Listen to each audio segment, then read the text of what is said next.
Hello, and Kiflob. How are you on this day? Doing quite well. How are you? Quite well indeed. Effervescent, one could even say. Oh, hell yeah. Hell yeah. Well, I'll be Mhm. honest. People are very excited about your work release that you're going to have with Mr. DC here. I was looking to get some information on what you plan to do during your this religious retreat.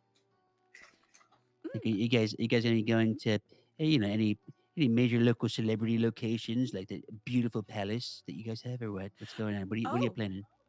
so in regards to any lifer outreach, of Uh huh. course, we do want to maybe have a broader conversation on what is more beneficial to you all. But we do have one of our members who is a licensed yoga and meditation instructor. Oh. Also thinking about different, some of the some of the lifers have expressed interest in learning how to, let's say, bind books at the Liquid Oh. Library, or perhaps even learning the process of how to recycle items to create something new Oh, well, that's all at they've been the doing, so Scrap that is Center. great. Oh, perfect, perfect, Among perfect. other workshops that will develop that is bespoke to what we feel will be best for their rehabilitative needs. Oh, great. Well, listen, if you could go ahead and just simply write it down for me, I have no problem. We're moving forward with it. We get the okay from the justices, okay? Mm. Um, but since it is religious in nature, I kind of I feel as if should it'd be more note beneficial. we are a little more philosophical Oh, than sure. anything. I love Epsilonism Phil. is, of course, a philosophy of convenience where we take inspiration from other Oh, religions and, oh. the useful parts I from wouldn't other know. philosophies. I wouldn't know. I'm agnostic. You know, Oh, I think that it's is to just be what it is. celebrated as well. That's what it is. Oh, great, great, great. But I was thinking it'd be nice if it was more of a personal thing, right? A Mm. one-on-one. Now, if you'd like a large class, great. But I just kind of feel like it'd have more of an impact if there was a one-on-one situation. Mm. What do you think? I would heartily agree with you because, as we both are very much aware, lifers and inmates in general are not a monolith. You cannot treat a stab wound with a simple band aid, and you cannot treat a small road rash with a little bit of, aloe cream. That's right. That is right. That's right. Takes a village. Mm. Takes a village. It certainly does. Well, if you would like me to write down a perhaps more formal proposal in regards to what we can do and what we can offer, I would be more than happy to do so. Please, Mm. please do. And I want a damn tour of that celebrity center in Vinewood. Okay. Absolutely. Well, the Epsilon program building is open for all, so whenever you are available, I would be quite delighted to give you a tour. All right, great, great. Mm. Then listen, you just go ahead and write that up for me, and let me know if you can kind of coordinate some of the dates of when you want them to get out there. Then we'll get this party started. Oh. Aside from that, I Mm. do have some keys to get you at some point for the chapel area Oh! within our warehouse slash factory slash upgraded living dormitory. Mm. So if it wouldn't be too much, and if it's money was an issue, it's okay. But I'd love if you could get a key cutter, right? So we can go ahead and I can cut a key for you. All right. I can certainly do that, yes, indeed. All right. Great. Thank you very much. Look forward to talking with you. We'll try and get this done in the next 1 or 2 days, right? Oh, perfect. I will have the proposal prepared for Great. tomorrow, and I should be around a little earlier, so All time won't right. be so much of a crunch. And I will see you then, Mm. Eliza. Yes, indeed, Giflom. Yeah. Keep flying all that. Goodbye. Oh! Chat, I really hope my mic was actually on for that. Okay, good. Damn! Okay! Okay! Damn, Eliza waking up and getting to business. AC! Getting that first. Fast lap, scooping up that second. Hello. Baby pink bear, please. Eliza! Hello, Edkif Lomnox. How are you on this day? Sore and hurting. I just got out of the ICU, but other Oh, than that, oh. Oh, I am sorry to hear that, but I saw alright. your text. You're talking about the brave bear, right? The light pink one. Yeah. Absolutely. Where would you like me to deliver that? Um, you know, new by the new casino. Oh, the Crystal Casino. Yeah, the Crystal Mm, Casino. incredible. I can be there in about 3 minutes, realistically. Alrighty, awesome. Yeah, we're just doing substantial. It might take us a little bit, anyways. Oh, Just let me wonderful. know. Just let me know when you're a little bit close, so I can scurry Swoop on away. by? Oh, excellent. You know what? I'll just park my keister right out front of the bank and clothing store that's by the new casino. How's that? Yeah, or like the PDM, either one. PDM? Ooh, okay, that might be a little easier for you all, especially if you know, haul in a big old truck. Yeah. Incredible. And I shall shoot you a text then. Awesome. Kiflam. Yum. Yeah, chat. Hi, everybody. Happy Tuesday. Thank y'all for being so patient with the late start. I completely forgot to post on Discord because, as it happens, another myself as well as another family member our birthdays are very close to each other. They're very close to each other. And today was that family member's birthday. Wow. Very cool. So that is... Okay, he's thinking like one-on-one stuff, so... Yeah! So, unnamed family member who doesn't necessarily want their name to be shared, but... They... had their birthday today. So, hence the late start. But damn, chat, it seems like I thought we were gonna be waiting like a hot damn minute for the center to open up. That is bananas! What fascinating news to wake up to. Okay, chat, we have some homework we gotta do. We gotta come up with I think we should do a proposal video / booklet. I think that's how we should do this. So, Ashton...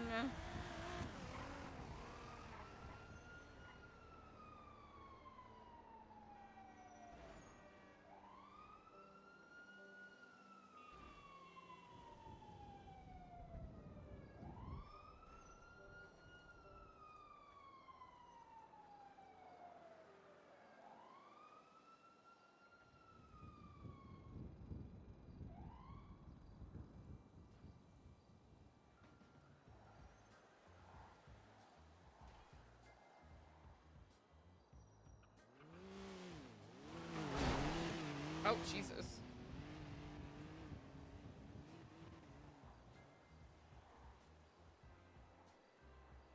Alright, Ashton might not be around because I know he's got, like, IRL stuff that he's gotta do.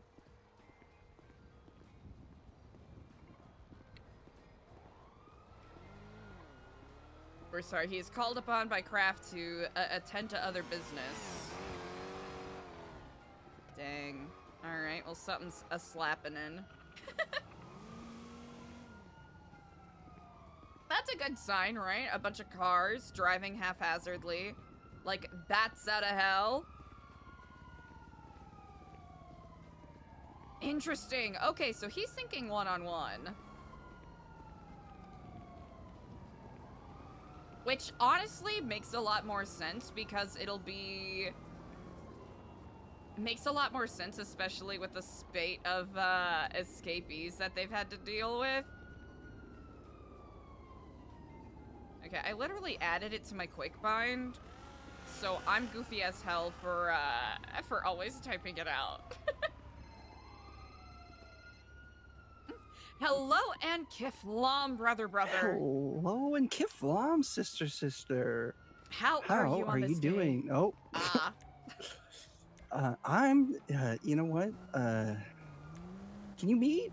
I had a conversation with Kenny, and Ah.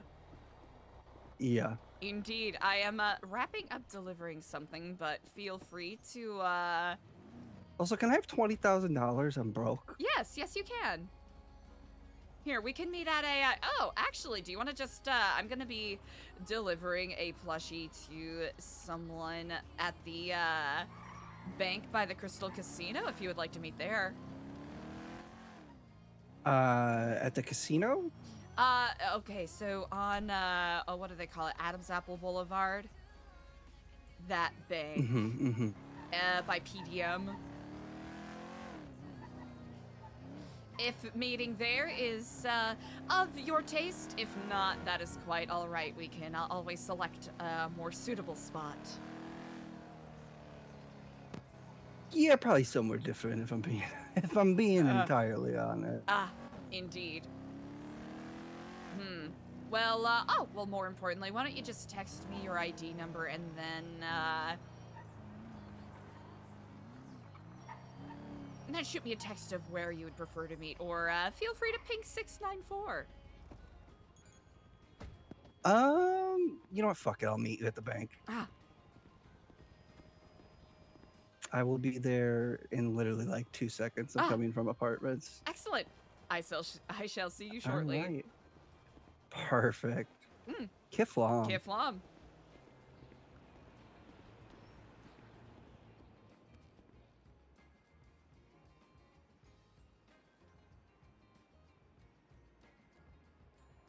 You know what we're gonna do, chat?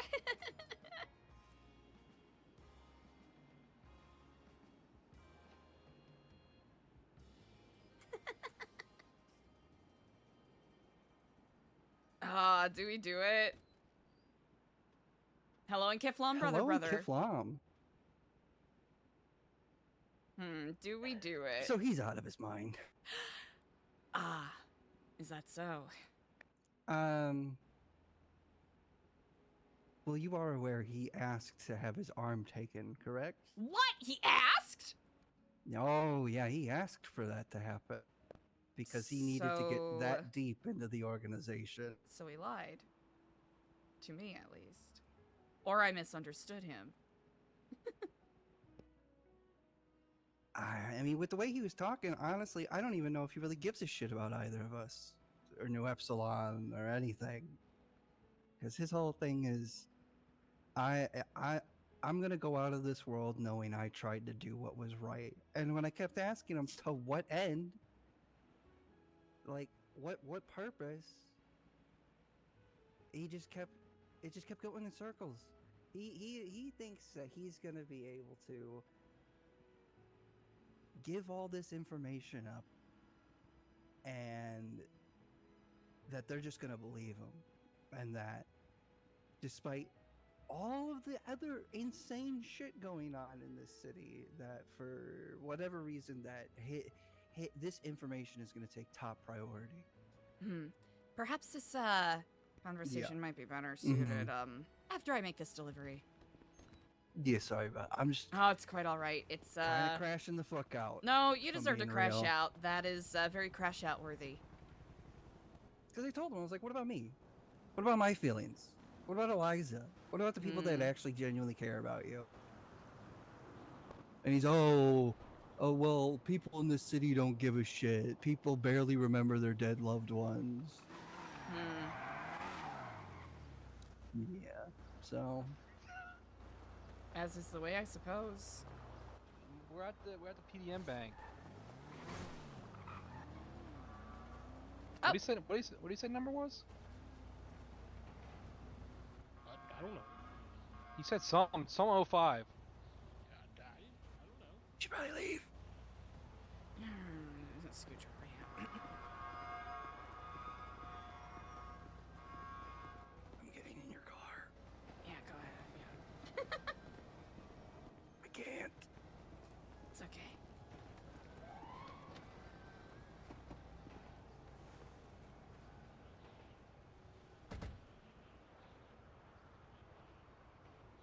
Oh, perfect.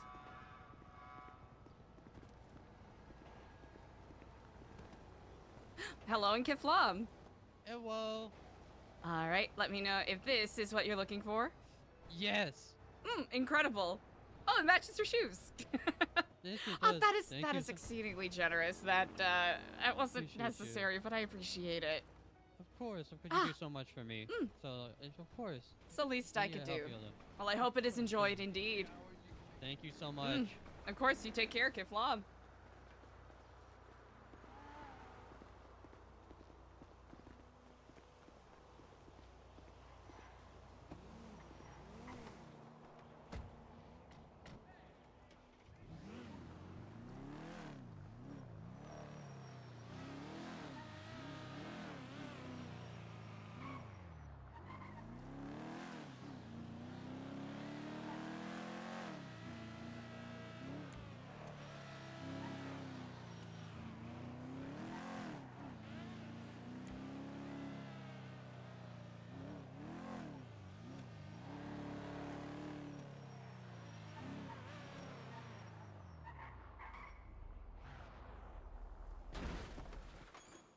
Okay, so what was that?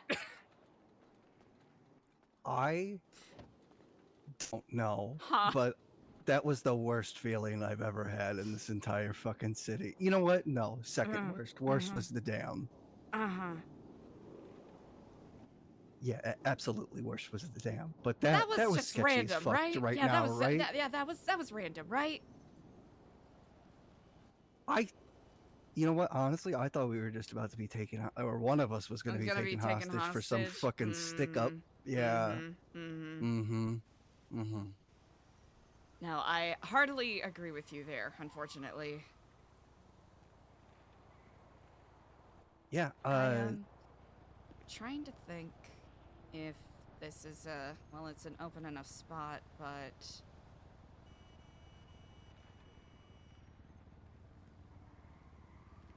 I'm a little worried about birds. No, yeah, I can't look at them quite the same anymore. No. No. Something happened a couple days ago and yesterday. Oh, other than the sketchy birds at the dam? Yeah. I don't know how to, but I'm sorry, you first. So if I say I feel that we like need your to, information might be more important than I actually. think what you said about Kenny is, Oh, well, did you know he wants to honestly, go tie himself to the lighthouse for 24 hours? What? And also spend 24 hours in the sewers. Okay, so we gotta, do we stop him? Do we? How? How? Because then we'd have to You kidnap know him. what? I'm just gonna treat this like addiction. No matter what the fuck we say, he's not gonna listen until he hits his own fucking rock bottom.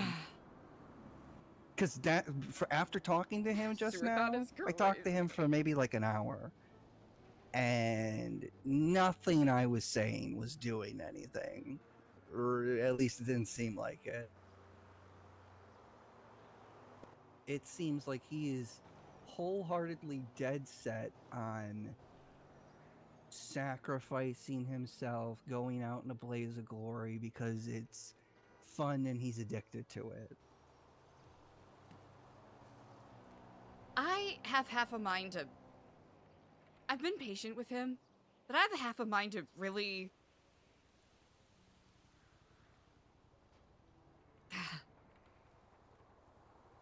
I guess it's crash out season, huh? Oh, it's fucking crash out season. It's I'm crash out pissed after season. that conversation I had with him.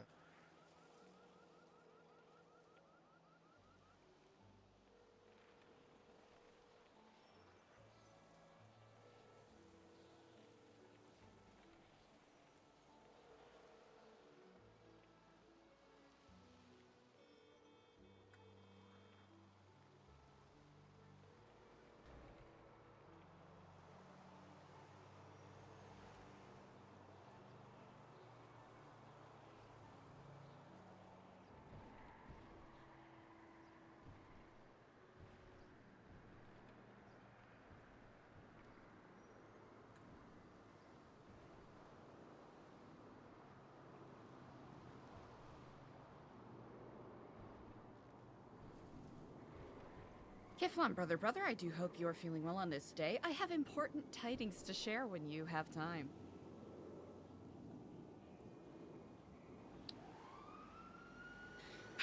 probably best that I don't go into it angry, but this idea that people don't care.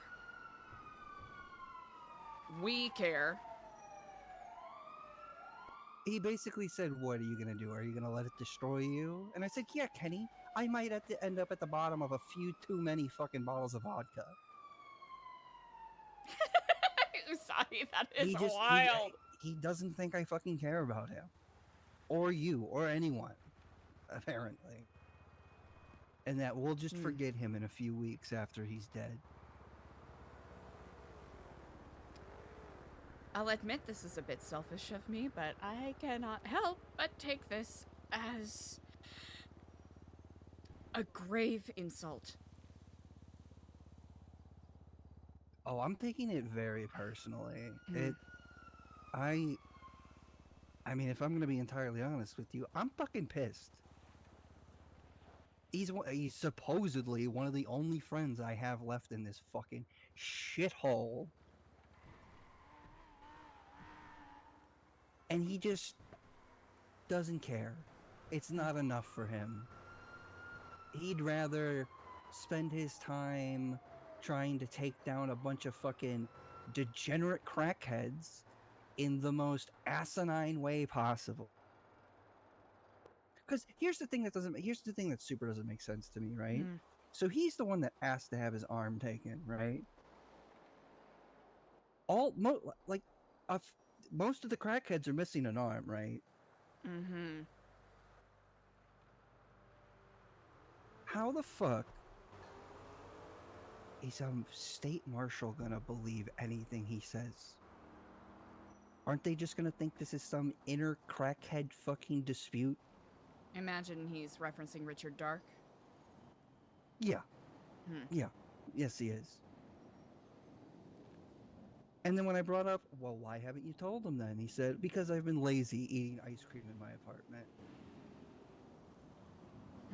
So you're going to sit here and you're going to tell me that you don't, because literally the moments before that he was saying, oh, I don't want to sit around and wait for something bad to happen, but yet you're sitting around being lazy, eating ice cream, not doing anything about it. So, like, is this something you actually want to do, or is this just the most convoluted way to take yourself out of this fucking world?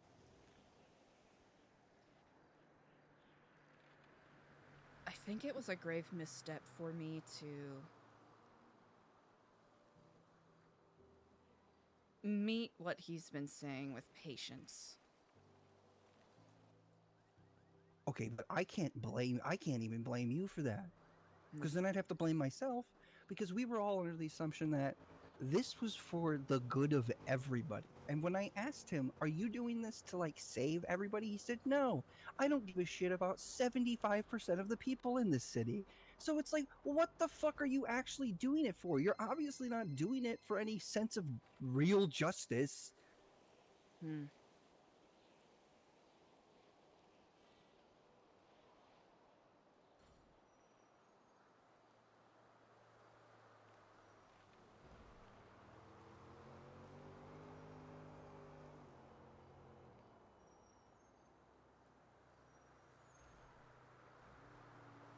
My apologies. No worries, Eliza. I don't think I could be mad at you even if I fucking tried right now. It all solely focused on fucking Kenneth. It was a lifer that was calling, so I was just letting them know that I would give him a call back.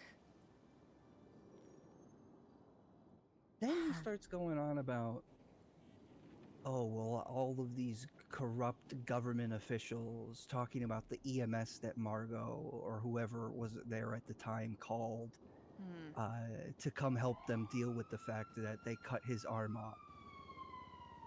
And he's like all up in arms over the fact that, like, oh, they have a pocket EMS, or they have an EMS in their pocket that's like a part of their gaggle of fucking degenerates. And it's like, how are you going to sit here and tell me you're mad about this when you're the one that asked them to take your arm? How is it their fault that they just so happen to call an EMS that they know well enough to, like, deal with something like this? Then he starts talking about, oh, well, you know, when I went in for the lobotomy thing, the doctors only said that they were going to make a note about it, make a report.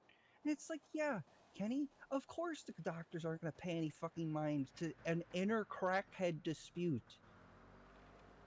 You literally walk around telling people and talking about nothing but fucking hot dogs and lean. Of course everybody thinks you're also a degenerate fucking drug addict.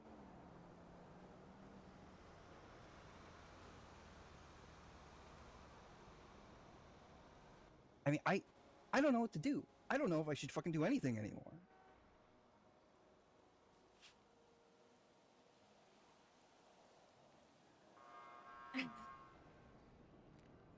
A challenge continuously being presented before us. I mean, it's literally a fucking nightmare. Certainly feels like it. Especially if he... Do you think he was being serious about the lighthouse and sewer thing? I mean, you do know he dragged me along there one day. I never stepped foot on the lighthouse itself. I was on that weird little island with the fucking dilapidated building on it, filming him. But I told him at the end of our conversation before I had to go back to my apartment for a bit, I said, listen,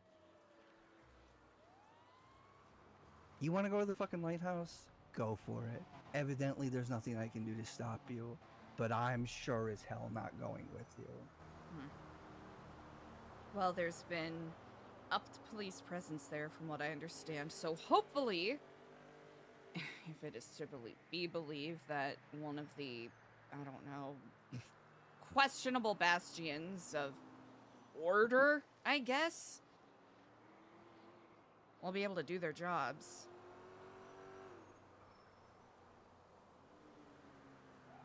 Yeah, well, if you ask him, he'll probably say, oh, there's no point in putting faith in the fucking police, which, don't get me wrong, I'm never gonna fucking sit here and say that you should put faith in any police department anywhere on the face of the earth, but... If anything, maybe they'll interrupt what he's trying to do. But I don't know if that'll press him to act more rashly. Is this some sort of, like, fucking cosmic joke, some cosmic revenge to put me in the place of all my loved ones and how they felt dealing with me for years? Like, well, I can't fucking make sense of it. You know. You ever wake up and feel like any of those times you ever overdosed, you actually died, and now you're just living through your own personal perfected state of hell? Actually?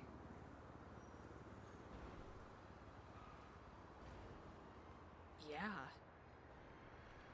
Because you know, the longer I stay sober and the more I think about it, I think it might be the case.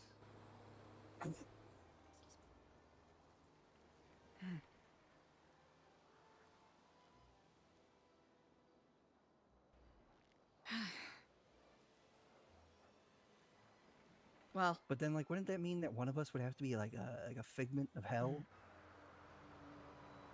You know, it's that idea of solipsistic thinking.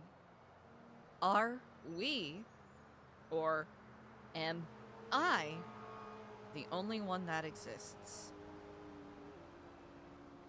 And does my actions and how it affect other people, or how it affects other people, matter? Funny how that concept of Sonder comes up again. Again and again.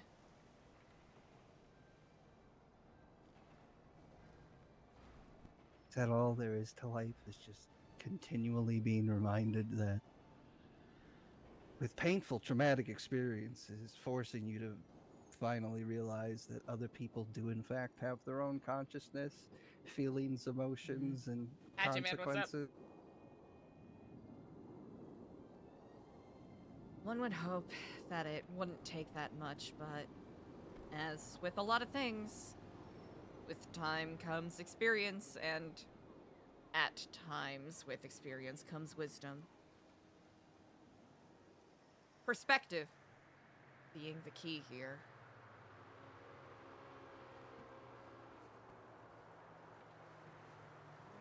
I mean, what do you... Should we do anything? Should we try to stop this fucking tragedy? As someone who considers Kenny to be a friend, even if... I think addiction is the perfect way for you to frame it.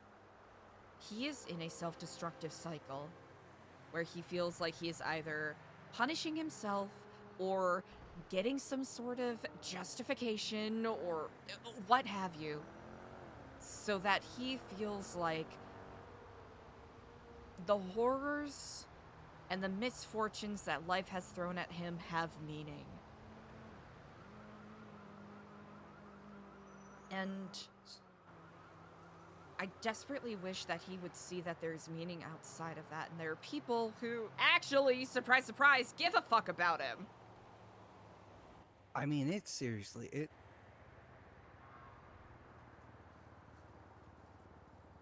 You guys are the only real friends I've ever actually had in my entire goddamn life. The only people who've actually wanted to be friends with me for me, and not the monetary value that I brought to the table when I was a part of my family. Mm-hmm. And for him to just so callously be like, you don't care, nobody fucking cares, it pisses me the fuck off.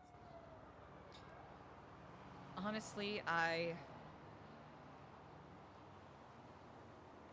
the time, I felt like it was appropriate to simply listen and support him, but I should have recognized that I was simply enabling him, and that's...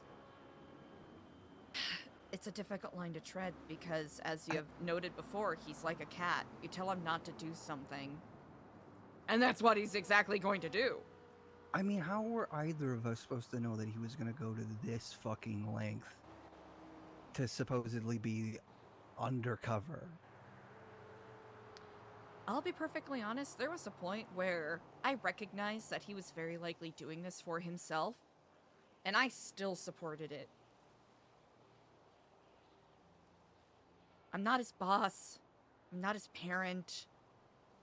I'm not his fucking messiah or anything, absolutely. but there is an anger.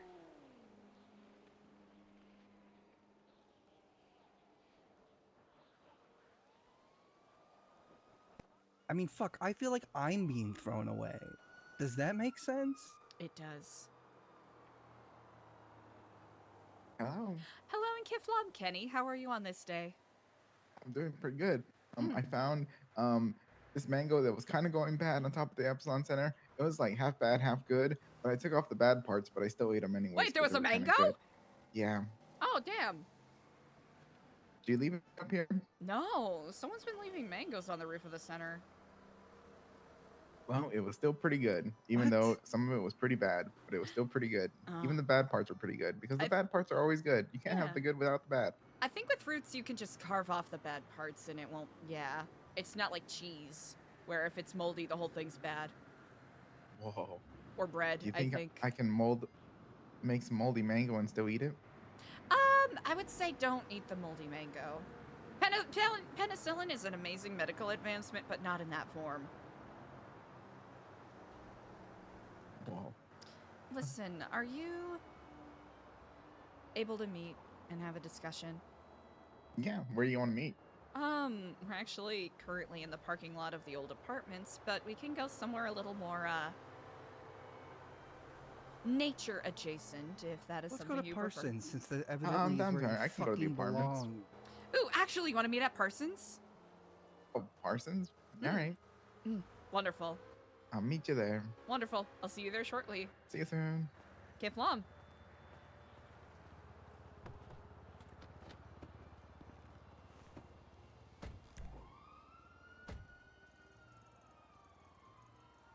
Kenny's about to get fucking ambushed, dude. Maybe we can get him to do art therapy. Honestly, I think that'd be useful. It's helped him in the past. That's my thought process.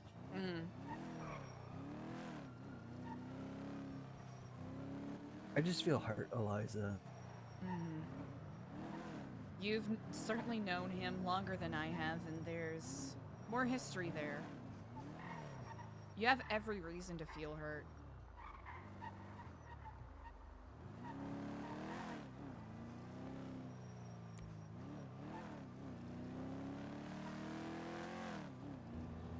I mean, I feel like if our feelings don't matter, like, at all to him and his current thinking about what he's gonna do we matter to him at all? Do I fucking matter to him at all? Mm. I gave him a medallion. Not because of, any undercover stuff that he's done, Mm-hmm. or, any services he has rendered, one could say, in regards to giving us information. It's because he's someone that is rare, and I want to make sure knows that he has a support system behind him. I wish he could realize how much more he could be doing with us and like the program itself. I think he sees, with everything that he's gone through, especially with, Mhm. Lock Q and all of that, that his path is limited. There aren't as many branches. There's no reason to continue treading on a road that feels like it's continuously full of potholes. Diego speaks Yeah, the same but- way sometimes. If you sit there in the road staring at potholes, that doesn't mean the other cars are going to slow down. They're just going to keep passing you on by until one comes and sweeps your legs right out from fucking underneath you.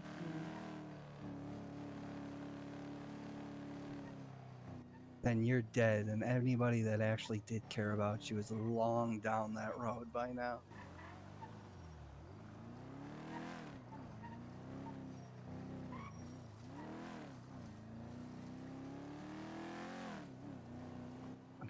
I'm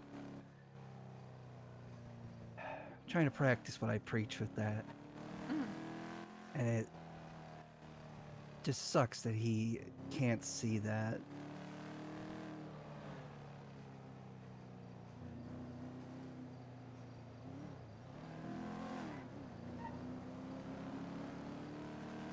Sometimes when we are set in our ways, any other attempt to,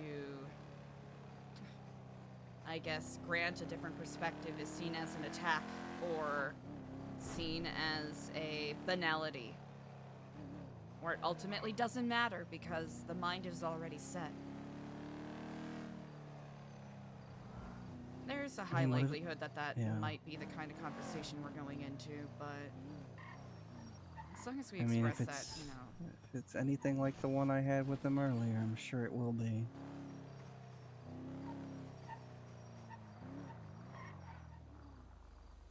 very good parking job. Oh, I mean, it's absolutely perfect. You're Thank totally in you. the lines. 10 out of 10 parking job.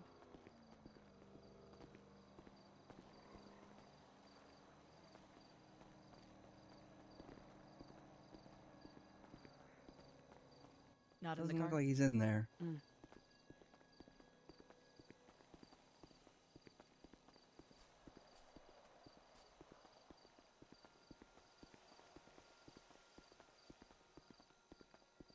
Oh, so I promise I have some fun updates at some point, just Mm-hmm.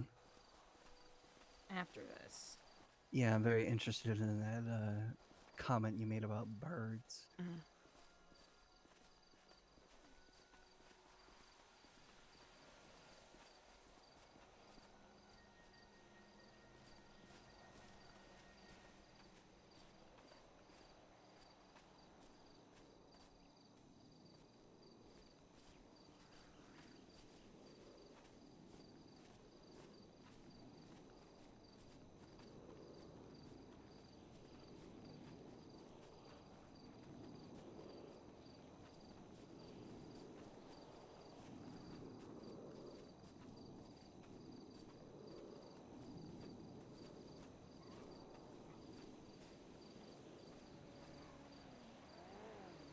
guess there's someone else here. I mean, I thought that was his car, right? It seemed like it.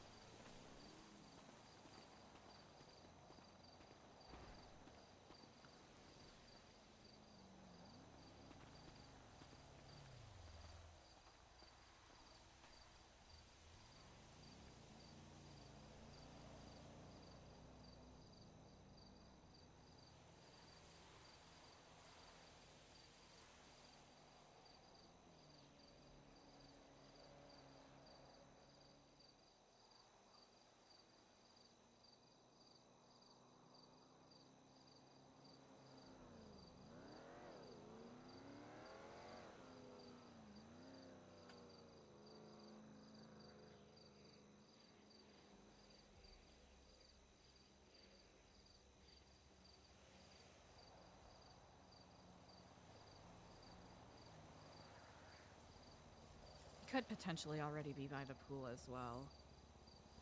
Well, it's worth taking a look, Mm. right? It is.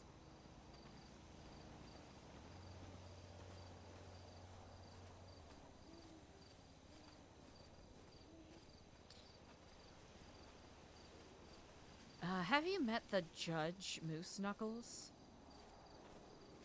Yeah, I was there with you at the prison. Hmm.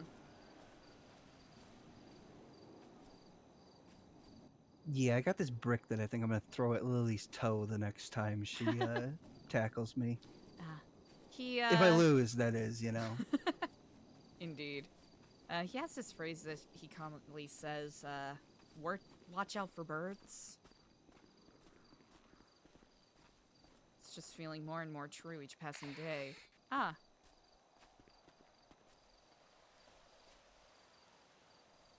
How the fuck did you even get up there? You really are just a fucking stray cat. Kiflam. Hey, Hi. because I'm the king of Parsons too. You know what? That is a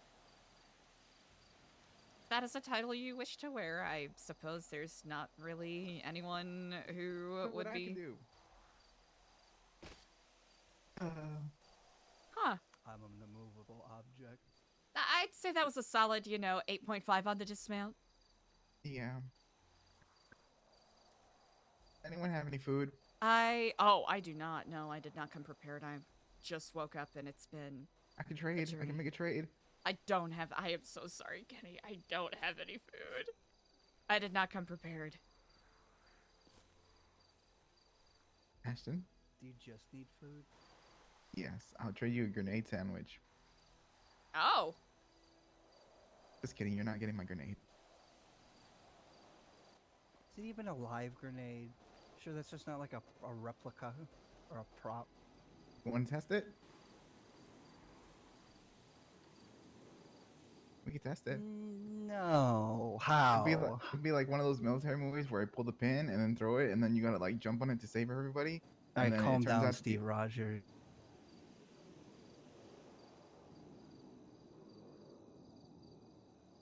You're the one talking about being a martyr. I actually want to show you something. If you're interested, Kenny. Yeah, what's going on?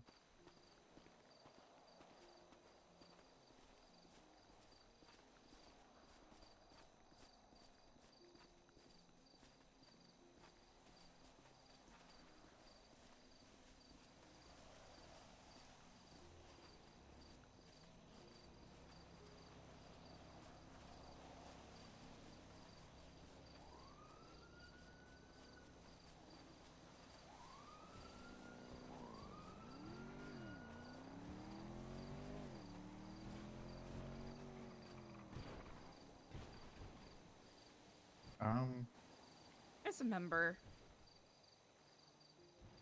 Oh, okay. Joined? You know what? Fuck it. He was a friend. I met him around the same time that I met Diego. Barry Orion. I don't think you ever had the chance to meet him. Nope, I don't think so.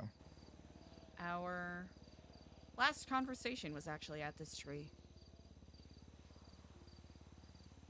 And he talked a big talk about wanting to, you know, look for justice and doing whatever it takes to help other people, even if that means sacrificing himself. At the time, I thought he was being melodramatic and preposterous.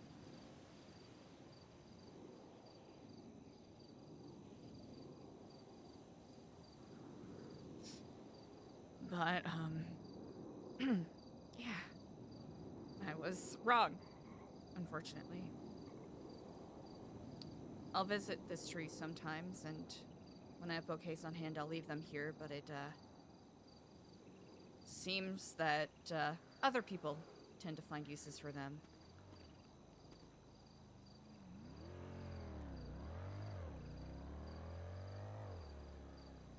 Dr. Wilde was an enigma. He was someone I could never quite get a read on, because I could never quite tell what his ultimate aims were, but in a way we had a lot in common, I suppose. Feeling like we have to put on airs in order to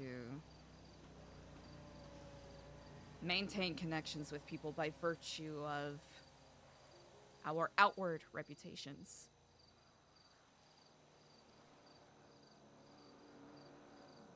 He also spoke highly of wanting to do something big, to change the world for the better, and protect those vulnerable people that are all too often used as cannon fodder, especially in a state like San Andreas, where your connections only stretch as far as you can bleed them, either their pockets or their veins.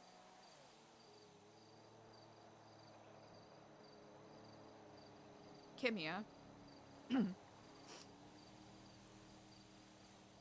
was a friend of mine back from Vice City. She was about as close to a sister, soulmate, what have you, that anyone could find.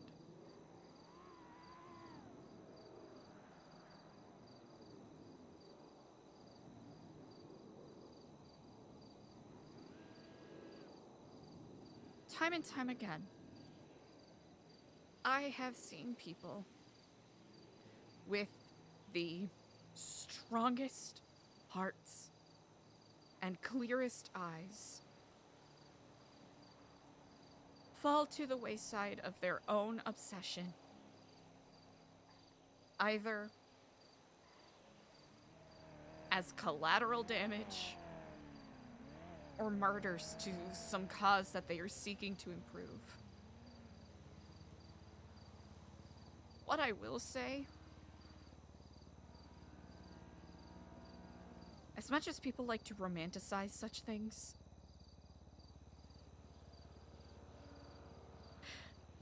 no one benefits from a death. Barry dying didn't make anyone safer. It made him dead, and our hearts broken.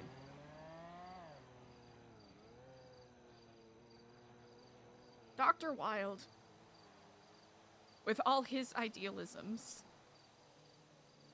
his death ultimately was in vain,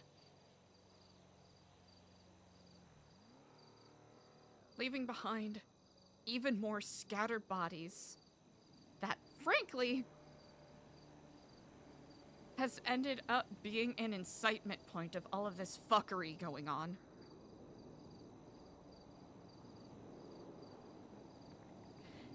And more broken hearts and paths ended far too soon.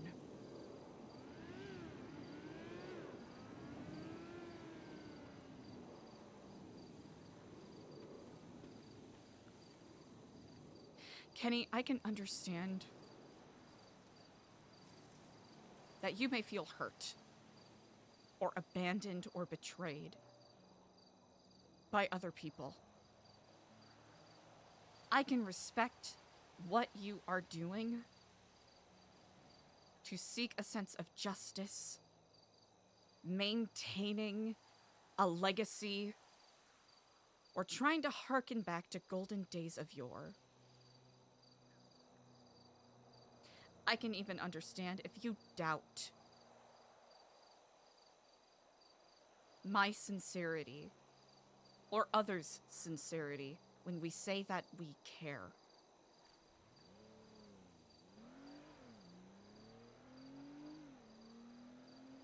Up to this point,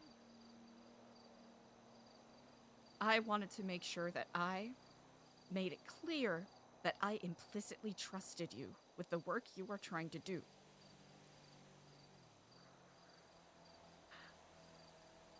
And I have to say, I apologize.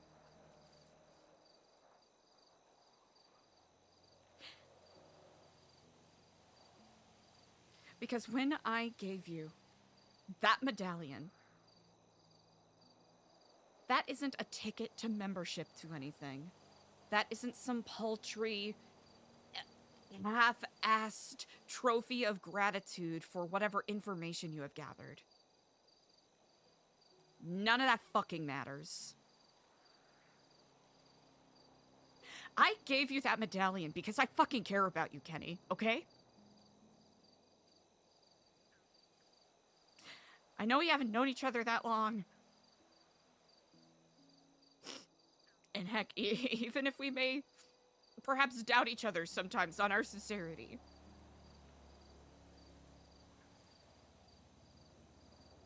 You are one of 3 people that knows what is actually going on with me. I let you pass those doors. And I'm not gonna stand here and demand that you do the same, because that is unfair.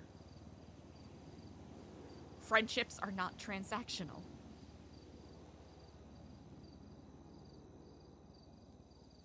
I'm gonna do something I never do.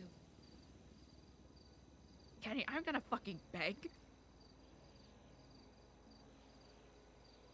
I'm begging you. Whatever plans you're trying to put into action, whatever grand designs you're trying to do,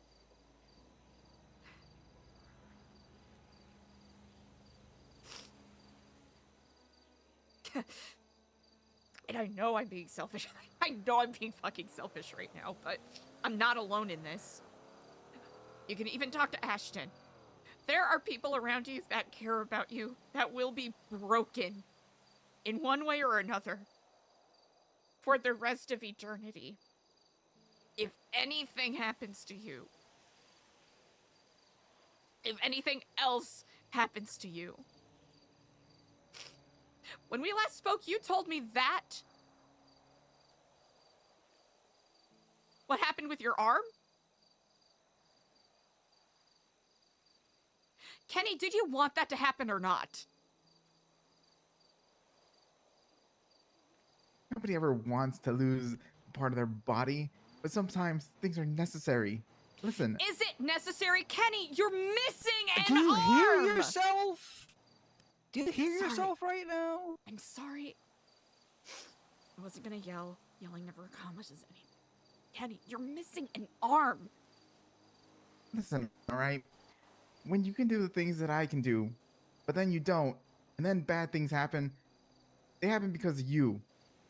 And I don't want to just sit around and let the bad things happen. You know, everyone goes on and on about how they care about someone or one another or whatever. You know, I gave my whole heart to people like entire crews, like C4, to like the Neon Tigers, to like Lock Q, to even to Jordan. And you know what I got in return? I got shit. I got shit on, if anything. You know, everyone just branded me as lazy, as nothing. You know, Jordan could just move on like nothing. She never cared. Nobody ever cared. And not to say that people don't care in general, because I'm sure there are people that do care. But it's just like I told Ashton before, you know, People can come and go, and sure, in the moment people can care, but once they're gone, who the hell gives a fuck? It's like very, very handful. Tell me this, Ashton. What have you done for Chastity ever since she died, huh? You can say that you care all she wants, but have you done anything to help her, to avenge her? Because I'll tell you, my friend, What you the could fuck very am damn I well supposed bet to that do? I What would be what in am I, there one single doing person everything supposed that to I do? can to get revenge for that. You have people on Twitter just shouting, screaming that they want to do so much things to Nana and all this, but it's already been months, months.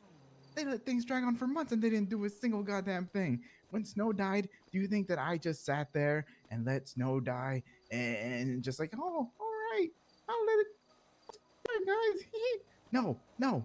I worked alongside with PD, with Wrangler, until that person was caught. If the cops didn't do anything, you could very damn well know that I would have shot that person that killed Snow in the back of the fucking head, because that's the kind of person I am. What am I, one single person, supposed to do against an entire fucking gang? You tell me that. And if you come at me and say I'm supposed to do what you're fucking doing right now, you've completely fucking lost it. Yeah, and then what did you choose to do? Go and drink yourself into a bottle? Huh? Let other people solve your things? What about Ben? What has Ben done? Because you know what? I trust people like Ben too. I, I, I did everything I could to avoid therapy in this fucking city because therapists are a fucking joke. I'm gonna be honest with you. But you know what? I gave Ben a chance, and he gave me this whole speech about, oh, Kenny, you're the one that can change. Your wife thinks, and she's never really loved anybody, and you're the one, Kenny, ha ha ha. And then months later, you know what he fucking told me? He was just like, well, you should have seen it coming. So that whole talk that he gave me was basically a bunch of fluff. It didn't mean shit. It didn't mean shit. But I trusted this guy, and I let myself go into his little silly therapy session, and for what? And as much as he says he loves and cares about Chastity, everyone blames him for her death. He do just still sitting there doing nothing. So tell me, once people die, who really gives a damn? Who the fuck are you to set the expectation for how other people are supposed to fucking grieve? Yeah, so then what are you gonna be doing, huh? What are you gonna do when I die? Drink yourself into a deeper bottle, huh? Yeah, What's fucking next? probably, Kenny. What the fuck am I supposed to do? What fucking options do I have? Am I supposed to go hunt down fucking Margot? End up in the same fucking position that you are in right now?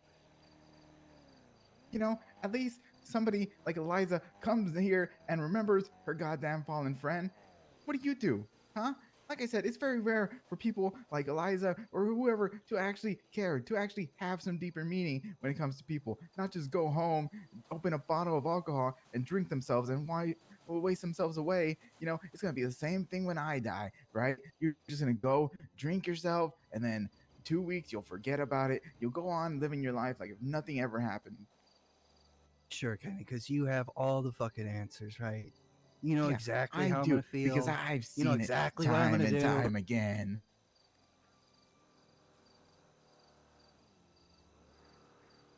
You know what? I think you're saying the things you need to hear to make you feel better about the fucking decisions you're making. That's what I fucking think.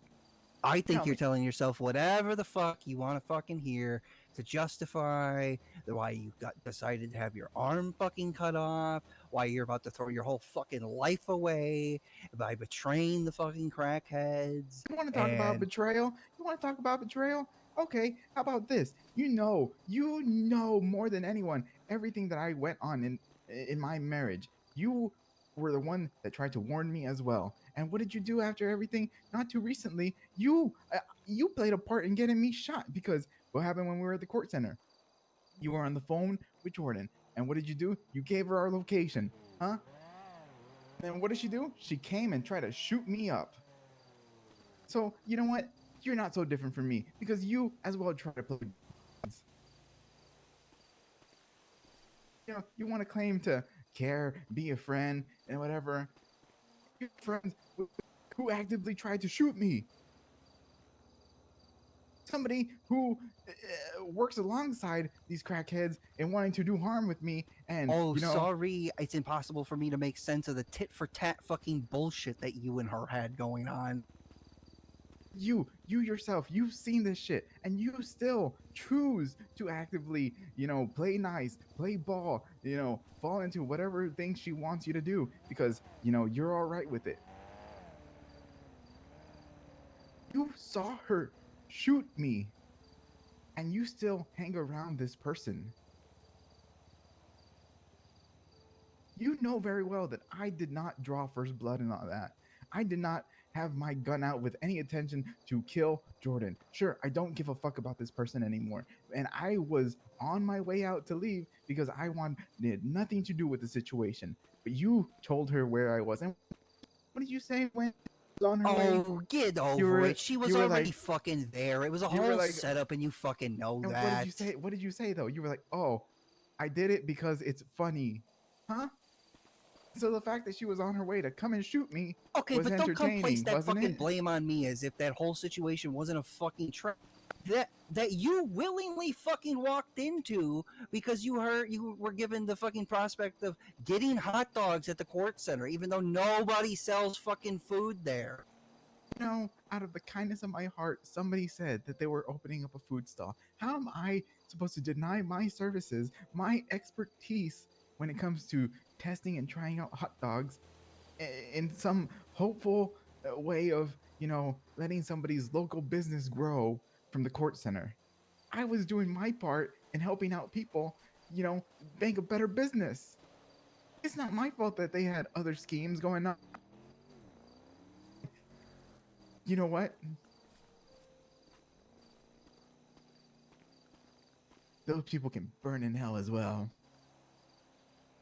How dare they? How dare they lie about wanting to have some kind of startup, some kind of, we're gonna feed people, we're gonna, hey, we're gonna make 1,000 hot dogs and, go downtown and feed the homeless kind of incentive, and then not even do it. Up to come and feed me, they could at least given me a free dog. They didn't even do that. But you can't stand there and say that you care about people like me, people like Chastity, when you egg on things, when you don't do anything. What am I supposed to do? I can't just sit and stand here and do nothing and bide my time drinking a cup of tea and let people do everything and things go on. There's people that are in our government that are fucking corrupt. Oh, come off it. police, Don't act like you actually give a doctors. shit about any of that. When I came to the city, I wanted nothing more to be an officer. And sure, I may not be on the straight and narrow path. Sure, I may have strayed here and there. Sure, I may be, a psychological and emotional terrorist. But that doesn't mean that it doesn't bother me that people think that they can have these kinds of jobs and get away with it. Okay, but what do you care? You were literally just telling me earlier. One thing that stopped me from ever joining the PD is every time that I looked at that application, I thought back of everything that I've ever done, all the people I've hurt, all the people I shot, all the people I've killed, everybody who I've ever messed with. Every time I tagged along when we would kidnap EMS, take people, random people that we didn't even know, to the chicken factory and have these poor EMS or doctors cut off their arms just for the fuck of it. And I thought, damn, I really joined a PD where I have done so many fucked up things to people. No, I couldn't. And you know what? I'm glad that I got caught and sent to jail and stopped from joining PD because people are right. I would have never been able to do any of the things that I've been doing now if I had been there. There would have been so many limitations. I would have been held back. I'm free. I'm free. It's like I was a puppet and now the strings are gone. And yes, I get it. People care. People from the Neon Tigers that give a fuck, but for how long? How long? How long after I die will any of you keep remembering, keep caring? Everyone's life continues as normal. It happens. It's just the nature of the beast. So what? You want me to go drown myself in a fucking sea of vodka No, and a I sea of want dope you bags? to just What move do you on want? with your life. What do you fucking? Oh, so you want me to move on with my life? But that's exactly what you're complaining about people doing. You're not making any fucking sense. I'm saying it because it's gonna happen regardless.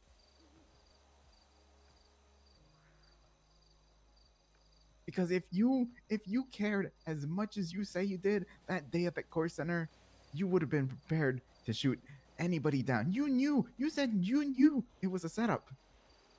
But yet I had to take care of business. I had to defend myself when you egged this on. You not only invited, but pinged her to the location where we I were didn't at. ping shit. And you can go fuck yourself if you actually think I pinged her. She was already fucking there. What don't you get about that? It doesn't matter where she was. Exactly, it doesn't fucking matter. It doesn't fucking matter because there was a setup from the time that you got that phone call on the fucking jet ski. So stop trying to place the fucking blame on me. Yeah, then why weren't you prepared, huh? If you knew this was a whole setup, then why weren't Because you I'm ready? not involved in your relationship bullshit. That's why. It's you not would've- my job to fucking you would've protect just- you you from would've the just watched me get consequences of shot your then, own right? fucking mistakes. You say that you don't care, or you say that you care about me getting hurt, that you care about me dying, but you would have just stood there and shot. What would you have done? What would you have done if Jordan had taken me down? Would you I have would have shot her fucking back? shot her, but that didn't have to fucking happen, did it? Because Yeah, you did because that. I took care of my business. You're out of your fucking mind right now.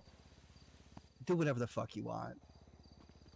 And you know what I did after I shot her? I turned around and I was ready to shoot the other person that was leaning against the wall too. What were you doing? Congratulations, Kenny. You were panicking. You were just flopping around. You were just, I was hot. I was heated up. I was ready. I was John Wick in that motherfucker. All right. Well, you know what? Keep telling yourself whatever the fuck you need to sleep well at night for however many nights you're still alive for. But I honestly, at this point, do whatever the fuck you want, man. You want to go tie yourself up to the fucking lighthouse? You want to go have a sleepover with fucking Norman Bones? You want to go sleep in the fucking sewers for 24 hours? Go for it. Yeah, I'm you know not what? gonna fucking try I'd and rather stop do it you. because at least I'm doing stuff to try to help people. Unlike you, who would drown themselves in You alcohol. don't give a fucking shit about other people. You literally told me earlier you don't give a shit about 75% of the people in this city. So Yeah, but stop there's lying still to that me rest of the and stop percentage. lying to your fucking self about what you're doing this for. Be honest with yourself about Would the you rather me reasons you're do? doing this for. Just sit here, enjoy a couple dogs, and live the rest of my life miserable? Yeah, Kenny, maybe I would rather you still be fucking alive instead of throwing your life away for fucking brainless shit. Well, that's just not who I am. You've lost the fucking plot, man. I think we've gotten to the core of this.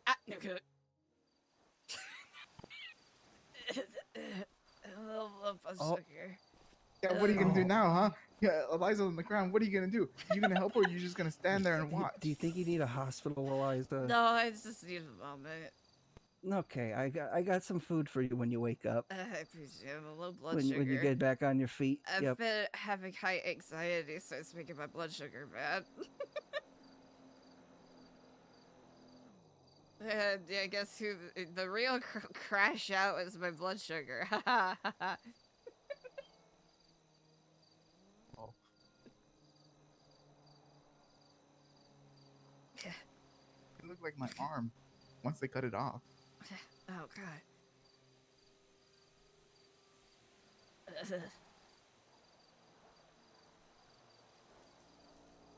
You're gonna be okay. Yeah, I'm good.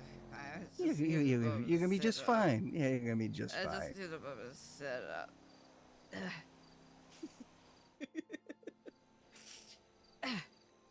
My apologies.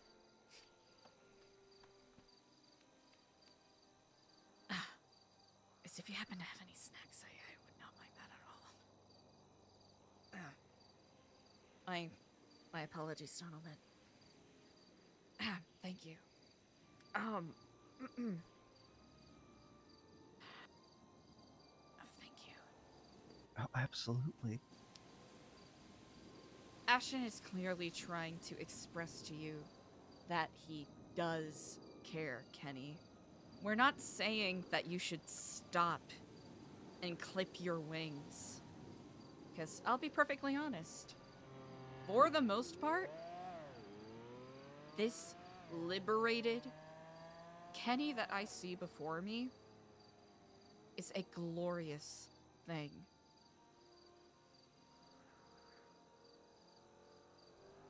I need not mention any discussions of flight by any means. But I am still so fucking sincere about what I said before. You do not have to ford this alone.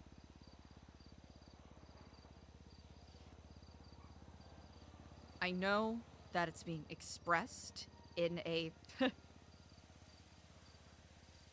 acerbic, perhaps confrontational way. It may feel like we're mad at each other right now, but we are all on the same page, or at least I believe we are. And wanting to express that we actually give a fuck about you, Kenny. And we desperately want you to see that. I'm not your mom. I'm not your dad. I'm not your fucking pope. I'm not your boss. I can't tell you how to live your life. Nor, honestly, do I wish to. What I do want to tell you,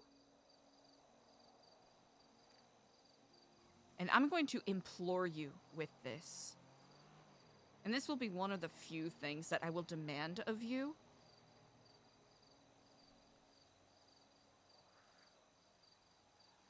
Tell me you want to live, to see the future that you are seeking to weave.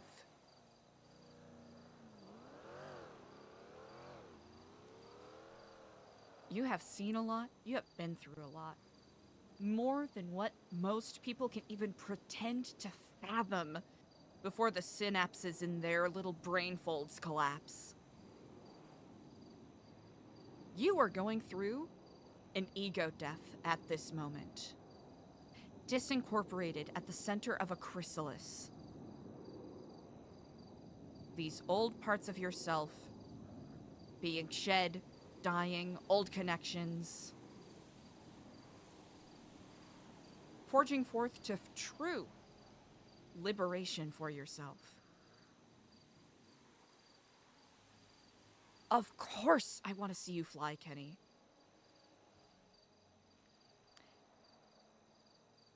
I want to see you fly and enjoy the fruits of your labor.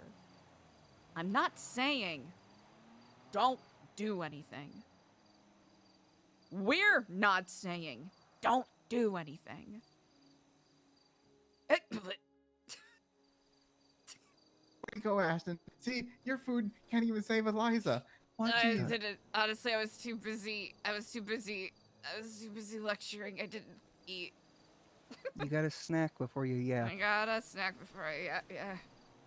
I can't eat to understand what I'm trying to get across.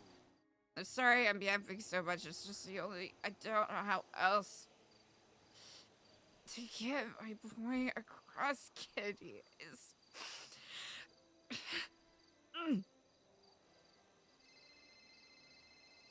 Oh, fuck off!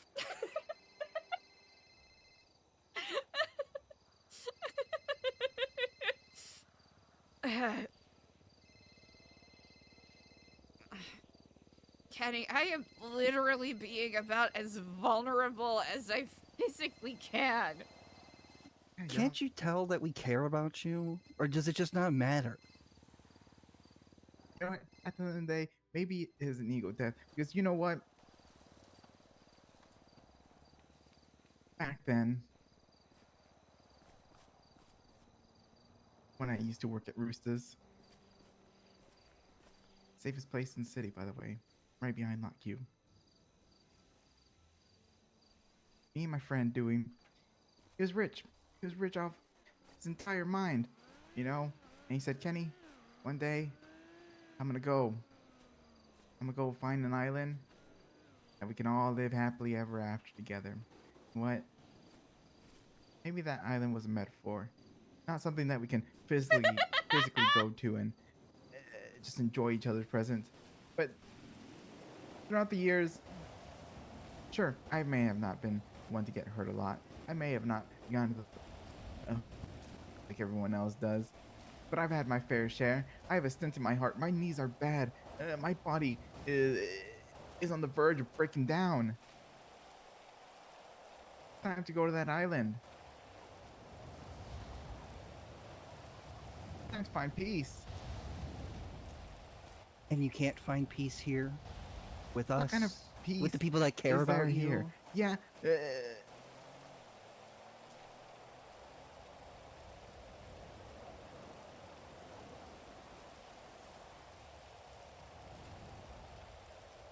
Kenny, we wouldn't be here if we didn't care.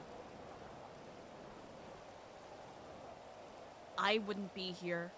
Ashton wouldn't be here.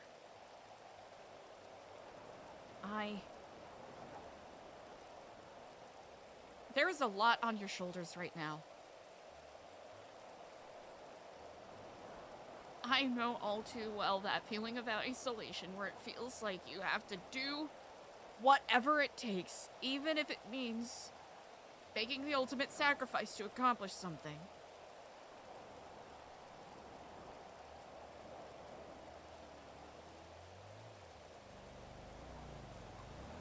Kenny, it's worth it. Physically, sure, you may be a bit battered up.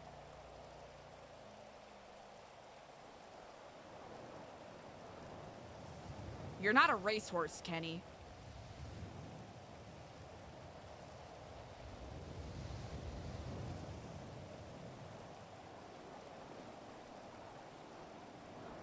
You matter, Kenny.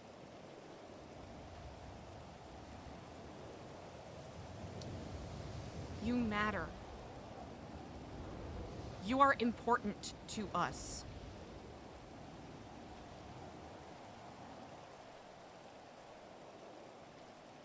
You may not see that in yourself, but you are. You are important. You matter. And we want you to live. I know that's trite. I'm coming off a little more aggressive than I intend to.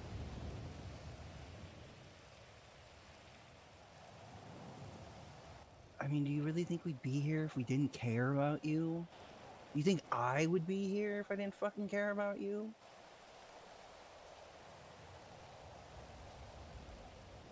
Like we said before, we don't want to clip your wings, right? You want to fly. Amazing. You should fly. Dead birds can't fly, Kenny.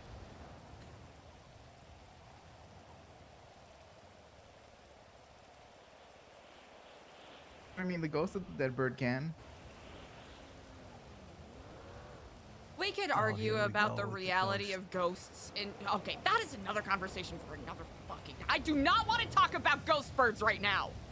Sorry. But it's part of my documentary series. Ghost, real or fake. Okay, Kenny. Alright, I have a bit to update you on that. Okay. Point taken.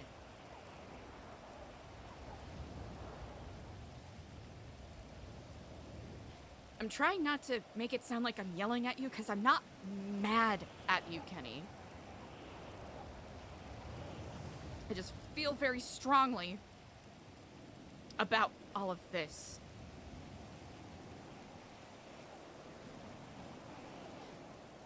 You asked, you know, what would we do to avenge someone that's gone? There have been so many times. And I still have nightmares about this. Where I rack my brain, desperately trying to find out what I could have done differently to save someone or stop someone from making a huge mistake. This right now, this right here, this is me trying to do that. This is us, me and Ashton, trying to do that. Kenny, if you had the opportunity to stop someone you love or care about from doing something rash or dumb before they hurt themselves or someone else, what would you do?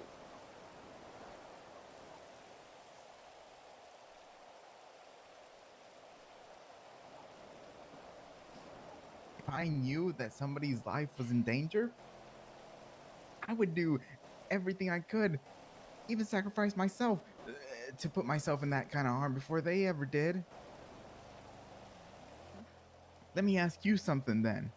So, hearing about the day of the court center when I got shot, and Ashton knew it was a setup, and even casually talked on someone on the phone, and let them come up and shoot me. You're cozy with this person too, Eliza.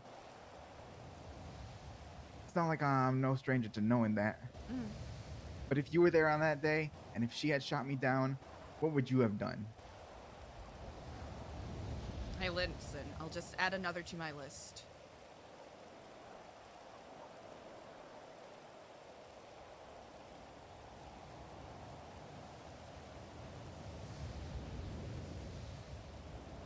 If I had any say about it, she'd be dead.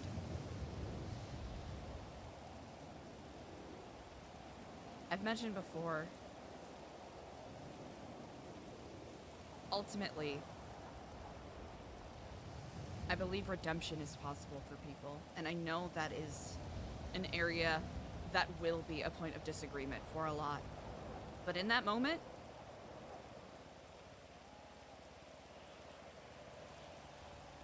without question,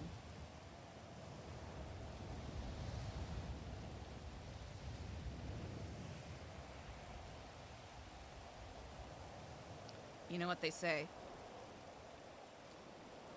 Before ensuring the safety of a fallen comrade, you have to make sure all potential adversaries are disabled.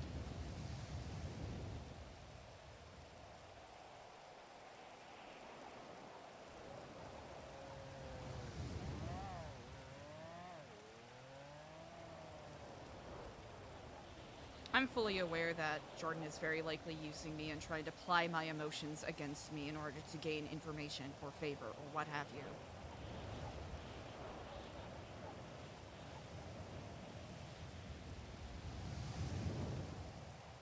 In any other realm of work, there are a handful of people I probably would not interface with so frequently and so casually.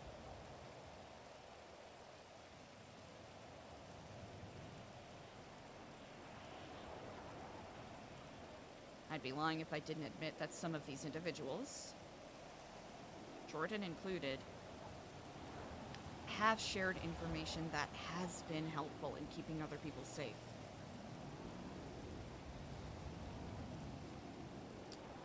If that, or any sort of information connection I have, jeopardizes you or either of you, let's be frank,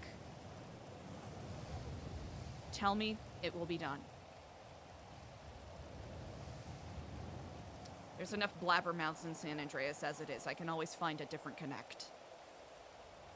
You know what's interesting is for somebody who is such a yapper or known or self-proclaimed yapper, this person knew that I was in the ICU for God knows how long. Were any of you guys aware? I mean, sure, I can't really place the blame because I have no one on my emergency. I was being called by Margot, and supposedly wants to be you guys friends. Did any of you guys know that I was in the ICU for 4 days? As cozy as you are with this person, you made aware? How often do you think I'm actively talking to her? Because I barely talk to her, right? You're aware of that, right? I don't know what you do in your spare time. Also, don't go around acting like I wouldn't put her fucking down. if I actually thought anything would come of it. If I didn't think whatever fucking guardian angel she has watching over her wouldn't fucking save her. But you know, and I know goddamn well that if either one of us tries to go after her, nothing's gonna fucking happen.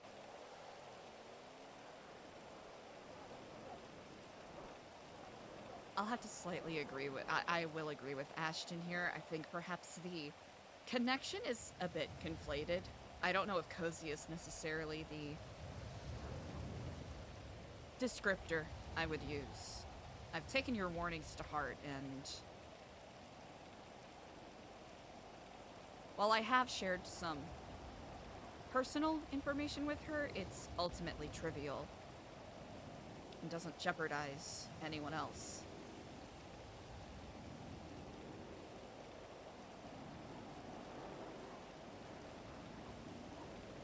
Yo, Eliza's really trying to. This is I Eliza literally trying talk to her maybe once a snake month. it up. Eliza's Where I'm really getting snaking at it with up this, right now.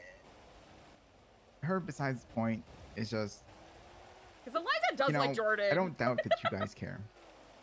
Eliza know. likes Jordan, but Eliza also wants Kenny to not die more.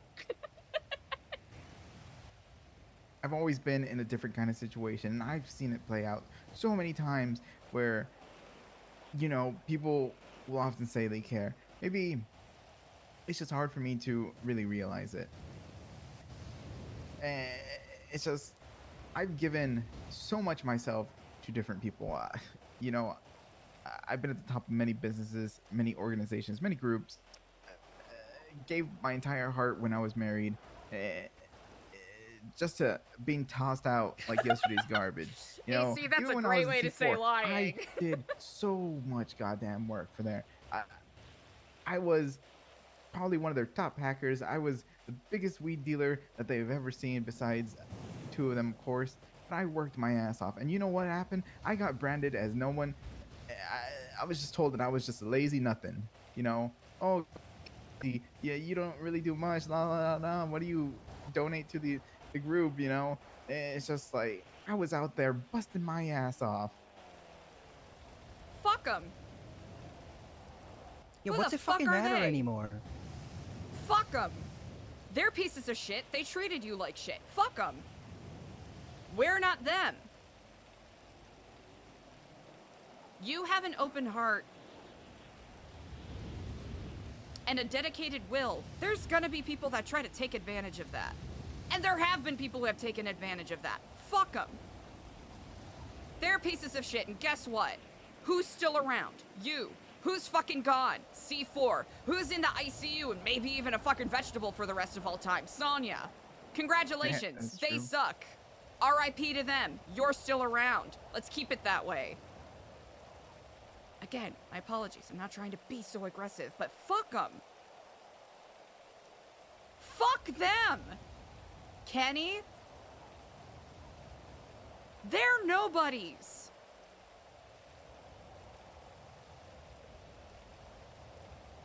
What they did to you is awful. Fuck them. You matter. The fact that they didn't see that is probably one of the linchpins in why they're not an entity anymore. She's got a point.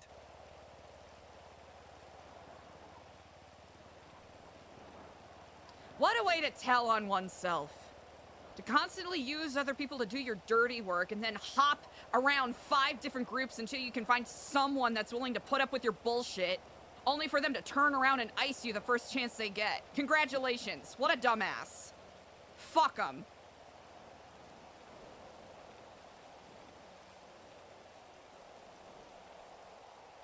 I've lived that life and I see how those kinds of lives are lived. I understand people do things out of desperation. And people find themselves falling into that life. But the second that you stop being able to see the soul behind someone else's eyes and only see them as either a hang-around or some civilian that you can pocket wipe. You're dead already. Fuck 'em.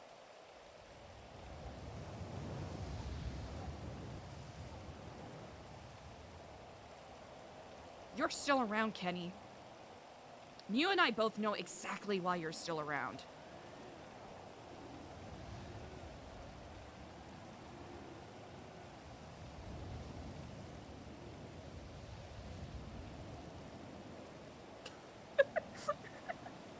Then what am I supposed to do? Because this urge, this fire that burns within me, tells me to keep on doing something, to try to put some kind of hold in these people's plans.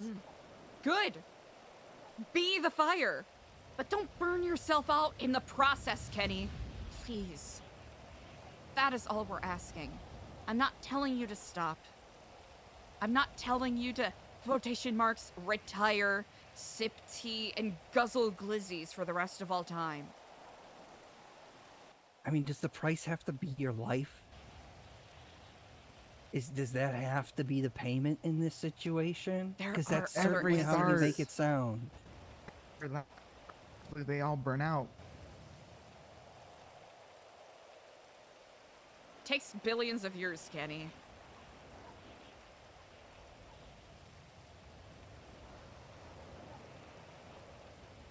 All right, you're not a red dwarf. You're, on the verge of supernova. It may feel as though you are approaching the fulcrum of your destiny.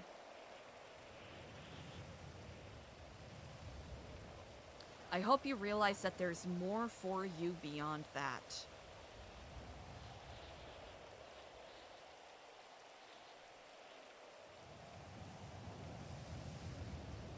Someone tried to lobotomize you, Kenny. They took your arm. They treated you like a guinea pig. I mean, for fuck's sakes, she was literally puppeting you around the day after your fucking lobotomy.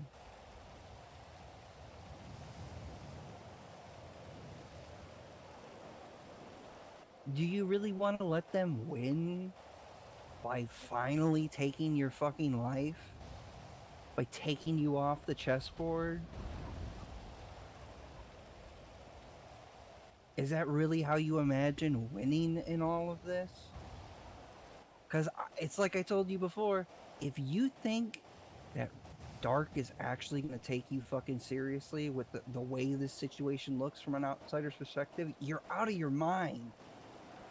What if there's a slight chance that he does take it seriously? Good. That is fine, but don't throw yourself away in the process. There has to be other ways to get this information to him that don't jeopardize you. There are other ways to do this. Kenny, you are important. You matter. We want you to live.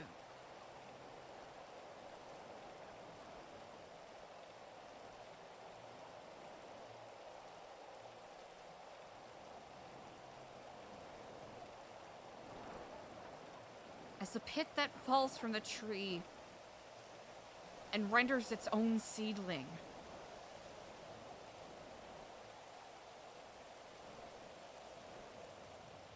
It may feel like it takes a lot of time, and it may ultimately not feel like it's worth it, but you deserve to see the fruits of your labor.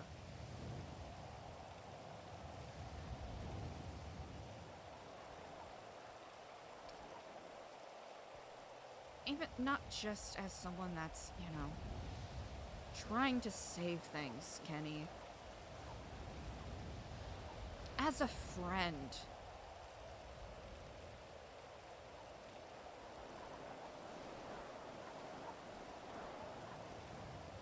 I'm worried about you. We're worried about you.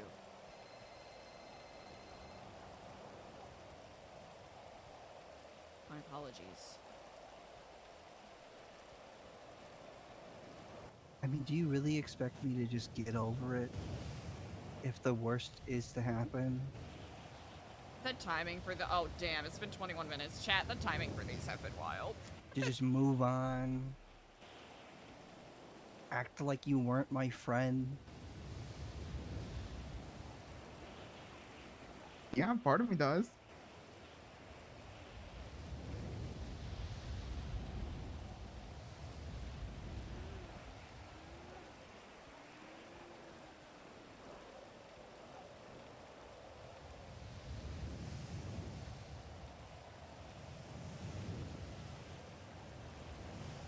What, you just think that's gonna be easy for me?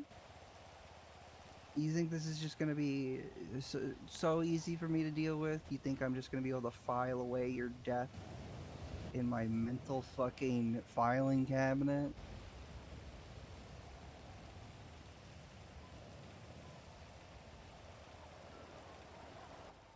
You think this is something I'll get over quickly? Because I can tell you right now, I won't. I'll honestly, I'll probably fucking crash the fuck out and die myself.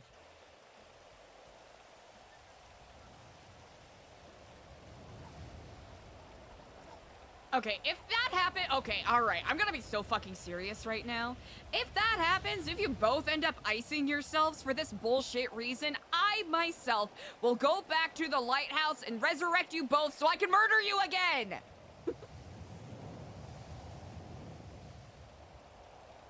Ashton, you can't crash out because then you're gonna make Eliza crash out.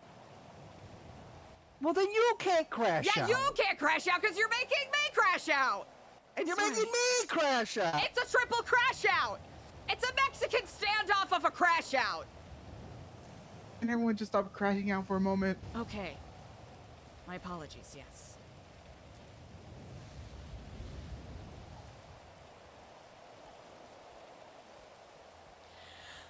Who's- Hey, listen. But I need to go. I need to go think about stuff. I need to go back to the drawing board. I need to see. I need to calculate my next few moves. As long as your death isn't a part of those calculations, by all means, go for it.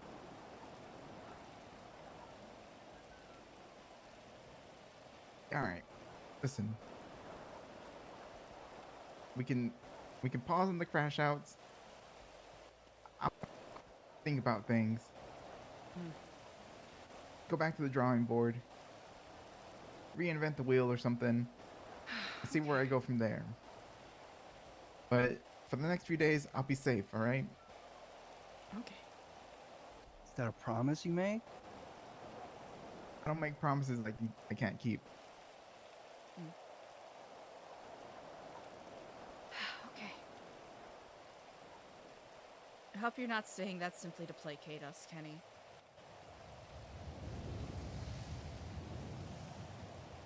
Because we do mean it.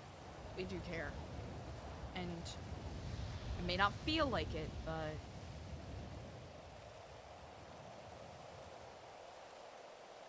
if anything, I will continue to show it.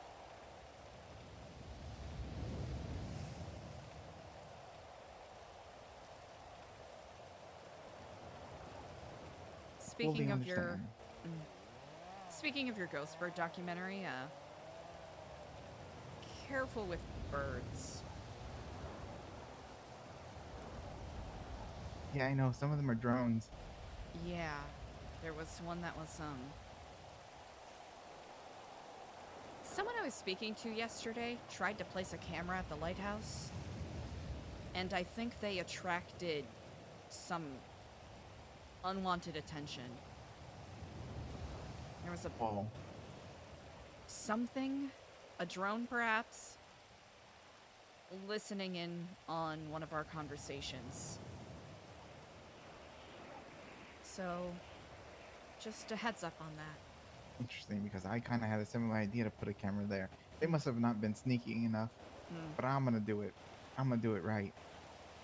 Okay.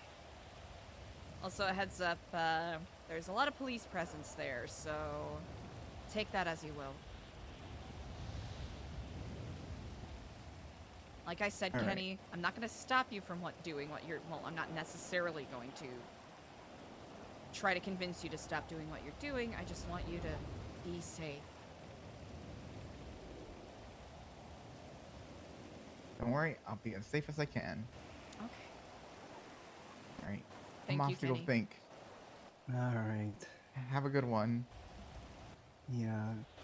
Sleep Next time well. you bring me to one of these meetings and everyone's crashing out, make sure some hot dogs or something, because Jesus Christ. Kiflon, brother. Kiflam, brother. Wow, not going to say it back. Wow. Yeah. And I'd love to say I'm surprised, but that Also went about as joking. poorly as I thought it would.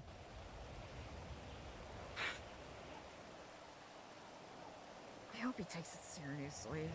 I mean, honestly, I think you hit the nail right on the head there at the end. I think he's just trying to placate us. I think he sees that we will be affected by his death, and he's trying to ignore that fact by telling us it'll all be fine, so that we're under the assumption that we have nothing to worry about, and then we'll just get hit like a fucking freight train with trauma. So if he ends up going into the sewers or going to the lighthouse to tie himself there, we're gonna kidnap him, right? Oh, yeah. Okay. Oh, 100%. Oh, 100%. I'm gonna knock him the fuck up. I mean, tying yourself to the light. What the fuck are we talking about here? It's like These are- peace green kind of stuff. Uh-huh. I mean, Sorry if I was yapping these- too much. It's one of those things where I No. don't know if I'm getting my point across. And no, I definitely feel as though he is one of those people that you need to maybe literally beat the information into.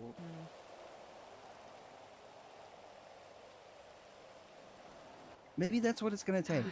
It's going to take us beating the shit out of him until he's unconscious and dragging his ass away from the brink of whatever horrible fucking decision he's going to make. hopefully it doesn't come to that. I hope you can forgive me. One of these phone calls I do have to return quickly here. Oh, no worries, Eliza. I'm just going to sit here and fume about what just happened.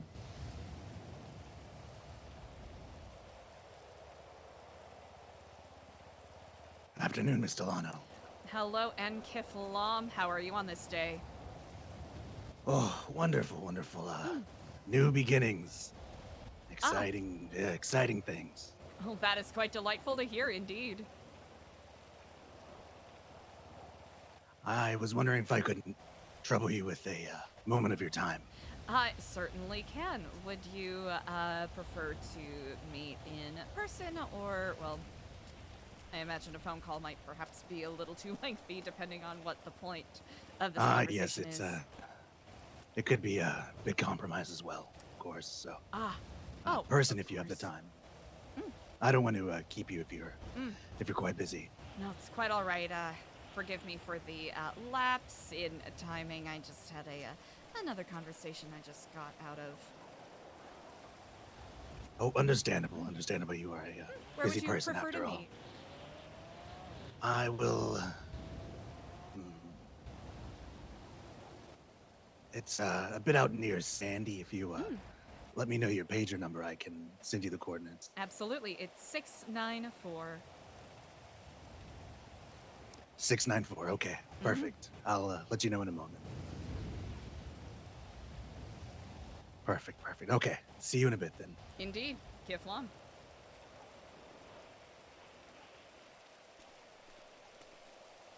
So,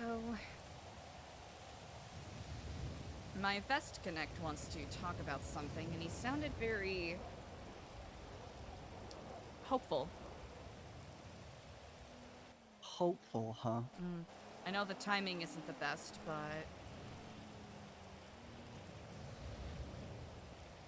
Look, anything to get my mind off of this clusterfuck of a fucking situation. I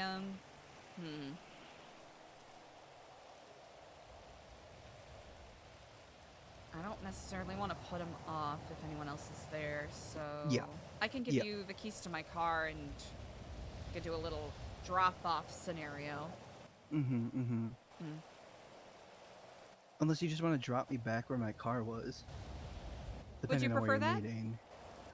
Yeah, I feel like that'll work out. Yeah, it sounds like he wants to meet somewhere by Sandy, so I'll at least keep you abreast in case anything bizarre. Yeah, just keep me in the loop. I think that is something I have to get a little more in the habit of doing. Because if I lose you and Kenny,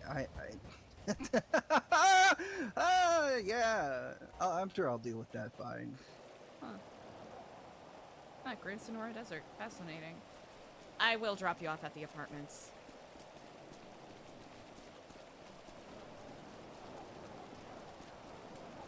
Ashton crashed in. Also, it seems like Sunny is at the center if you want someone to talk to about non-existential things. You know what? That might do me some good, huh? Sunny is actually quite a delight. I do believe you will enjoy your company. She's an absolute doll. She's a fucking. the Sorry, best. Ashton. This truly is a lot to process, especially with you, knowing Kenny longer and knowing him more. I am holding on to my sobriety by a fucking thread, and he's pulling this shit right now. I gotta say, I have to commend you for how stalwart you've held in spite of everything. Beyond, what up? Look, if I go back, I don't know if I'm coming back, you know? It's a revolving door. That next one more time might be my last.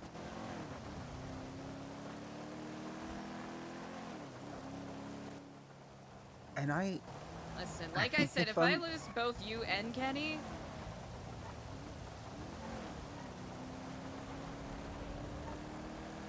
my friend to death ratio is already pretty fucking preposterous, Ashton, so I'd prefer it if that didn't happen. Again, sorry, I don't mean to yell. No, you're completely justified in how you feel right now. As are you. I won't begrudge you for feeling this way at all.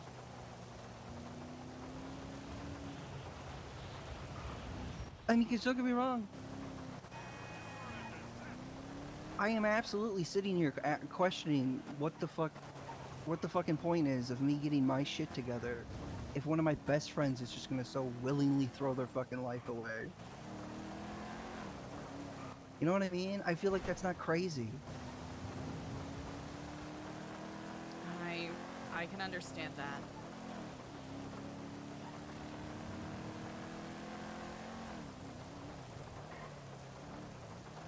Are you dropping me at my car or apartments? Where the fuck is your car? I am so sorry. Old apartments? That's right, thank you. At least that's what you called them.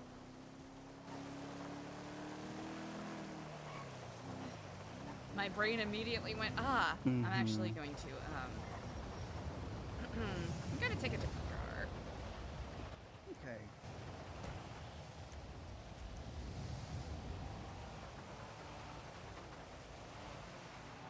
Oh.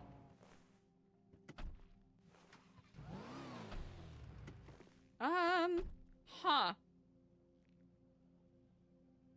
Can you pick me up?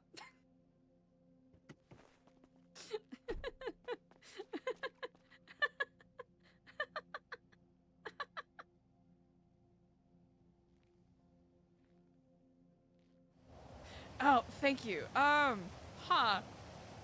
Thank you very much. That's fascinating, huh?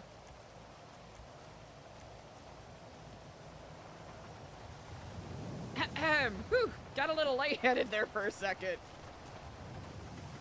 Yeah, it's all that stress, just all the It's been cortisol. compounding. It's compounding. It's pretty bad.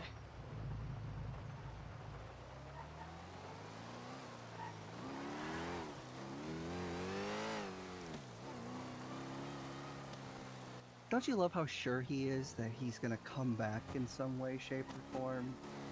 Talking about being a ghost. I don't like that. I don't like. Oh, earlier he was talking about purgatory, so. What? Oh yeah, and I said, what makes you think you have any choice in how your afterlife goes? Okay, well that's What if it's great. just yeah? What if it's just like a light switch being turned off, and it just goes black? Well, hooray! I guess that's something else we gotta discuss. Yeah, Yahoo! yay! Yay! Everything's Alright. fine. Everything's great. I'll Yeah, ping you. Just let me know. Okay. Oh, what's your lucky number today? 544. All right, give one to that.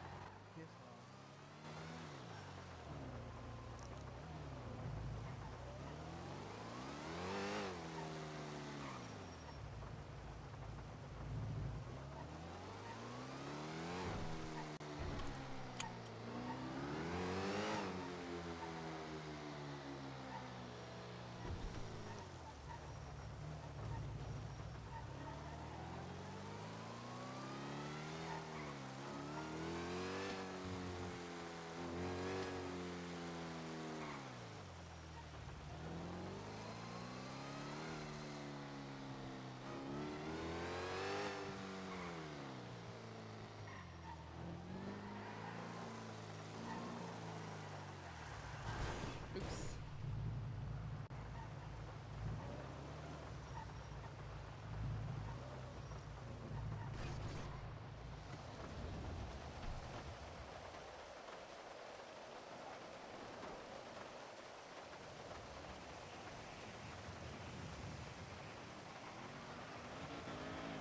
Damn, today's just one of those days! Actually, wait, I'm dumb. I'm dumb. Why did I go over here?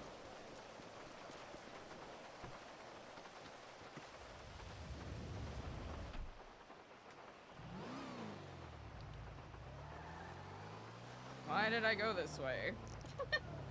Crash out day! Potato Jesus! Chat, make sure that you give Potato Jesus a follow. I believe one of our mod gods gave a shout out a bit earlier, so make sure that you send a fuck ton of love to Potato Jesus, who plays Kenny Cushman, who we harassed with a lot of yapping earlier, so make sure that you send those good vibes.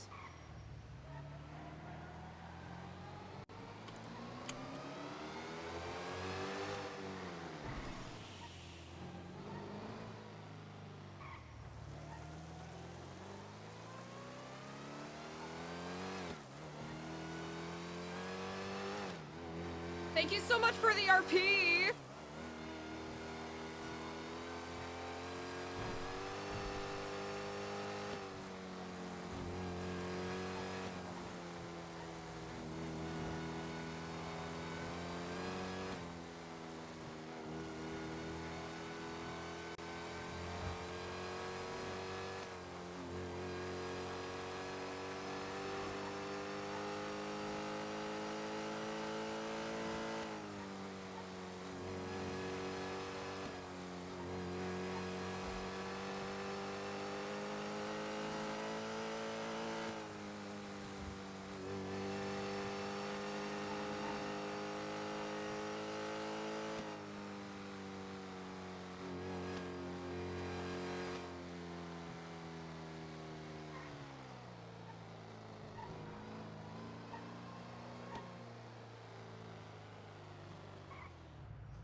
Yo, the timing of that was so funny. Oh my gosh, that was so dumb. That was so funny. That was so funny with how dumb that was. I am just truly the timing of that. The timing of that was ridiculous.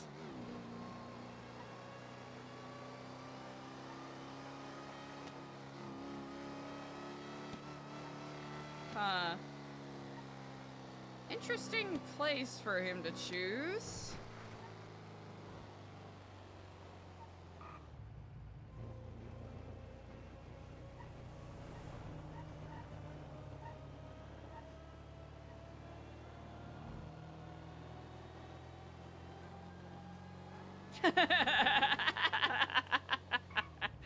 It was literally Eliza being like, okay, I think we're all on the same page, and then immediately passing out.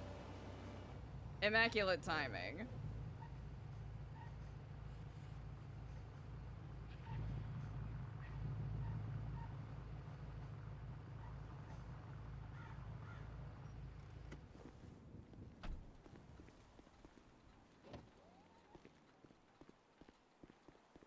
Hi. How's things? How are you?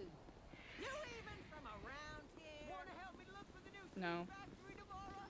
Sure is shit.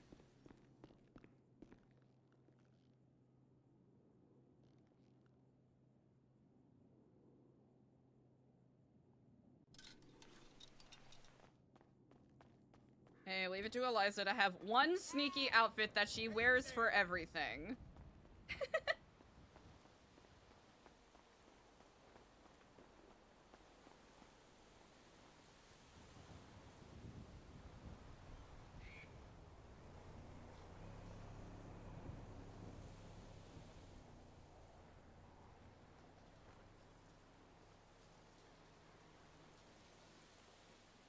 Number.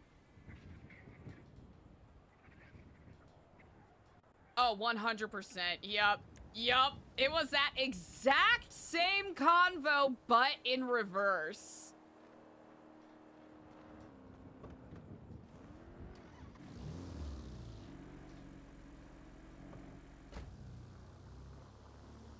That exact same combo, which is wild! Which actually is incredibly wild that that should be the case. Okay, good shit.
Hmm.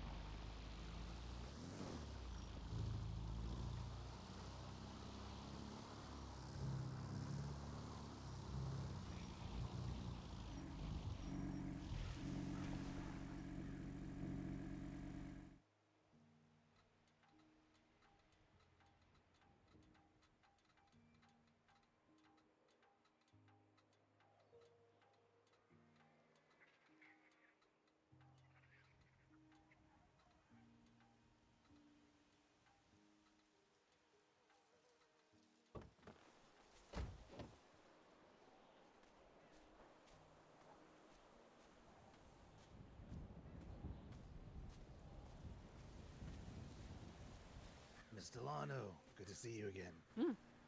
Hello and Kiflam. Kiflam, I find it a bit safer up here from the, well, the wildlife. Ah, indeed. Certainly been a lot of birds out and around as of late. Certainly, certainly. Huh. It's actually a pretty tight view. Good view of the prison and the, well, airfield, I suppose.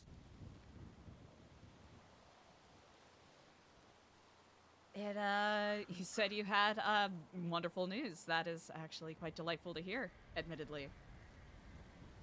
Well, it's, wonderful in a sense. For others, not so much. Ah, But you're aware of, well, the certain wave that went through the city. Winds of change, as it is. The magazines, maybe guns you had in your possession. I heard that there was a lot of rusting going on. Planned obsolescence, one even could call it. Exactly. Off the top of my head, let's see. 6 Deagles, 10 extended magazines, 18 Glocks, etc. The sum of my losses. Ooh. But where there's bad news, there's a bit of good news. These things are admittedly a bit easier to obtain than they were before. You could even say the market is saturated to a degree. Mm-hmm. Well, I find myself in the wonderful position of having a certain connect that is able to acquire certain things for me. But it seems, well, everything's a puzzle in the city, isn't it? Certainly is. It's a bit of rock, paper, scissors, I suppose. The man with the weapons doesn't have the magazines. The man with the magazines doesn't have the bullets, and the man with the bullets doesn't have either.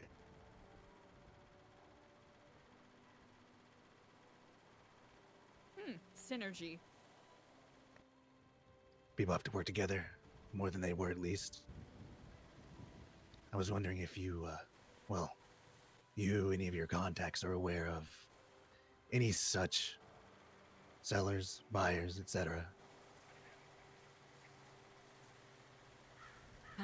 Admittedly, the only ones I currently know of are very public with selling their wares, and they're a little more in regards to what one could consider melee. Ah, the clowns. Indeed. Of course. Nothing illegal there, I suppose. Well, nothing that they advertise. Well, the good news being, sometimes new beginnings can be interesting. What is there to do when you have everything? Guess that is the ultimate question to some degree.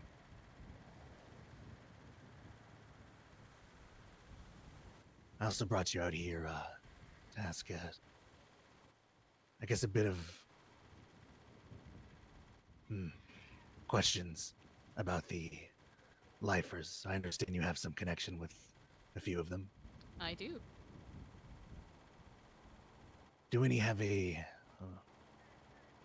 well, I understand your teachings are very peaceful, but do you believe any have a stronger, let's call it a propensity for violence? Oh, yes. Any specific in name, if you don't mind, of course. Looking to maybe expand the market, a captive market, as it were. Ah.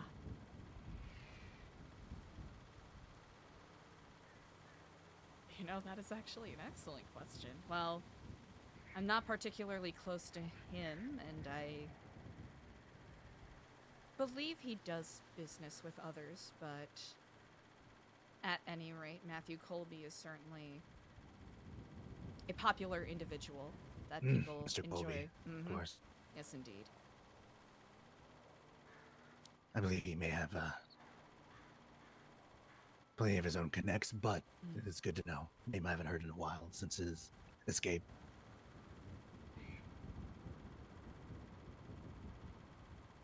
Interesting. I'll have to keep this in mind.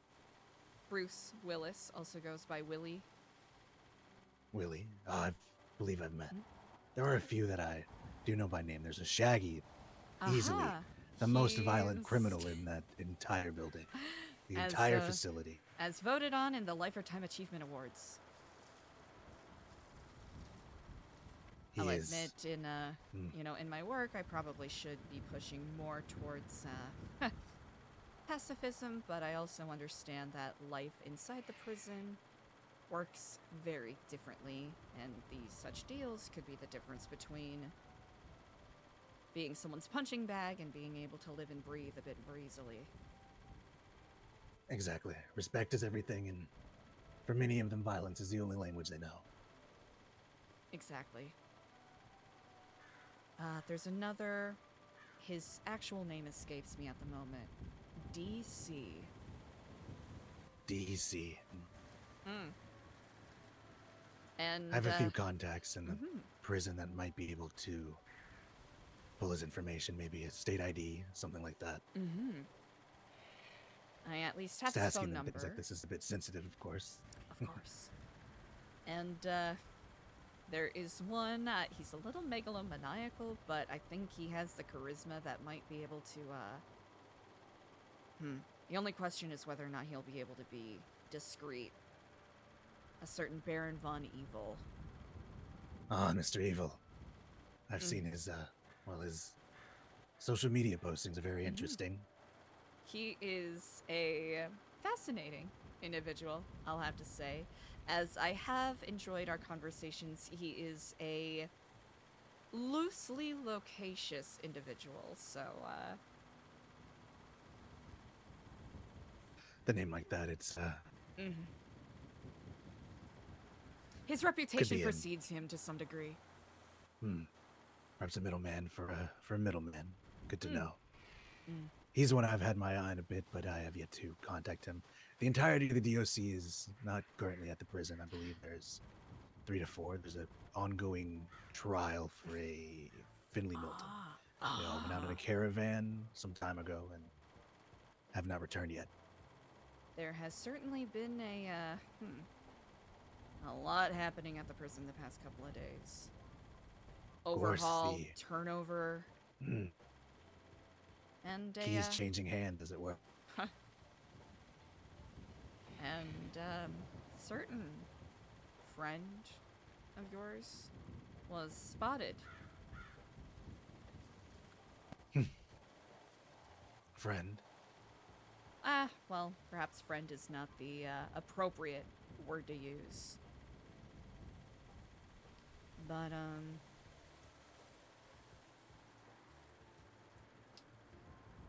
well, actually, I don't even know if friend is the correct word to use in this situation, but... Let's see.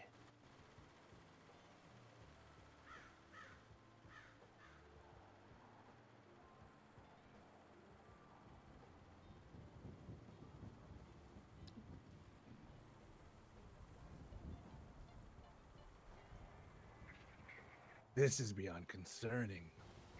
This was surely just an issue with the camera.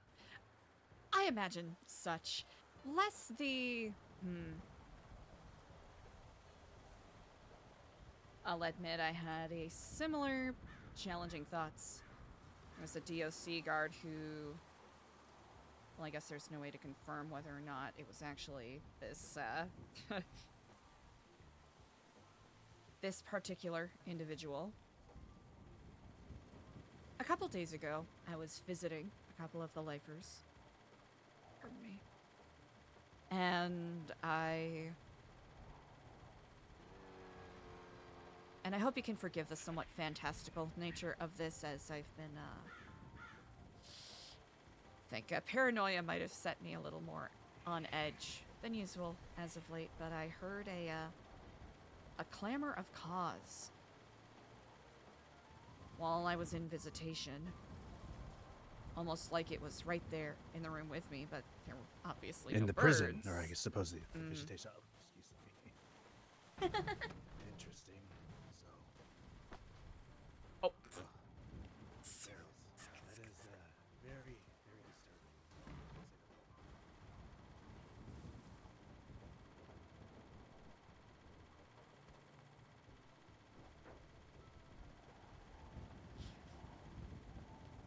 Slippery. In the That's moment, very disturbing to say the least. in the moment, I brushed it off as me probably, doing that thing where I hyper-focus on a very small sound or detail. So I brushed it off as my own casual paranoia in the moment. But then I got a flurry of phone calls from people claiming that they had spotted a ghost. Now, I think we are perhaps of the same mind that there are very likely plausible explanations for even the most challenging things. One of the people I spoke to was a guard who is a member of New Epsilon. He mentioned that the warden allegedly took those photographs that you see there. And I thought, oh, well, must have been a development issue, you know, a trick of the lens, all of that. Then, he said something that shook me a bit and challenged me further. He, as a DOC guard, approached the man that you see there in the photo in the cut because he didn't recognize him as one of the inmates. He wanted to discern if it was a safety risk. He asked the gentleman his name, and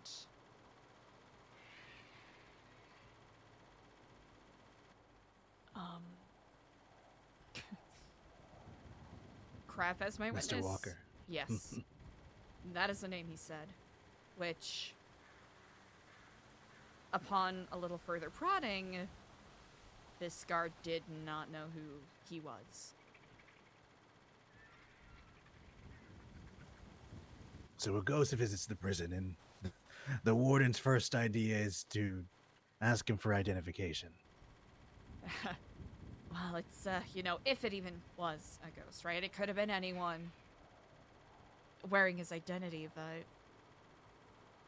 I recalled what you mentioned the other day, and I recalled that someone said that, this individual, what call you, is not tethered to the lighthouse necessarily. Yeah, it's not the same way the others are. Well, I guess only one of them, Mr. Norman Bones. Mm. I've actually witnessed, I believe his name was Isaac, Mr. Isaac. Witnessed him myself. I spoke to him, as a matter of fact. Oh. I was... It was interesting. He was, I mean, looked just like you and I. Flesh and blood. Bit of a odd manner of speaking, as if he only recently learned how to speak our tongue. But he very amicable. It's very interesting. Far from what I've heard of him. I've heard he's just a nice old man. Well, I've heard that from some, and from others I've heard he's made them very, very sick. Perhaps it's retribution, or could even be random acts of, well, whatever these things feel. But Mr. Walker, seems you're correct, he's not tethered to the lighthouse the same way the others are, but still don't understand what he would want still in this world. If I am correct, the other individual in those photos is a former associate. Another So I believe wearer that of is the Mr. cut. Milton. Mhm. Well, must have some kind of business, though, I wonder. Could be so important that he manifested himself in this place behind us, and just for a quick chat, it can't simply be that. On one hand, it's truly none of my business what designs the spiritual world has, or what have you, even if it was just an individual dressed up as him, right? Could have been wearing gossamer to do that effect on the camera, who knows? But the potential that it may hold darker portents does haunt me a bit, admittedly.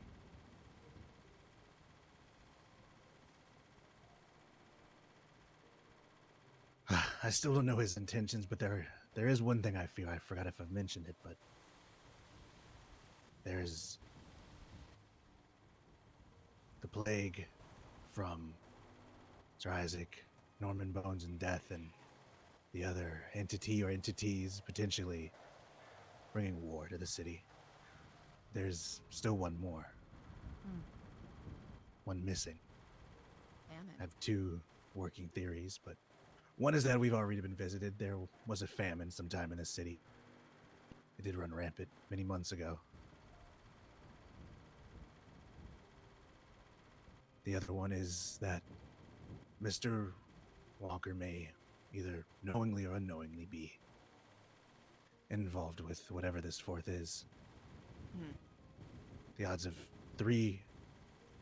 two related spiritual entities gathering at the lighthouse, and then a third unrelated seems unlikely to me, but there was the manner in which Mr. Walker died. Have I mentioned this? All I know is that it was caught on tape. Miss Leichenberg, who now works at the Department of Corrections, Mm-hmm. had a special permission from the council to broadcast the council meetings.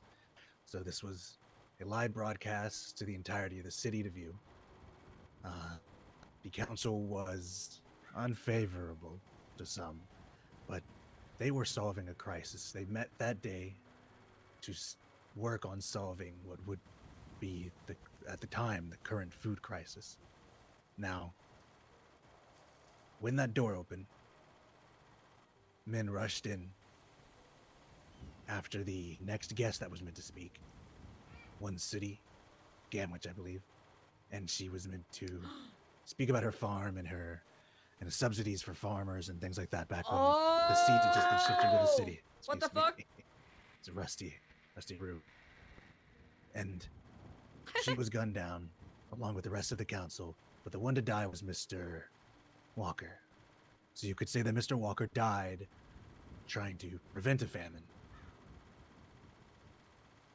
And if it's to believe that these death, sickness, war are these entities plaguing our city, then famine, whether corporeal or otherwise, may have already been around in some form. And again, it's simply a theory. This man could be completely detached, and maybe the lighthouse is just some thin layer of reality around it that allows him to come and go as he pleases. But a theory is that maybe some kind of spirit of famine may have latched himself onto Mr. Walker, with or without his knowing, though I have not heard of any malicious acts by the man. Hmm. But if that's true, then, well, all four have gathered. Hopefully I'm wrong, but it's something that's been on my mind lately. Feast and famine, I suppose. Huh. Seeing him at the prison, I'm sure he has his own maybe unfinished business, or else he wouldn't be roaming the city as it was now. Hmm. Though I must admit I've spent some time at the edge of the wilderness, looking down at the lighthouse, trying to muster the courage to go down there and speak with whatever luck of the draw is waiting. I've seen others come and go, marshal, random people, ADMC, and people I didn't recognize. But something about going down there is just, the place is very heavy. Very popular as of late, too. Very.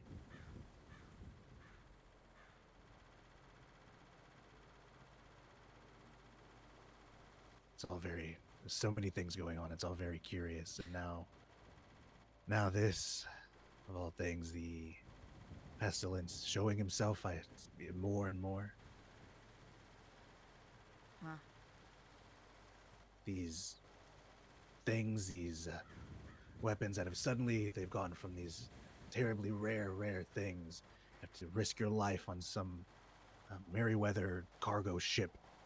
The horn of death sounds to the city, everybody gathers and fights it out. Now you can buy them on the street like anything else.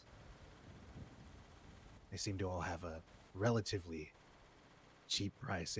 Anyone can afford them now. As many middlemen as there are, anybody can get them regardless of affiliation, but I look to fill a bit more niche market at the smaller groups that don't have those connections, the individuals, the people looking for something to protect themselves, but maybe they've done some wrong in the past, or maybe they want to settle things on their own. They don't want to risk using their own personal gun, and, well, there's always a market to fill, and a small one is a bit safer. I just call that smart business. Try my best. I've made it this far, so hopefully we'll see. But it is interesting, a new start.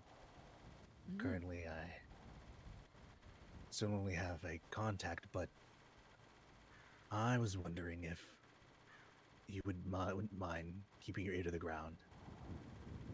I'm not sure what other types come and go through New Epsilon, what information you might have, but ammunition and magazine are the things that I'm in need of now, and I wouldn't mind, of course, repaying your kindness and help. I'll keep my eyes and ears open.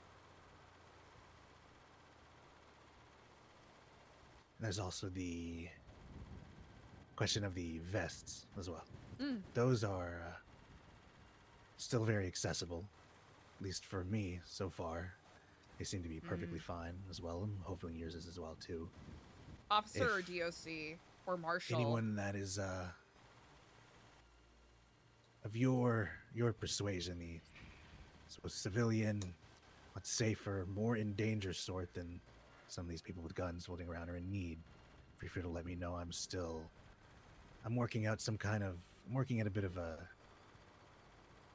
an exchange I've been doing. But of course, I'd be willing to cut you in the finder's fee. That's quite generous. I appreciate that. Always a need to protect yourself out there in this crazy city. That is very true. I'm a little worried because there's some others that I'm aware who are putting themselves in precarious positions in regards to gestures broadly, all of this, in hopes to save someone they care about or a group of people around them. And I know I have no leg to stand on in regards to this, but I'm terrified they might have attracted too much attention and put themselves in a position where ultimately they'll be turned into a cautionary tale as opposed to the martyr, for lack of a better phrase, they seek to become.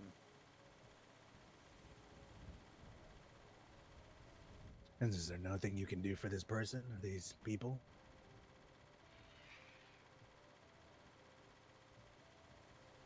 Last time we spoke, Are they lost? I think once one is settled in their convictions, it can be difficult to steer them in a different direction. It's the gift of free will and all that. A gift and a curse. Opening that Pandora's box. I've only lived in San Andreas for about 4 months. I'm not going to sit here and presuppose that any grand or smarter act rendered by me will have much weight or importance for, as I am sure you are very well aware, the gears, cogs, pistons that all run all of this are meticulous and varied and many, especially with the special interests. The thing that worries me is not any supposed entities. It's the people that believe in them and are acting on their behalf.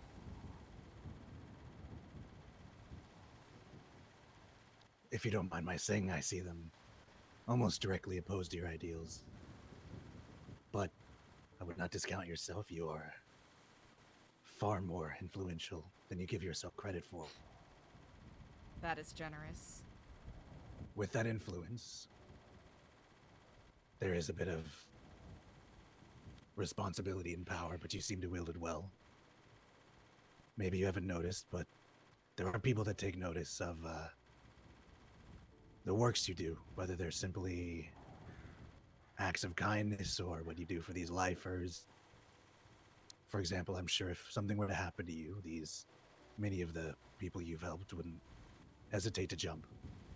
Not something many people think about when their goal in leadership and altruism isn't to benefit themselves. But you hold a lot of power. I wouldn't discount that. Perhaps more specifically in wanting to be wary in where I stick my nose, as it were. I've been trying to exercise caution, but definitely a lot of doomsayers anointing themselves as Nostradamus types, claiming that XYZ events are dark portends. You spoke of hope during one of our last conversations. I understand the possibility of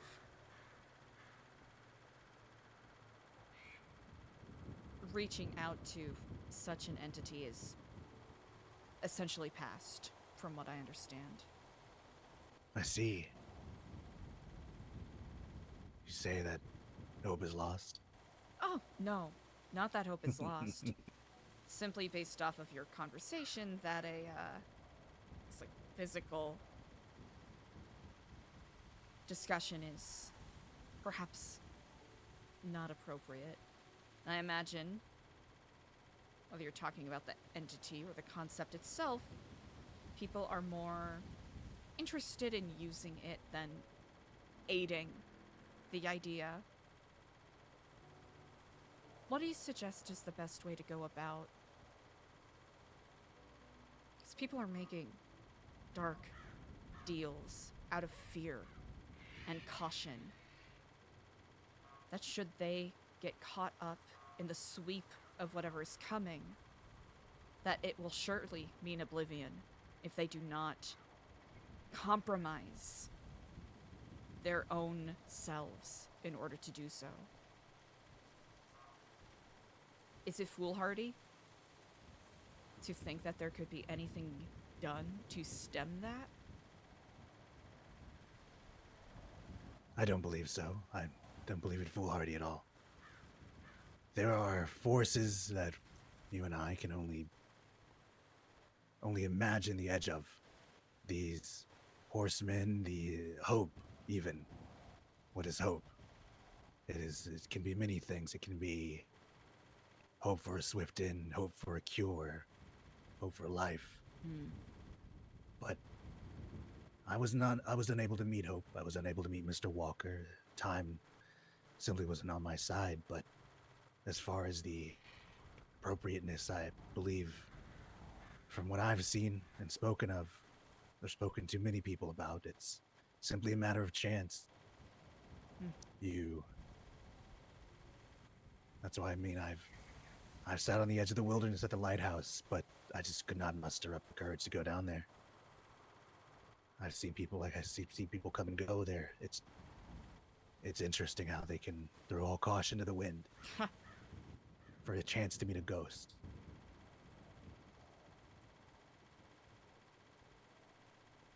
But if you believe in hope, that it's something you can see, maybe even help fulfill, I believe you should look for it.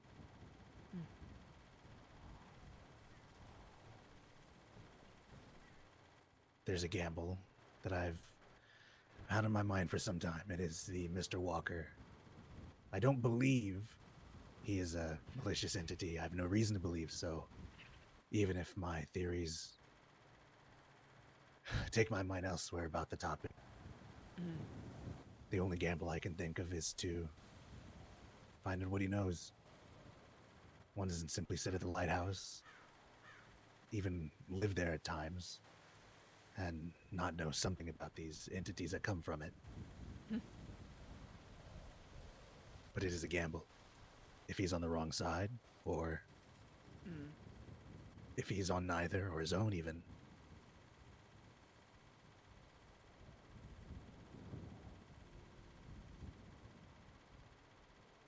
I recall you expressed similar sentiments when discussing the possibility of making a journey to go and perhaps ply his attention to get these answers. I hope you find I what believe you're it's looking still for. possible. I've been trying to gather more and more information, but people are very, very, very touchy when it comes to the subject. I try not to pry. A quick question here and there, but all I know still is hope is out there, and hope has cured someone of the plague. What it can do for the others, unsure.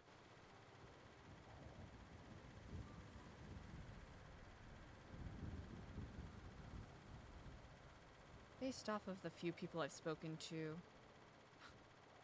take this with a grain of salt, because who knows anymore?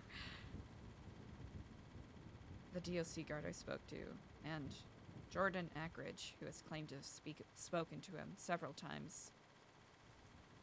Sounds as though he has the proclivities of a cat, in a way. He'll come to you when he wishes to speak.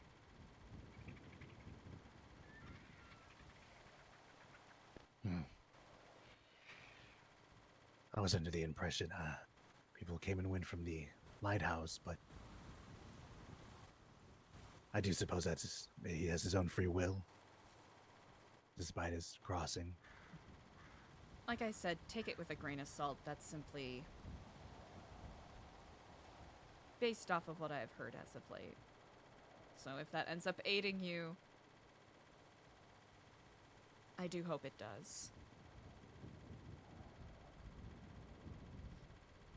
In regards to the information, I will do my best to make sure that I have things cross-referenced before I pass it on.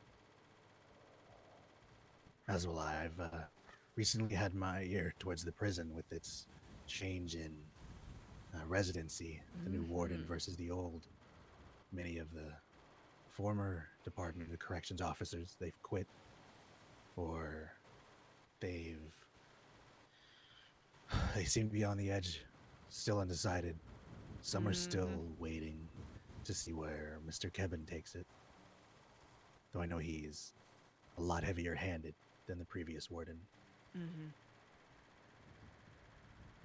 Yep, it's certainly a focus of a lot of tumult.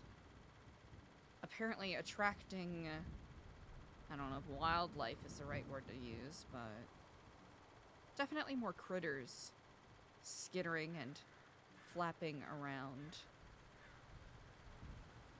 The dead rats. The I've heard. rats. A There was certain bird. A lifer. There was a lifer that had this obsession with rats. Though interestingly enough, as all this is happening, she finds herself elsewhere, nowhere to be found, as a matter of fact. Miss Carlisle. Supposedly with Cypress. Really? That's what my ears Huh. tell me. Huh. About a handful of days ago, there were a bunch of them at the prison, just standing around talking. Interesting. I'm sure the agents at the PD, the marshals, the DOC, I'm sure they all know, but harder to prove it. Maybe they were just there mocking them. Being there, knowing they can't do anything, they can't find their lifer. That's the second to escape that I'm aware of. Yep. Both with, let's say, minimal heavy-handedness.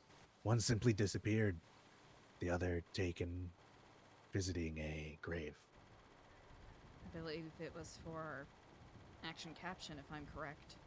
That's correct. Eliza was fucking guessing there. But these lifers, they must That is crazy. show up eventually. Though it's interesting, Miss Cassie, it seems a lot more careful than Mr. Colby.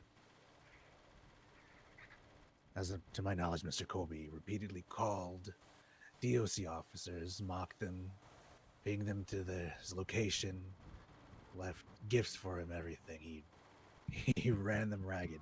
Though this doesn't seem to be the case with this other escapee. They're a lot more cautious, which matches, as far as I'm aware at least, to Cypress's methods. They're a gang I know very little about, compared to a lot of the louder ones in the city. They really do keep things much more under wraps. Cypress is a fortress of sorts. I think that's an excellent way to phrase it. The only thing I know is that there was a split, north and south, and members of the South Cyprus group dabble in and out of, I don't know whether to call it a religious group or what, but it's the Church of Our Holy Mother. The opposition. I think it's a fascinating way to fundraise, which I think is their inclination with that particular group, as they have not been very course. active. Well, the highlight of their little booklet was a state ID to send money to, so. Seems a bit different than a humble nonprofit. I don't have a leg to stand on. Oh. I probably The wouldn't be government here has a speaking lot to of you if money. that was the Oh, yeah, that is true. The government does have a lot of money to offer. I've known others to run events and hire, well, let's say, shipments that come from all the way from Polito all the way down to the city that seem to cost $100,000. Prizes that never get awarded. Scavenger hunts with clues never found. Tickets never turned in, and, well, the money must go somewhere, and the government typically doesn't ask for it back. Yeah. Along those lines, we're not going to make the same mistakes Fromage makes, that's for sure. Were those mistakes the fraud or getting caught? I'd say both.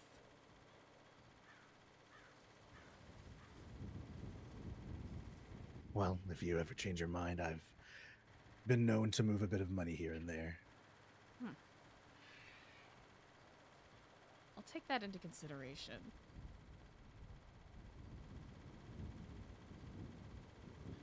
Now, in regards to the nonprofit, that is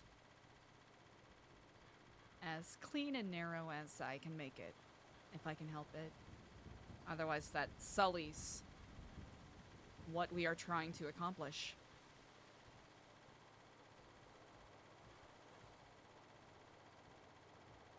Helping people help themselves become better. That's the goal.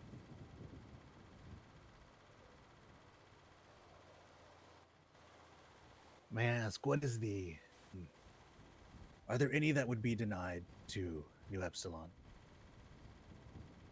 There have been. Well, denied probably isn't the right word, just not right now. There have been individuals who, perhaps in a fervor of excitement, thinking that we are the Epsilon program of 10 years ago, will either approach myself or another volunteer and exclaim, "I want to join your cult! I want to be with New Epsilon! Tell me what to do!" They're interested in carrying and using the name for a wide variety of reasons, whether it's spreading misinformation on someone or staging their own bizarre and ill-advised attempts at ritual sacrifice, Oh, really? or simply perhaps blatant curiosity to see what those crazy cultists are doing. Just a bit of curiosity then. Seems people that want an excuse just to do something wrong and they need some kind They'll of find it anywhere. backing. Exactly. Exactly. It's not New Epsilon, it's a gang, it's some ideal, or it's just for fun. Yeah. So, in regards to refusing people, I think that's the closest, but if people approach sincerely, of course.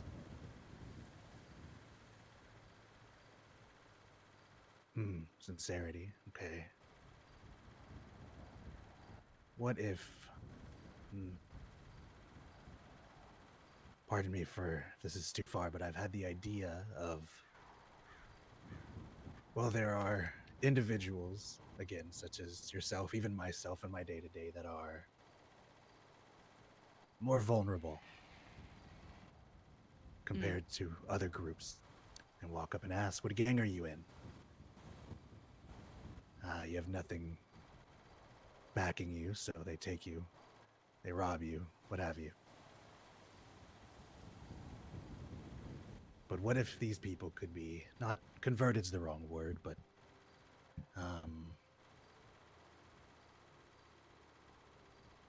used as a means to an end to spread the message, the good, well, the message you'd like spread for New Epsilon. There are many people that would do and say many things, maybe even if they don't believe them, but I'm sure plenty would. Eventually you hear something enough and you start to believe it.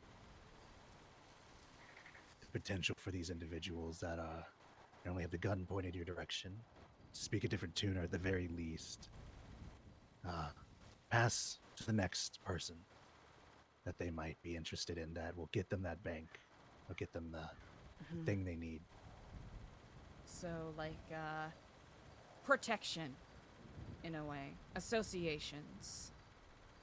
Yes, without actually having to do any joining, blooding in, any of the dirty work. You know? Here, come with me.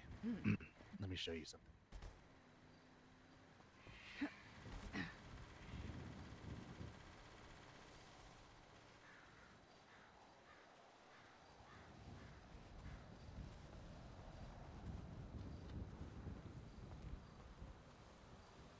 Take a quick look back here.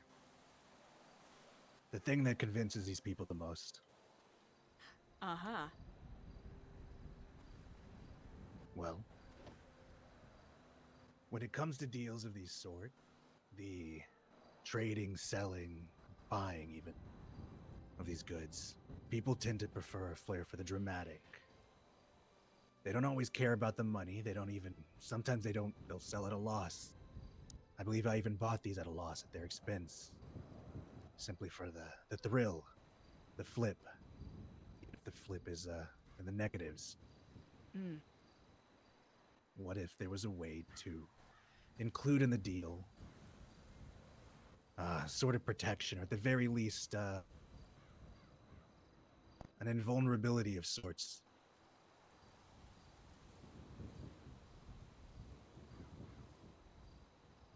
For anybody wearing the New Epsilon colors, of course.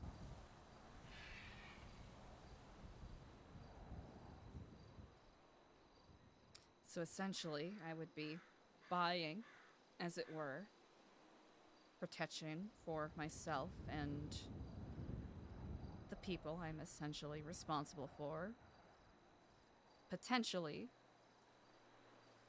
at the peril of someone else.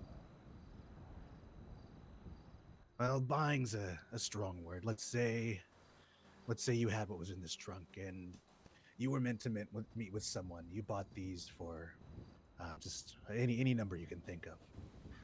you'd be free to, well, not you, but an individual would be free to sell them at whatever they see fit, with the stipulation that if they take someone from New Epsilon, or they try to, they are to not.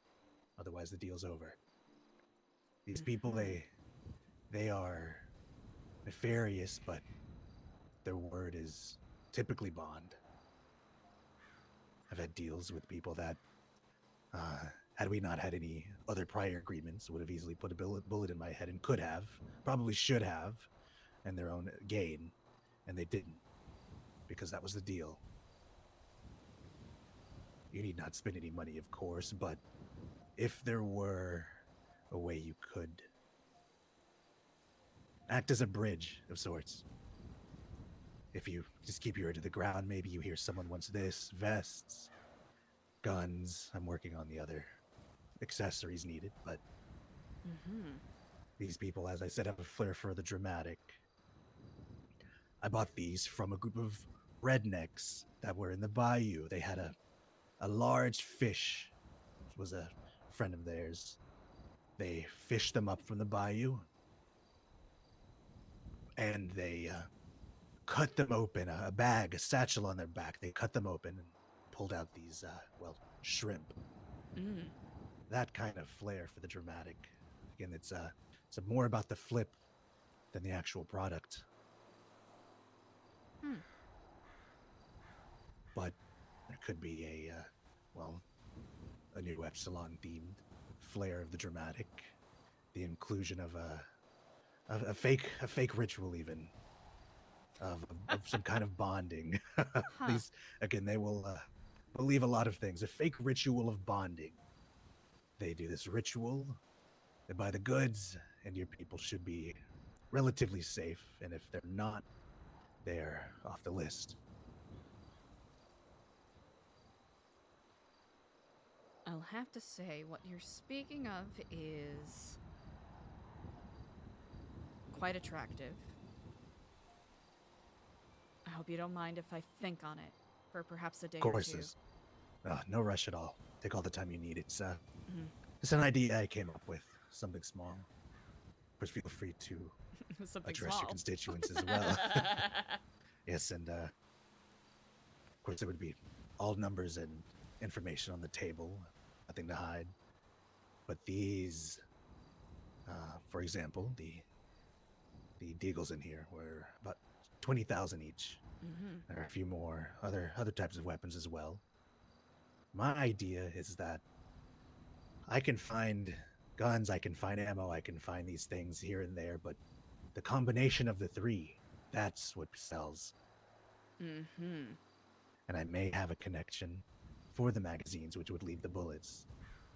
A combination of the three is that would allow you a lot more bargaining power.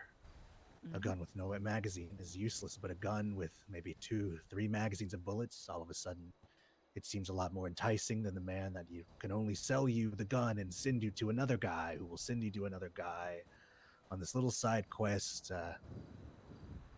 just to, have something to protect yourself with. Convenience. Exactly. To me, again, it's really not even about the money. It's, well, I like to eat, like to have a few nice things here and there, but it's mainly, I have a bit of a flair for the dramatic as well, I must admit. The flip is, well, once you get a taste, there's nothing like it. I will think on it. I appreciate you for opening the door to the possibility. Of course. Again, these, the idea is these things will come from somewhere. Someone will get them one way or another, but if it can protect you, put money in your pocket as well, and you'd have a bit more control, of course, over who gets them. And I believe keeping your flock safe is important, whether it's a group of loved ones, people in the same religious group, a gang, what have you, anything. Everybody just wants to protect the ones around them. There's different ways to do it. Either the end of a barrel or something a bit more sophisticated like this.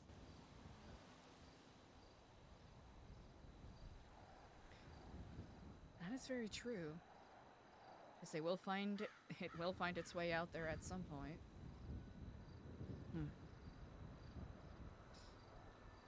As I said, feel free to take all the time you need and speak to the ones closest. I'm sure you have your counsel.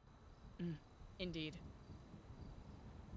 I'll admit I'm hesitant, but it would be, well, I wouldn't have gotten where I am right now if I didn't at least keep an open perspective to different possibilities. Of course, of course. Especially if I it's would, for the sake of protecting others. Exactly.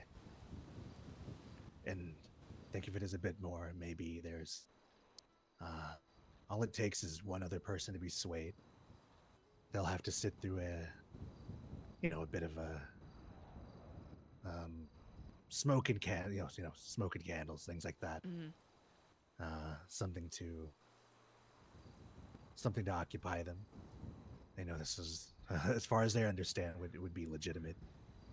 It would be a legitimate ritual, and maybe one or two of them have maybe not a complete change of heart. I don't expect somebody to drop all arms, but maybe a bit of belief.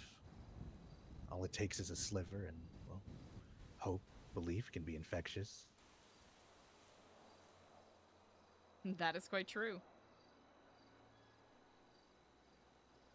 If apathy can be a poison, then its antidote very often is just as potent. I appreciate the thoughts. Of course, of course. And if these, well, it would only be right if such deals were to come through. I wouldn't mind stepping into the light a bit more. Of course, if you're putting yourself at risk, or maybe others that would like to be involved, I doubt anybody would let you do it alone, and likewise. It would be I, of foolish if I course, were to would. do so. Of course, of course. I wouldn't mind at least making myself a bit more known to them as well. Anybody that you trust, well, at least within your faith, I believe they are of some merit. They can only be good.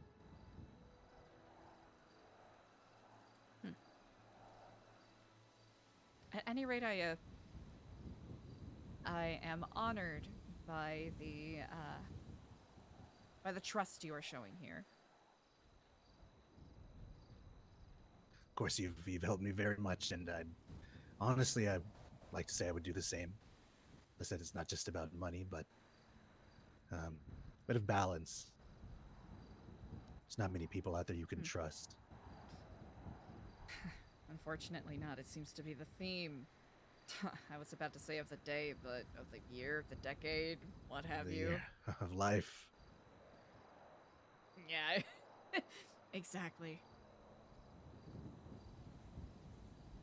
If they need well, it's up to you how you choose to share this information, but if they need maybe an alternate story, I can be, well, another Epsilon member from Vice City. I can be whatever is needed to maybe help them along if you decide to go down that route.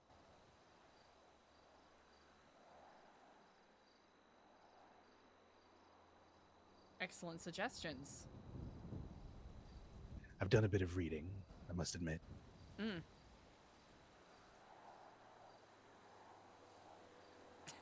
We're talking about, some of Formage's old writings? Oh, no. In fact, the ones you've had around. Ah, They've been around the city here and there. It's been quite some time since I've seen one, but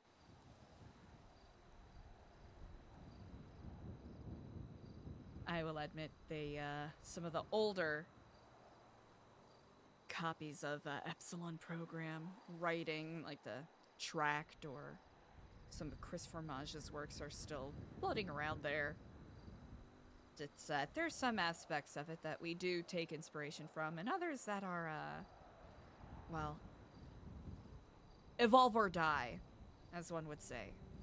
I believe I've read there was a new one floating around. do believe I may have a copy somewhere. I have to do a bit more reading, of course.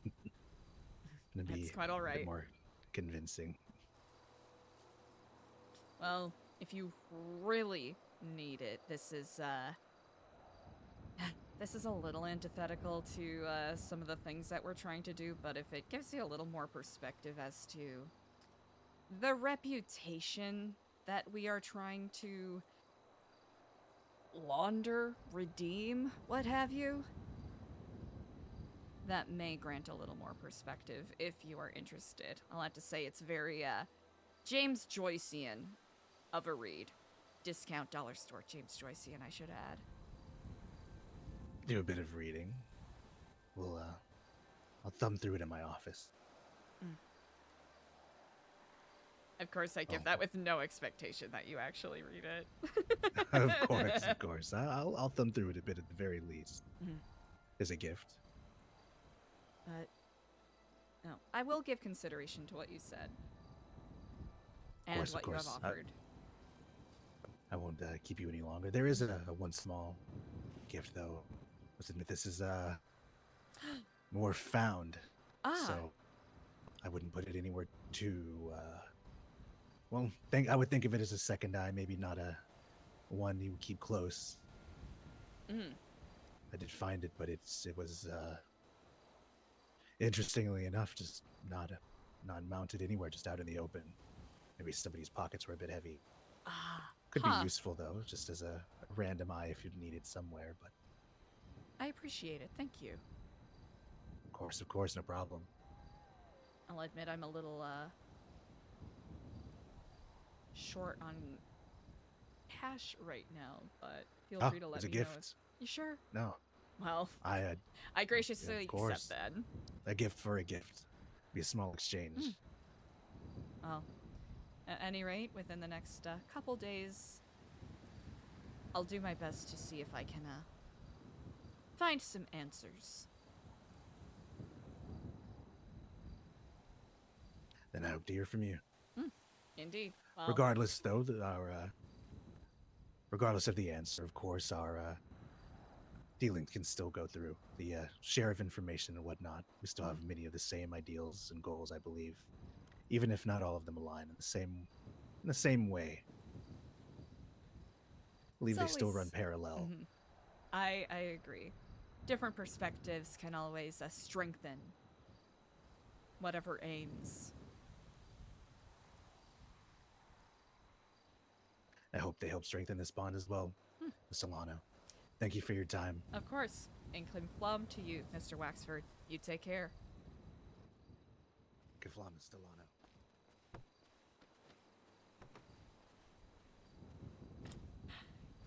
Ooh.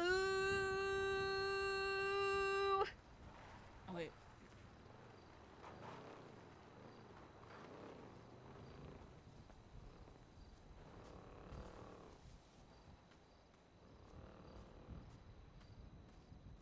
Oh, I just walked past it. Ha! Okay, chat. All right. Okay.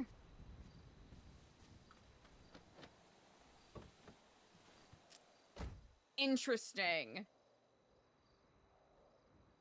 Into director's commentary time, chat. I just gotta soak. That was so much. What? Yo, Mr. Waxford's roleplayer is such a fucking good RPer. Too bad he's not real. Chat, what if all of these conversations have been figments of Eliza's imagination? She's just conjured someone that's way fucking cooler. That has a little more of a, you know, clandestine arms dealer kind of vibes. Just so she can have an unfounded sense of moral superiority. Alright, we want to call Joshua back, but more importantly, I don't want to do it by the airfield because something about it. Roll for roll for constitution check. Constitution check? Yeah, right. I don't know what the DC was for that, chat, I'll be honest. We didn't set a DC. I'll have to say, I don't know. How much constitution does Eliza even have? I think like wisdom save. Honestly, maybe it's a wisdom saving throw. Actually, no, low constitution because Eliza always passes out from low blood sugar and shit.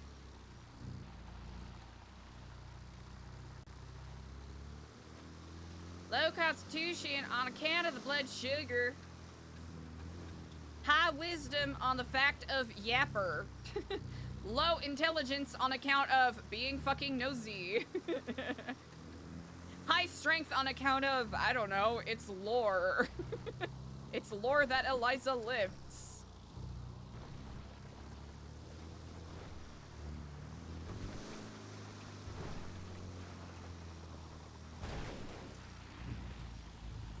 Just bust up our truck.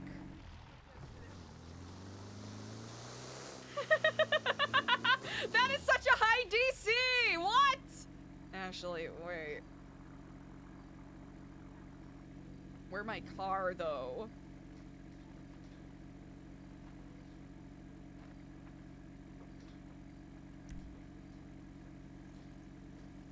Oh. Oh, it's over there! Wow! Bark vehicle. Yeah, I'm seeing about 3 Oh, right okay, con now. save for hallucination, wisdom save for psychotic break. Oh, yeah, no, he's 100% correct on that. And I think he's, oh man, okay, all right, there's a little bit to unpack here. There's a little bit to unpack here, which I think is really interesting.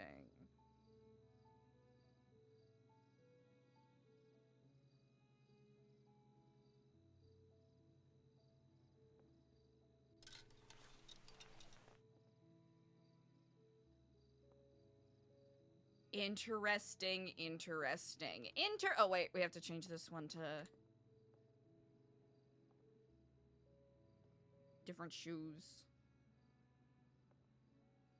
Interesting. So, there is a possibility that, well, no, here's the thing. There's a sneaking suspicion in Eliza's mind that has no founding on reality, but just by virtue of her being paranoid, that, you know, what if this is a long con sort of thing for Mr. Waxford to set Eliza up to, you know, make a foolish decision that ultimately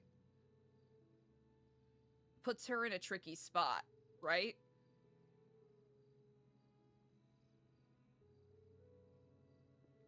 A dice set. Eliza absolutely needs a dice set.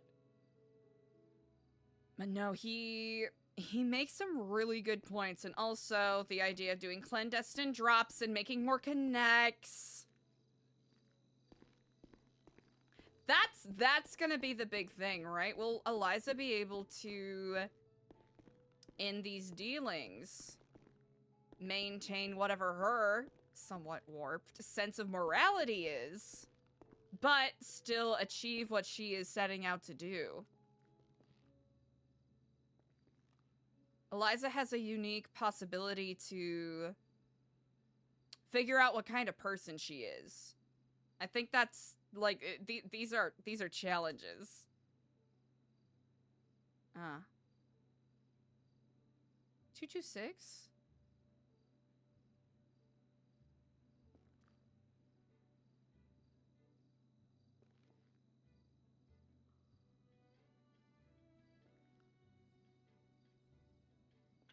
Serotonin speaking.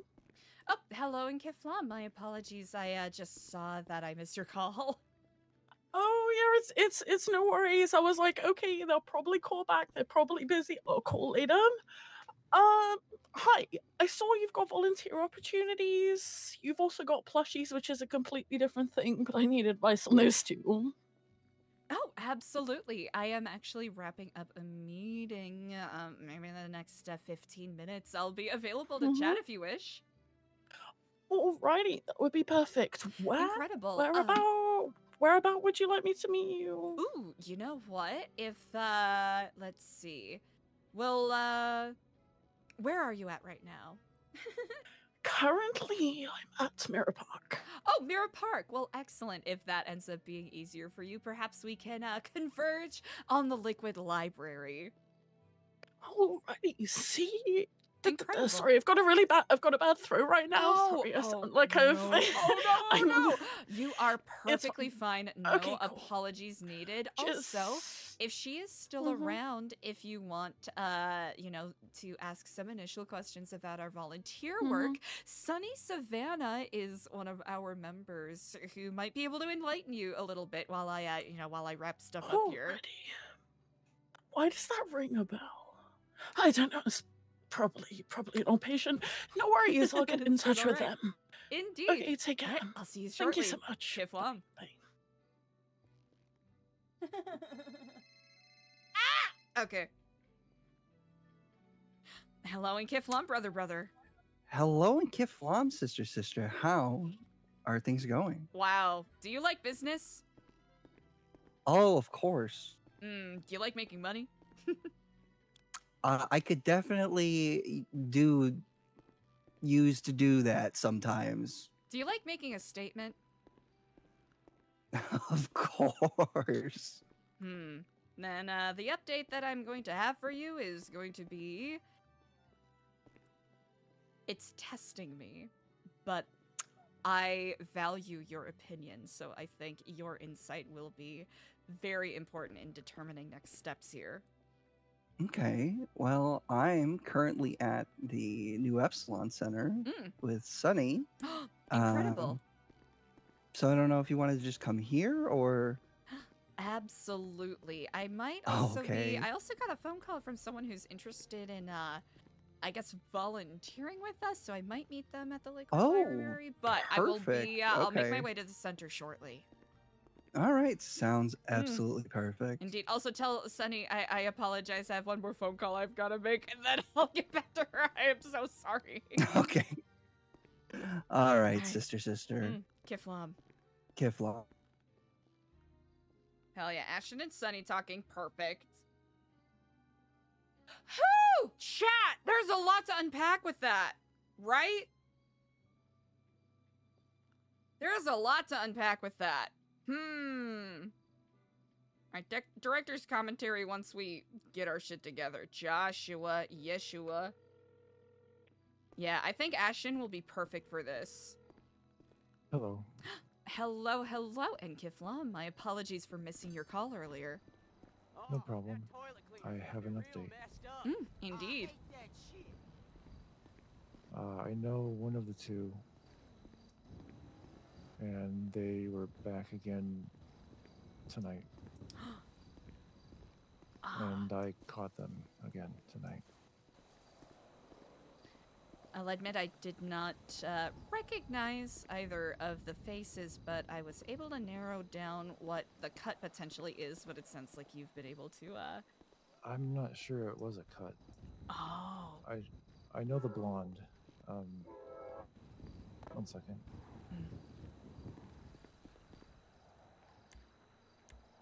You know that lady that takes the surveys out in front of the food court? Really? Yes. Sana Lenonen. Yeah, one of the newer members of SecuroServe. Yes. And So I- works at the Takotsuya place, I believe? Correct. Fascinating. The other one I'm still unsure of, but I managed to get I cropped a couple of stills from the video I got that are much clearer. So still don't know who she is, but Interesting. I've been searching. No one that I saw, anyone on the lemon list had SecuroServe didn't look like her. What is it called? The taco place? Yeah, Takatsuya? I'm probably Takatsuya. mispronouncing it Yeah. to some degree. Yeah, no one looked like her from that place on the lemon list, so investigation is still ongoing, but at least I got somewhere today. Hmm. Well, I'll give the footage a couple more looks over and see if I'm able to jog my memory. By the Admittedly, way, it's just so you know, if you click the little cog in the corner, it'll make the image a bit sharper. Indeed. All right. I should have done that at least. I know that Earl has a special HD renderer. I should have Yeah, gone with that route. Oh well. It's a touch screen thing, you know. All right. Well, you have a good day. You as well. You stay safe in Kiflam.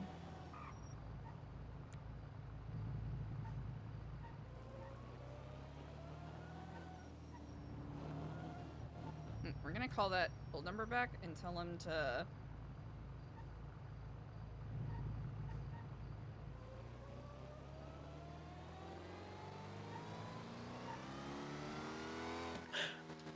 There we go.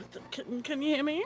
Oh, yes, I can indeed. I'm Okay, terribly sorry. I just wanted to give you a heads up. It might be a teeny... I'll be there shortly, but I'll probably have to dip to go and get some food real quick. So, Oh, food is a thing. Actually, yeah, that's a good idea. I probably need to do that. Oh, you know what? You want to just meet at Senior Buns? Yeah, we can meet Spot at underscore the Perfect. underscore dax whom gifted a I think that shiny will be underscore befitting like of a both sub. of us. Spot Wonderful. underscore the underscore dax whom gifted a tier 1 sub to Usagi Yes, underscore indeed. light.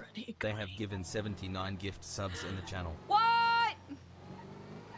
Spot! Spot! Thank you for that gifty. Thank you for the gifty to Usagi Light. Wow.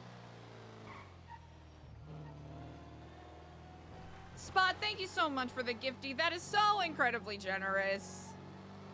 Wow, reminds me, chat, Friday.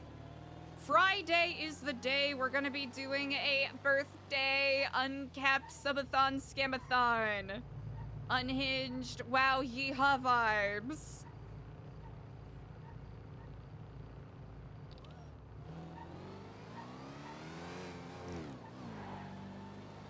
So, at some point tomorrow, I will have a complete list of the different sub-goals and dono bomb incentives and also channel points. We're gonna include channel points in this journey because I want to make sure that everyone, you know, gets a chance to feel like they're getting involved.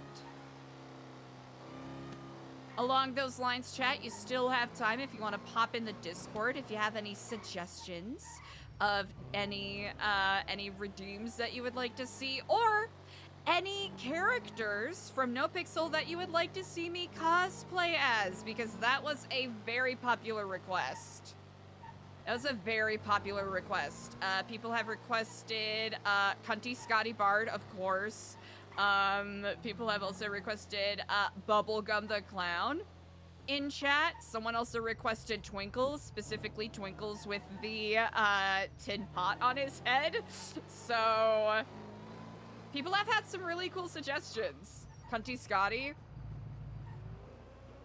Honestly, Cunty Scotty Bard would be a lot of fun. So that'll be one of our redeems, one of our sub goals.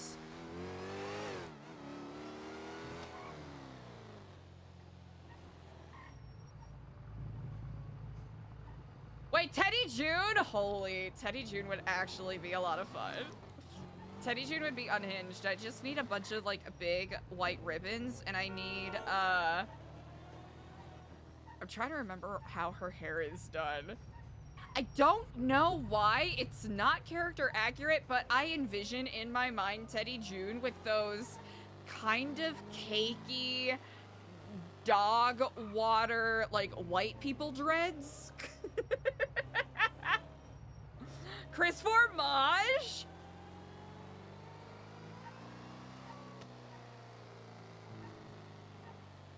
I think that would just be me with a saucy filter and no makeup on. Easy. She got them done on I got done on vacation. What are you talking about? Also, chat, secondary reminder. A, Subathon on Friday. Wow, yeehaw. It'll be a party. B, mod applications are open. So if you're interested in joining the mod squad to any degree, we're just looking for volunteers, people who are able to, generate even a slice of their time. We're looking for people who are relatively consistent in chat. Got more details in the application itself.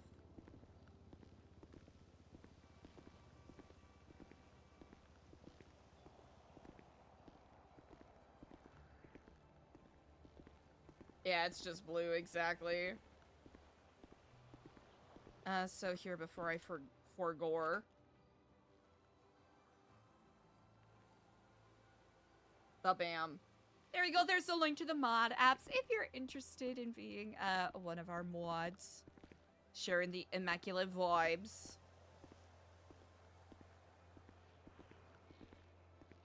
But yeah, this Friday also, it didn't plan this, but it's gonna line up. Stewie's court case is gonna be on Friday too, so that'll be interesting timing. Is there no one? Oh, thank God Big Dogs is open. Thank God Big Dogs is open.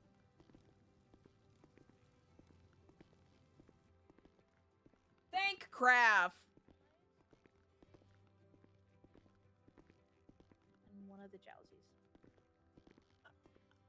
Appreciate it. Thank No you. problem. Have a great day. Thanks. Enjoy. You too. Hello. Oh, hello, Ann Kiflam. How are you on this day? Great. How are you? I'm doing quite well. Thank you kindly for asking. What can I get you? Could I please get 5 combos if that is not too troublesome? No trouble at all. Incredible. Any specific? You know what? Dealer's choice. Everything from here is amazing, so it's hard to choose. And you said 5, right? Yes, please. And there you go. Ready for you to pay. Wonderful.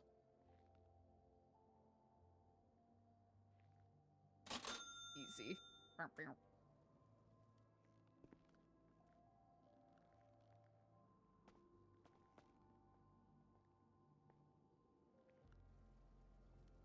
And there you go. Have a great day. Thank you kindly. You as well. Thank you. Hello, Ann Kiflam. Thank you so much for meeting with me. Hello. What's that you're saying? Oh, is it Kiflam. like the dessert? Like the dessert? Like flan? Oh, that would be amazing if it was. Actually, no, it isn't. Kiflam is actually a greeting, sort of akin to an aloha or namaste. Mm-hmm. It's an expression of appreciation for anyone whose paths we cross in this grand, chaotic universe.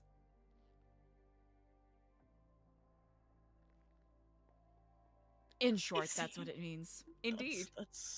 I mean, you're certainly the most optimistic person I've met. Do you want to eat? Do you actually want to eat your food? Because you said you were very hungry. That's probably. Thank you. It's I have a little bit of a low blood sugar kind of dealie. I mean, yeah, that's you did remind me that I had to eat food, so I do apologize if I.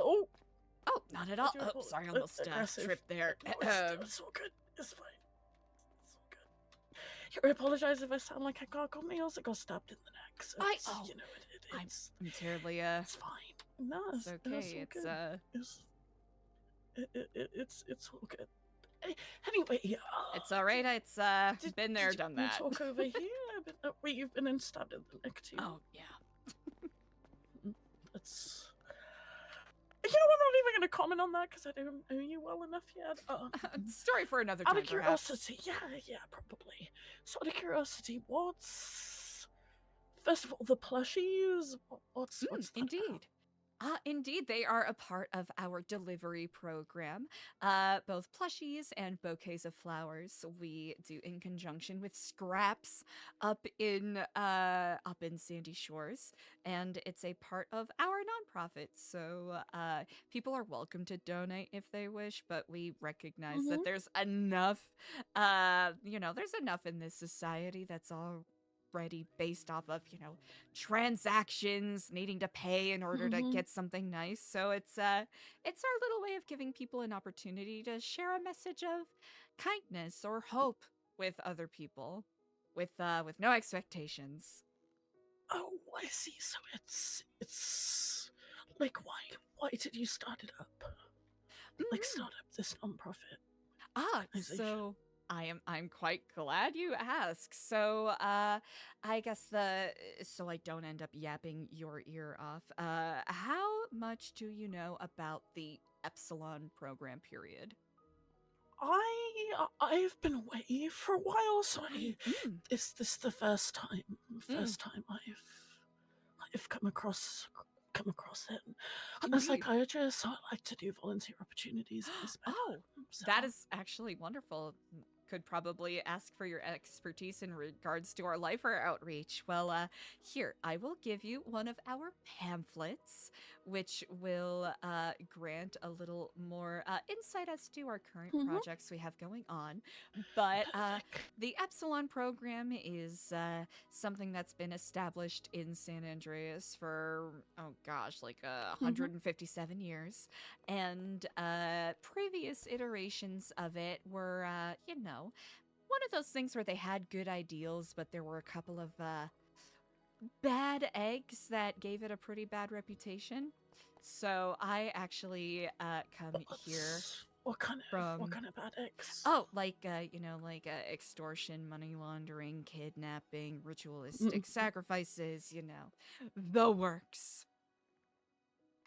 And how would the sacrifices tie into a charity? Just one of those things that happens when you have a group that works with vulnerable people. There's gonna be, at times people that are attracted to take advantage of that. Yep. Do you like have any measures in place to avoid that? Actually, yes, indeed. Oh, that's perfect. No, these are excellent questions, and I really appreciate that you're asking them. It's always good to recognize our history, so that we can improve upon it and move forward. I know it's I actually transferred here from Vice City to revitalize the program and sort of and fix the reputation, because it kind of aligns with my personal philosophy of why I work with the program, is that everyone deserves a chance at redemption.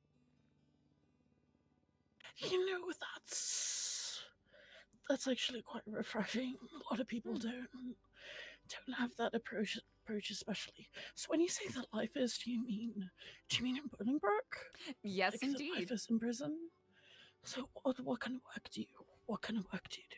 I'm actually glad you asked. So we've worked on a variety of different projects, creative pursuits and whatnot. We actually worked with them to get this little book pulled together. It's their Lifer Yearbook, or the Lifer Time Achievement Awards. We visit them frequently, and we look for different outreach opportunities to sort of erase the idea that lifers are a monolith, or lifers are inherently murderous, angry, bloodthirsty people, which 99.99% of the time repeating, they're just people who had a bad day, who had a lapse in judgment, were put in an insurmountable, difficult position and made the wrong choice, which who hasn't, Who among us hasn't made, the wrong choice? Yeah, I feel like there's definitely a lot of misunderstandings. Mhm. I feel like 99% is probably a very vague statistic. Though. Let's be It is honest. 100%. I'll be honest, I'm not a you math just kind guy. of pull that out of. No, I totally get it. Honestly, I would probably, I'll refer to someone else who's a little better at survey stuff, but yeah, that was something I pulled out of my butt. So thank you for catching that. That's all good. That is.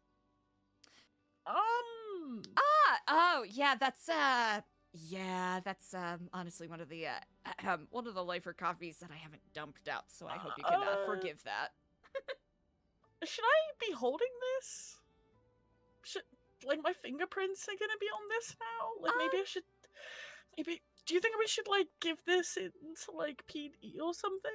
Like I feel. We can recycle it if it makes you uncomfortable.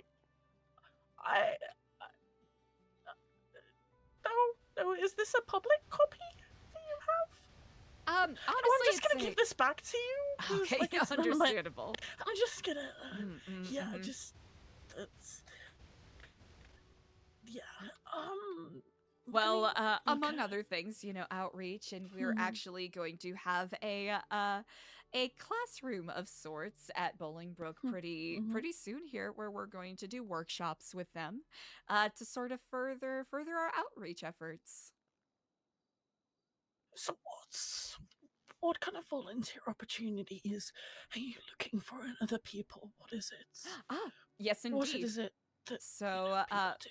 Of course, lifer outreach in regards to, going and speaking with lifers, giving them someone to talk to. It's always good to have that different perspective. We do periodically community cleanups where we'll either, clean up a park or a beach, just get a group of people together to pick up trash.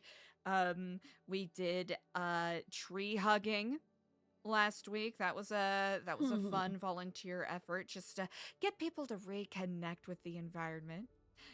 We also have our community kitchen, which we've put on a slight pause because we're reconfiguring how we do that. Basically just assisting people who are hungry and need food in getting that, because sometimes, whether you're down on your luck or if the kitchens happen to be closed, that can be a little difficult at times.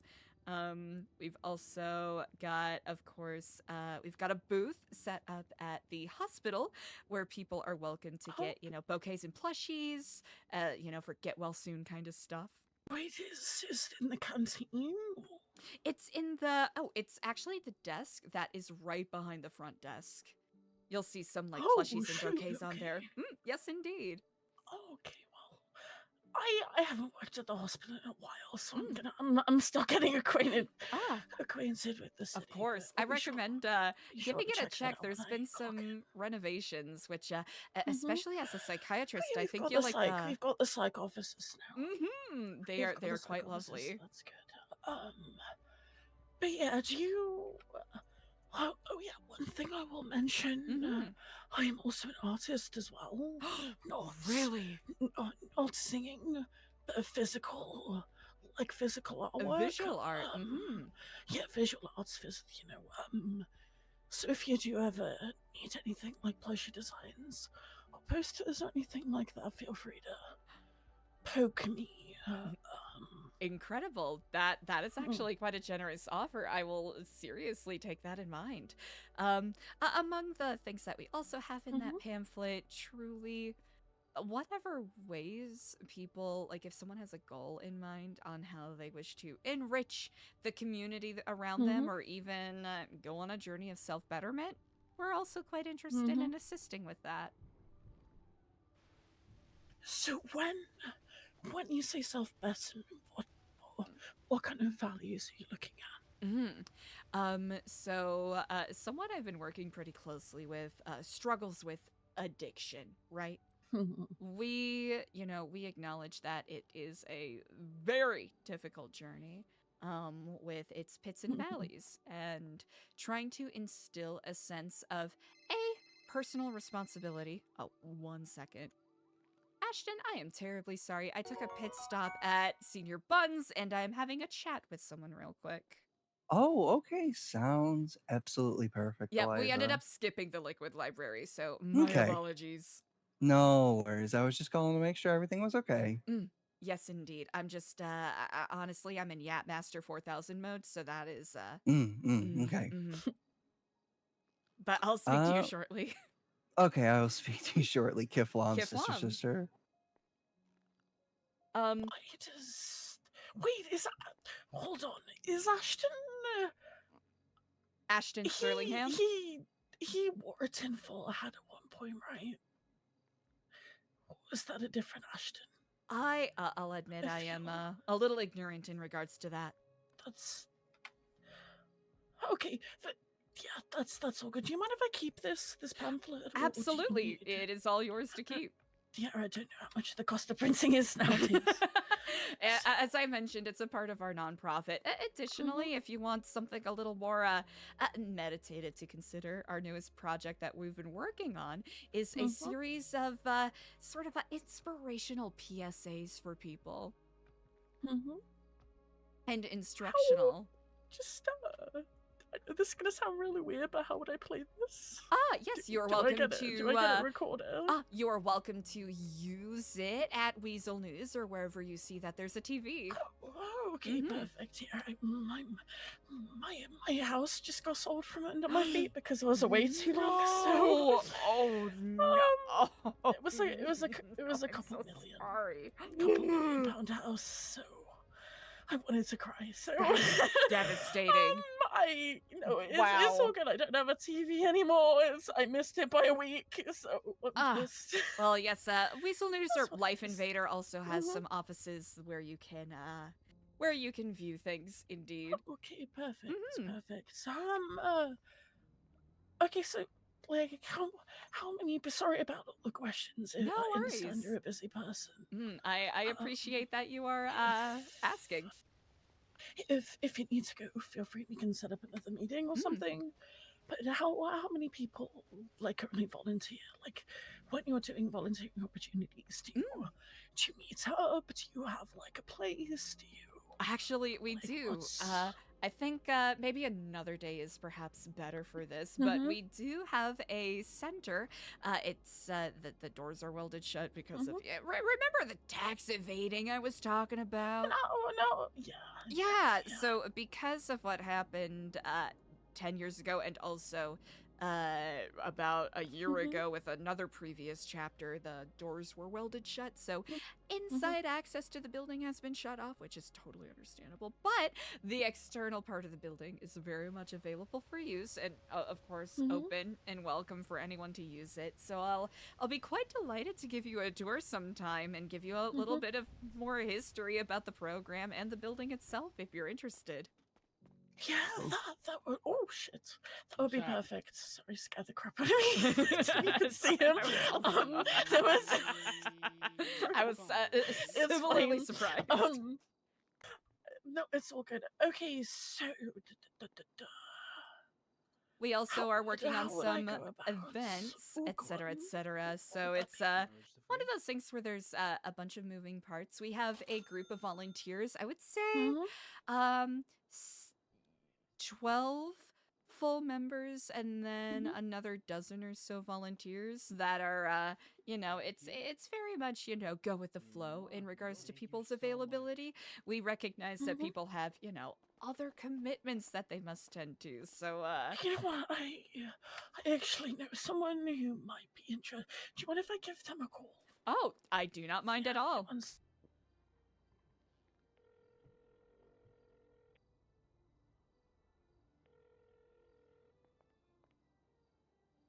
How?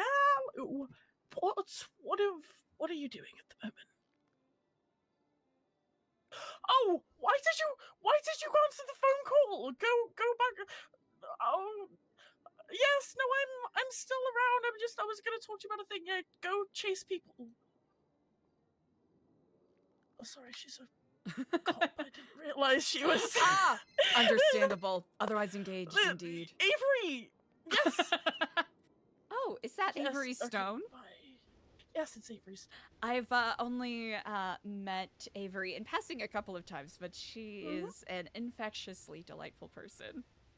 Yes, she is. Yeah, Does she know about your program then? I actually don't know.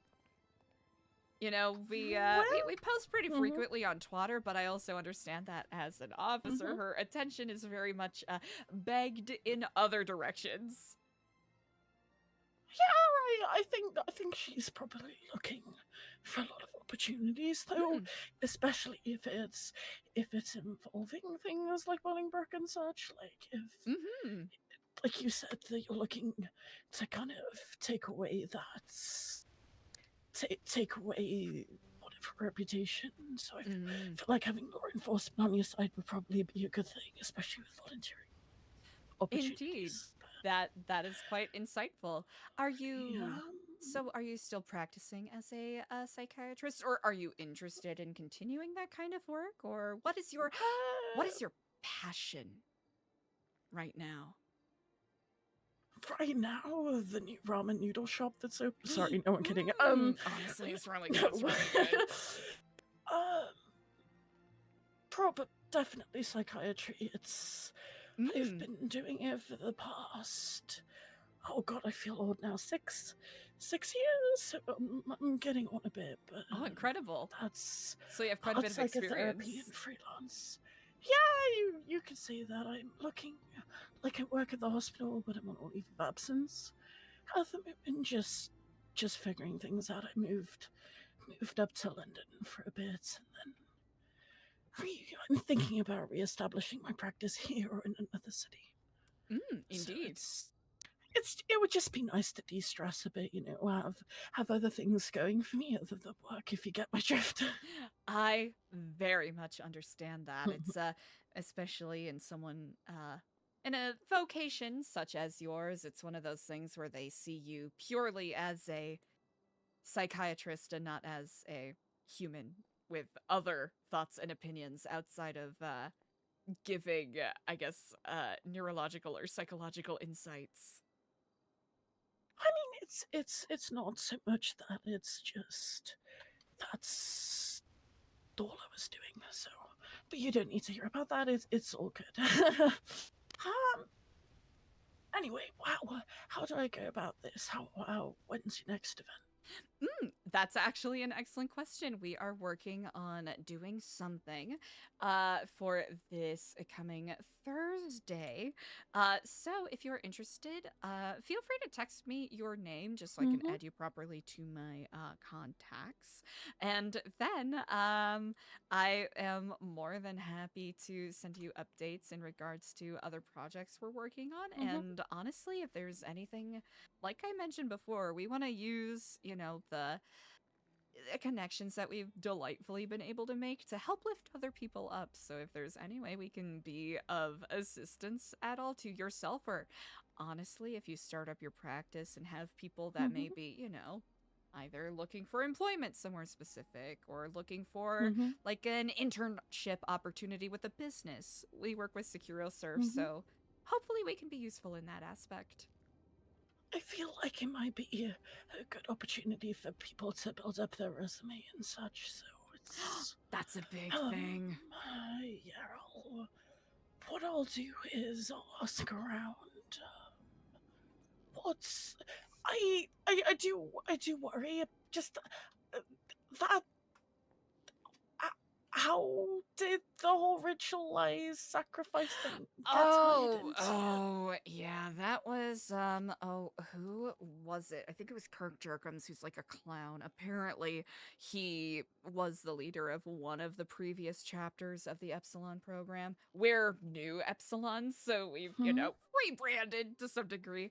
But apparently they would take people to the, chicken factory up in Polito and make them run around in their, you know, underoos and cluck like a chicken. You know, stuff like that. And then had a few patients from up there, so that's not something that you associate with now. And then I know I don't know if it was actually ritual sacrifices, but I know that, who was it? Alexander River, James Marco St. Marco, whoever was the head of the previous chapter. Was it Alex? Oh, that's what That's where I heard it from, Alexander Rivers. He was the one with the tinfoil hat. Yeah, he was in his underwear a lot. Is he still with the program? He used to be a good friend of mine.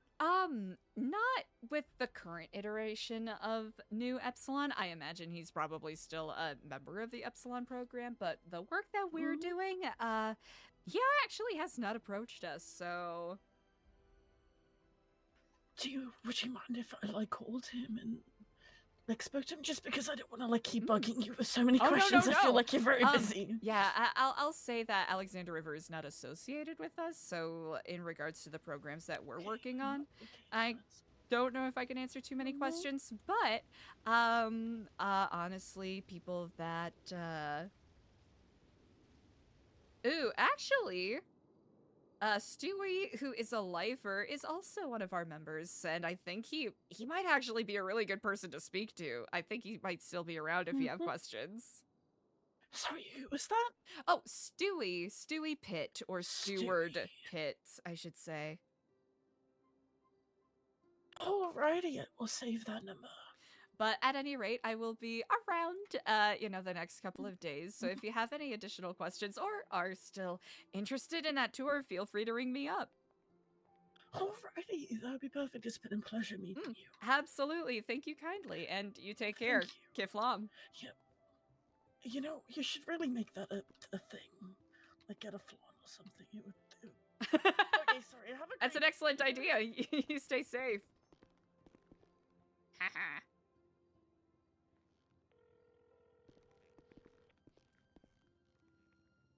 Hello and Kiflam. Hello. How are the Yaponomics going? The Yaponomics are going great. Are you familiar with a former psychiatrist / therapist by the name of Sarah Tonane?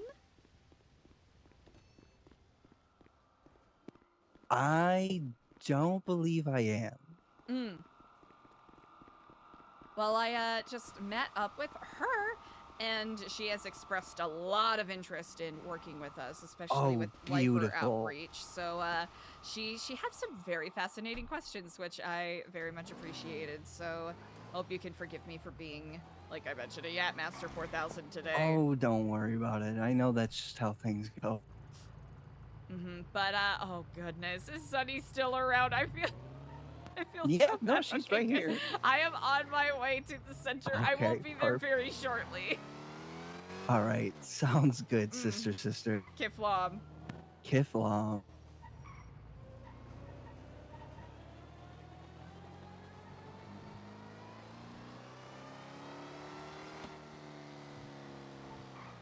Tells Kenny to live, drives recklessly. Slash Me tells Kenny that she doesn't want him to die. But also Slash Me drives recklessly without my seatbelt on.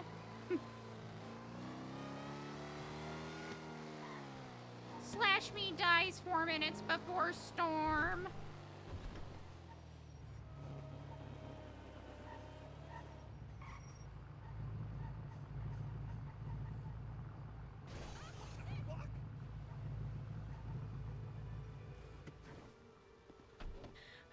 Kiflam, my grand siblings, under the shade of Craft. My apologies for my tardiness. It's okay. We can hardly hear you. We gotta come down. I'll come up.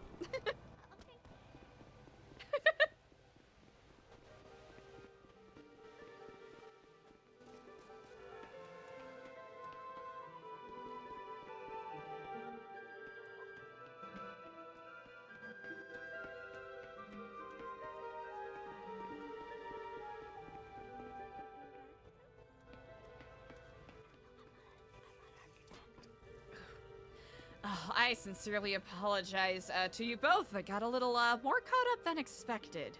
It's okay, Kiflam, sister. Indeed, Kiflam, indeed. I hope you weren't kept waiting too long, Sonny. It was eons away. Can you tell to me, sister? It was eons ago. Oh no! I can't believe you would hurt me like this. Oh, Croft. Find the thing for the forgiveness I can give to her. Oh, you know, Yeah, I forgive you. It's okay. Well, I sincerely appreciate the generosity in that regard. Of course. Anything for the sister. So, brief update that I think both of you will find quite fascinating is I received a phone call from the new warden, Mr. Cabin, and he is going to be giving some of us keys to the new, I guess, warehouse, what have you, the building outside of the prison for use for our classroom, and we'll be speaking tomorrow about... beautiful. We'll be speaking tomorrow about the programs because they got their trust program approved. And they're thinking about, you know, I mentioned the meditation and yoga classes, so I'm going to include that. And he also suggested that he wants us to do a one-on-one sort of, I guess, like workshops and exercises with the lifers so that we could tend to their specific and bespoke needs. And also, I think it's a safety thing.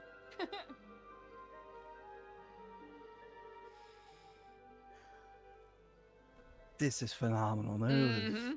So hopefully, after our conversation tomorrow, I'll be able to get others' keys as well.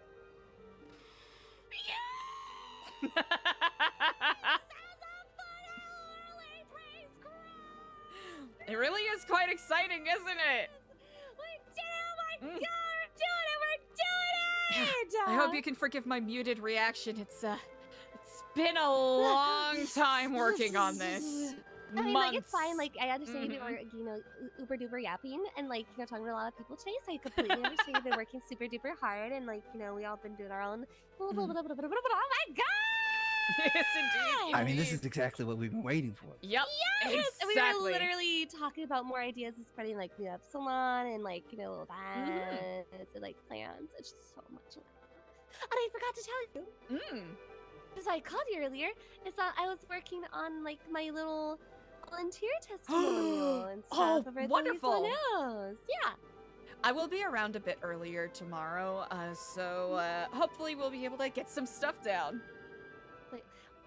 Okay, so I didn't do a proper script or anything, so I, like, recorded some of it already. Ooh! Like, you know, and then cut it up a little bit. Like, I saw the amazing Kiflam video that you'd done, and the confidence one with Mike, and I was, like, so just inspired, and I loved it. And I didn't know if, like, then you want me to edit it myself, or did you want me to just send the video files to you? Or how did you want that handled? You know what? I will leave that up to you because I think the key to this is self-expression.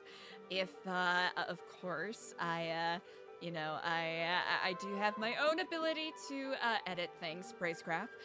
But if you, or honestly anyone else who wishes to, have a, you know, your own sort of way that you want to do things or your own flavor that you want to see, I think that I welcome and support that wholeheartedly. May I beg you then for the new Epsilon intro and outro? I absolutely can. Yes, please. I can email that to you. Honestly, I might even just post that in the email chain so it's there. Oh my god, please. That would make life so much easier. And I might still need help with, like, a little bit of editing, 'cause, like you did Mike's, like, the text and everything, and, like, the background. Delicious. I'd be happy to assist with that. Absolutely. Incredible. Oh my god, yeah. I can't Certainly a scream lot or to I'm get gonna, like, excited lose my about. voice. I'm like, also, what do you think of, like, my, like? It's like, new amazing. Epsilon outfit? This I'm is like, this looks like you are ready to go full like Jane Fonda. Oh my god, you think so? Oh my gosh, I'm so glad you like it. I thought you wouldn't notice. But I'm so Jane glad you did. Kiflamda. There we go. Kiflamda. Oh my god. I'm gonna tweet that. And I better see you retweet it. Oh, absolutely. I'm a retweet guy.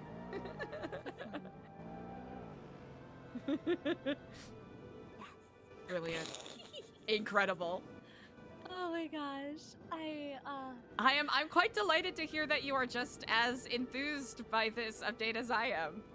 Like, can you, to bring, like, health and wellness to lifers and a new Epsilon, like, spot for us to do our work and to spread more of the good word and just the wellness of, like, program. Actually, would you mind if I took a quick picture of you for the presentation pamphlet? Oh my god, yeah! Where should I stand? Right here? Or where should I stand? Wait, stand by the Epsilon symbol.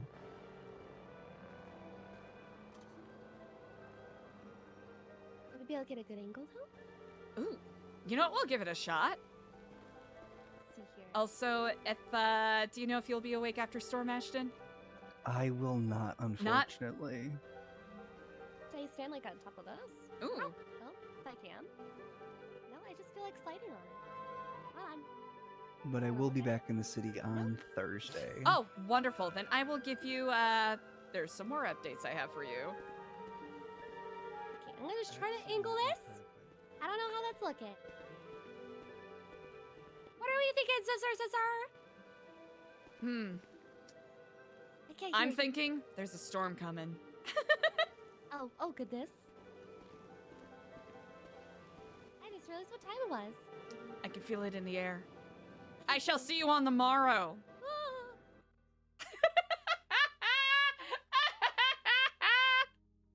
Incredible. Woo! Chat! Dang! Well, that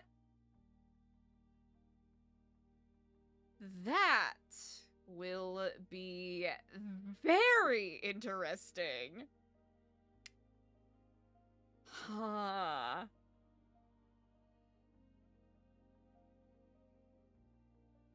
Damn, chat. It's barely even been 4 hours. And today has been a day! Whew! Damn, there's a lot for Eliza to think of. Yeah, it's one of the... It simultaneously feels like, oh, I just sat down. I just sat down and started to stream. And also... Especially because I started stream so scuffed. So irredeemably scuffed. Alright, chat, let's chill. Let's chill in chat for a little bit. It simultaneously feels like 87 million things happened, and also... nothing happened. Not nothing happened, sorry. Either it was a 12-hour stream or it was a 2-hour stream. That's what it feels like. Yeah, 3 hours, yeah. Yeah, Prison, Kenny, Waxford, Ashton. The new therapist that Eliza spoke to. Woo! Chat! Dang!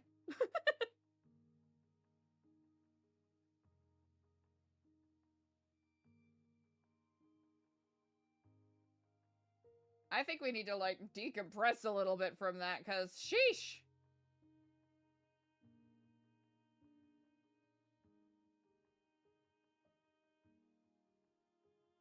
That is so loud. Alright, chat, we're gonna work on the proposal a teeny bit. We're gonna work on the proposal a teeny bit and sort of decompress, because that was a lot of stuff. This is a really fun- this is some really fun RP, because... it's one of those fun things where it seems like Mr. Waxford, to some degree or another, kind of sees behind Eliza's veneer a little bit. Which is fun. Because if she was just trying to do a nonprofit, she wouldn't have been, as already noted, speaking to him on top of a random trailer home in the middle of the Sonora Desert. Now the question is, how confident is Eliza that they'll be able to pull this off without any paths being led their way? Yeah, that is a great way to say it, right? I kind of have said it earlier. Kind of like half mentioned it, that, you know, there is that little lingering idea, that little, you know, that little flip of a concept that, you know, that it is wholly plausible and possible that wanting to use Eliza as a middleman, right, to further distance himself from any, I guess, like, discovery by authorities, right, that is entirely plausible. But the fact that thus far, he's been establishing an amicable sort of business connection is something that does inspire a bit more comfort in Eliza's mind.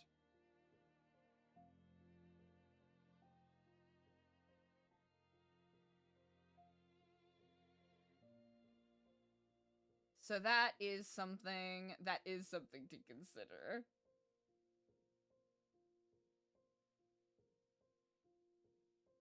Yeah, he was. He was implying that he would pose as a, like, a transfer, or, you know, a member from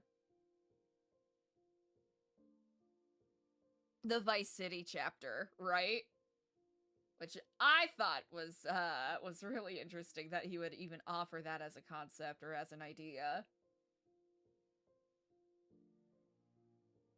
Let's see. Trying to think if I've got the things that I'm looking for here. Alright, I'm gonna repurpose this. I'm gonna repurpose this into... Oh, wait! That's right, because it's a PSD, so I'm gonna have to do it in a different thing! Okay, hold on.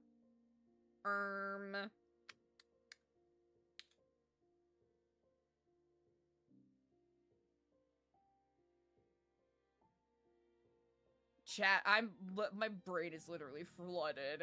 There's so much that we went over, and I don't even know where to start.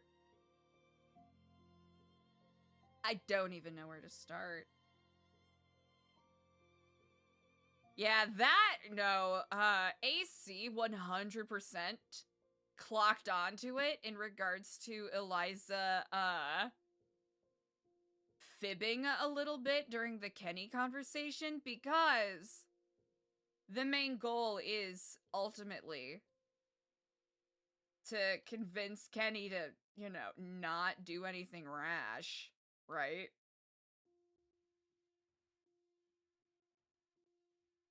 That is ultimately Eliza's #1 influencer in regards to what she wants to do.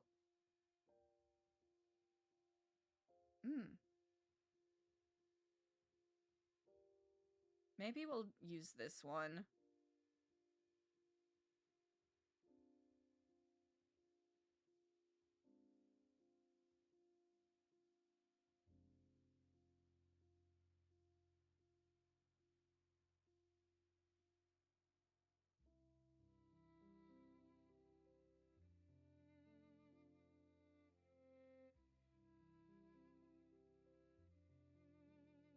Oh yeah, Eliza hard zagged there.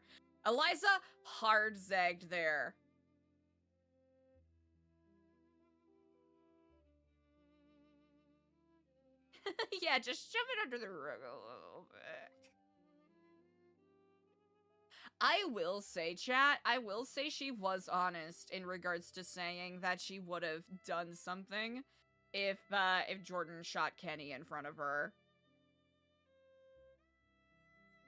I will say Eliza was honest with what she said there.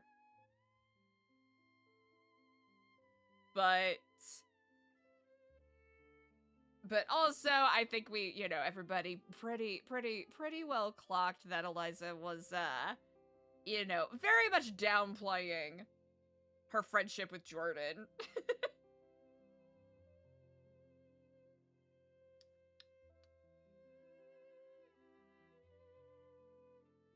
Daydreaming.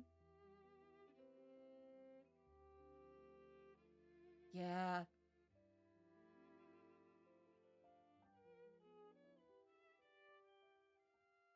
It's one of those things where Eliza went back to back to back with different conversations and connections that she didn't really... I don't think the character really truly processed that Kenny conversation. I think that's the best way to phrase it.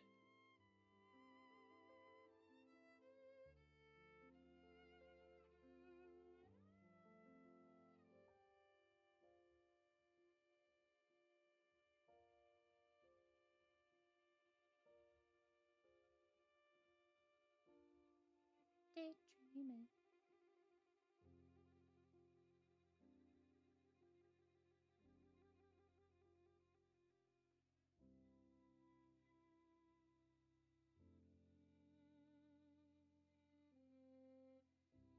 We'll use this.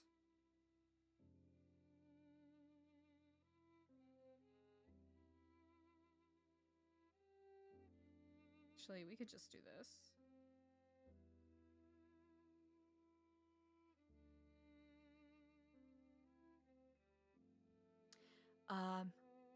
Dang. I'm not gonna lie, Edison Pack's kind of really hitting right now.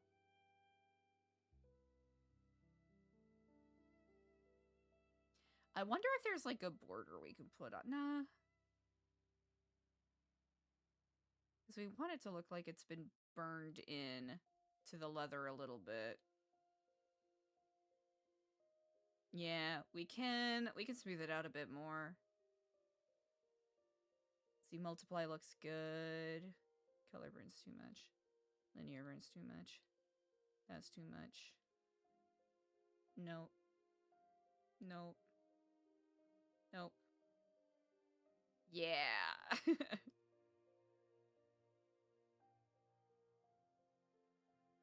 And that looks a little too cartoony. Chat, I'm still soaking in all of that.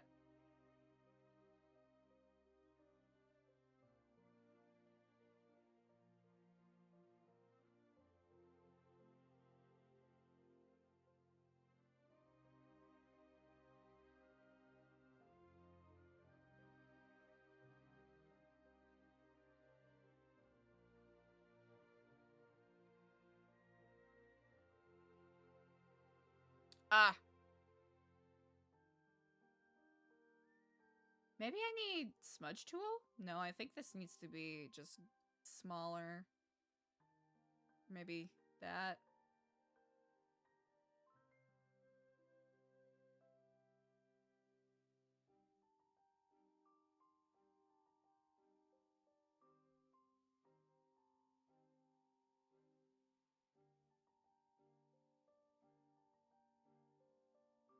Oh yeah, a lot of chat. I don't even know what to say.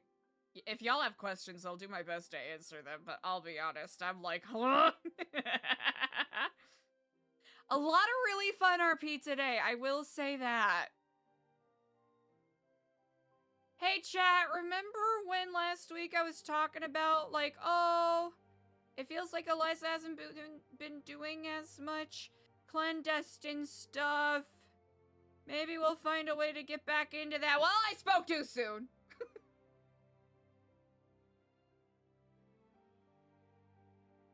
I spoke too soon. Thanks.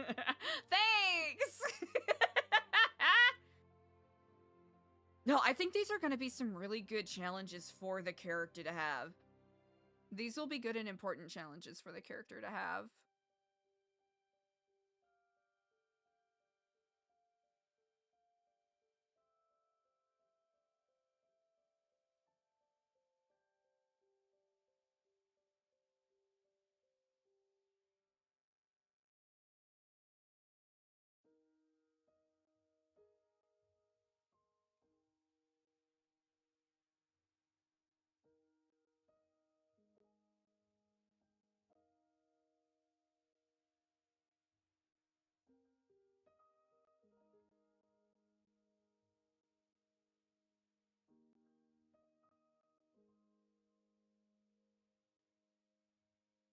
Okay, that actually looks a little bit better. TBQH.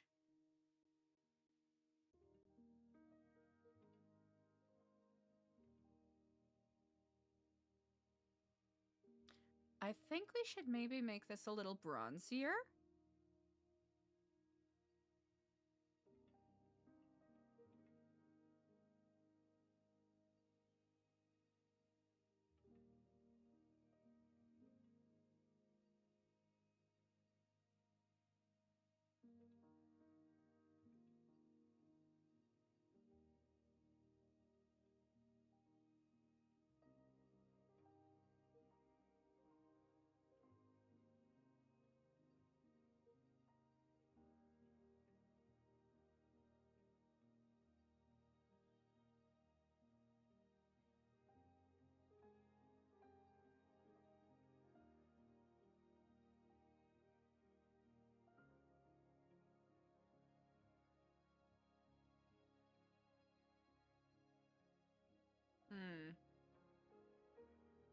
Maybe if we do that and then do, like, nah, we want that. Maybe if we do...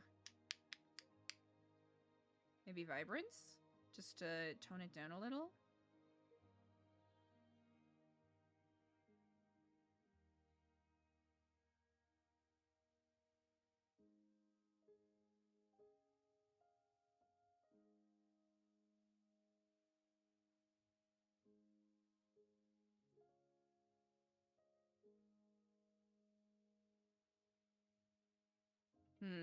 Maybe it's this that we gotta change it.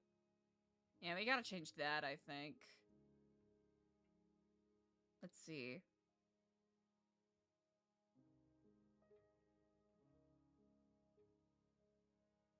AC, have a great night! Thank you so much!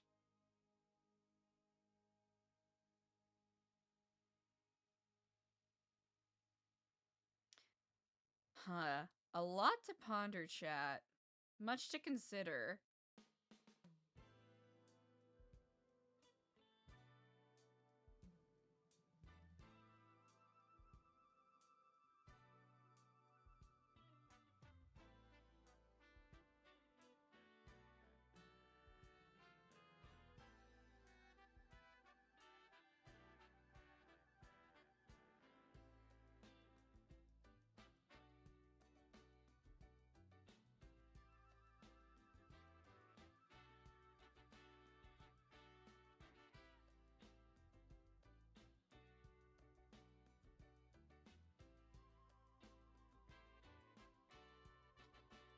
Yeah, I think this will be a really good temperature test, for lack of a better phrase,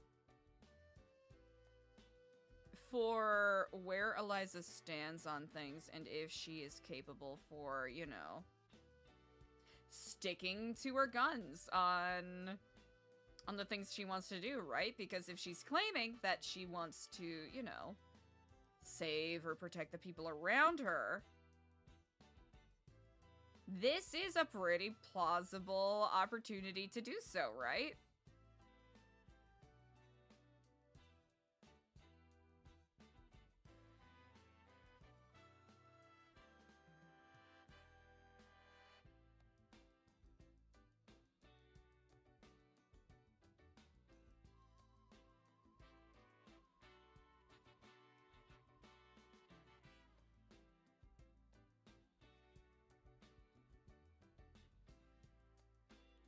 Oh, that does nothing.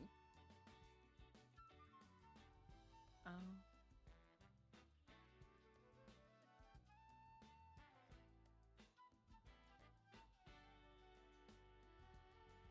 Yeah, no.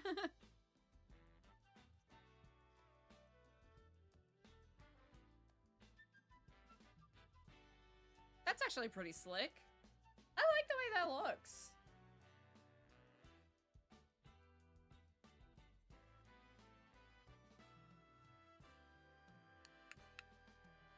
Yeah, I like the way that looks.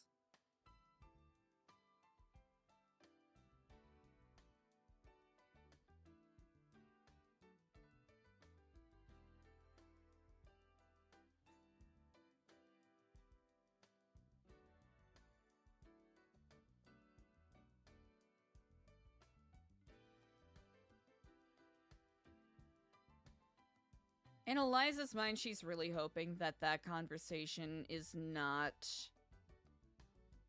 doesn't end up being a last-ditch effort sort of deal.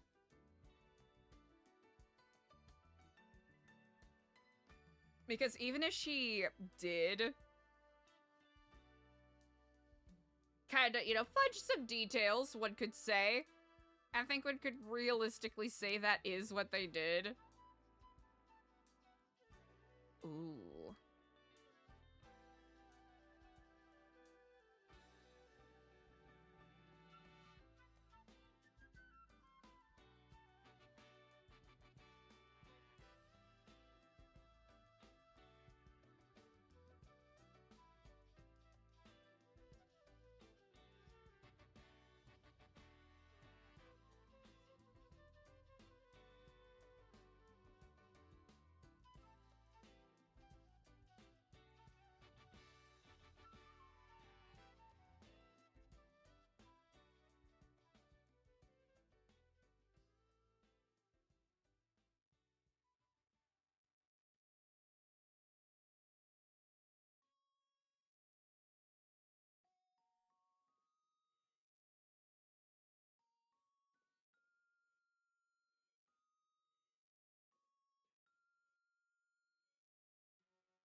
Hope you can forgive my lack of talking, chat.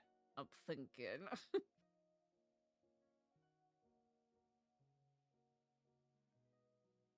Ew!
Ooh. Wonder if that's illegible. Spot, have a great night. Thanks for hanging. Y'all get some good rest. Yeah, we'll be chilling here for a little bit while I dink-donk around in, Photo P here. Chat, I hope you can forgive me. I am not conjuring any intelligent thoughts right now. I'll be perfectly honest.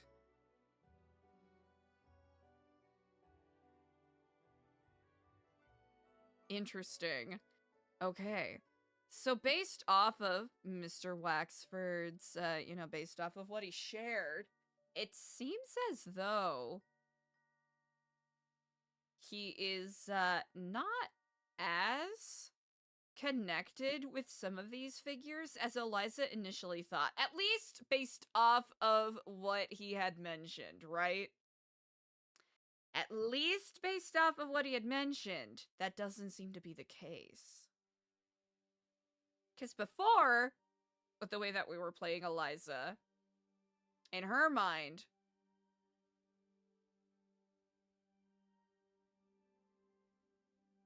she was under the, assumption that he perhaps had a little more connection, a little more knowledge in regards to some of the inner workings of things. So it now appears that perhaps he simply just has a, on contact that gives him this information, perhaps. Like the whole, you know, like him finding about Edgar's death and all of that stuff. So Eliza's now wondering, based off of what he said, he's either related to... You know, he either has a job at, you know, one of the PDs, DOC, or Marshals, or he has a close contact in one of those groups.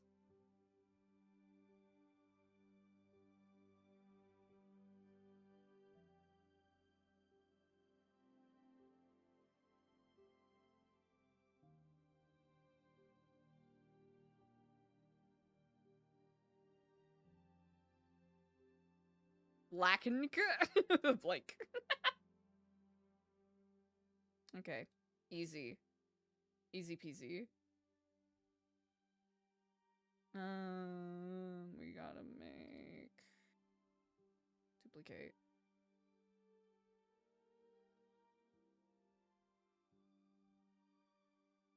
We'll do it this way. Easy!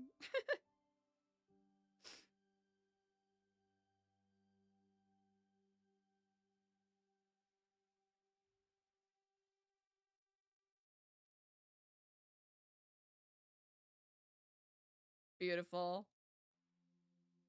Alright, it looks a little... Actually, you know what? That's not too bad.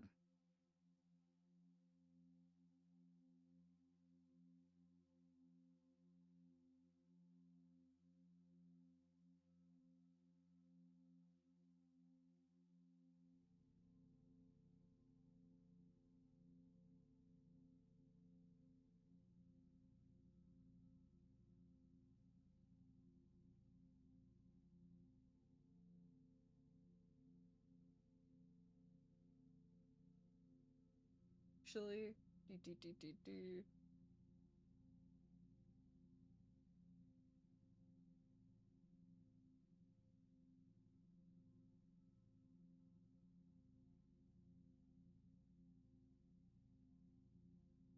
Let's see.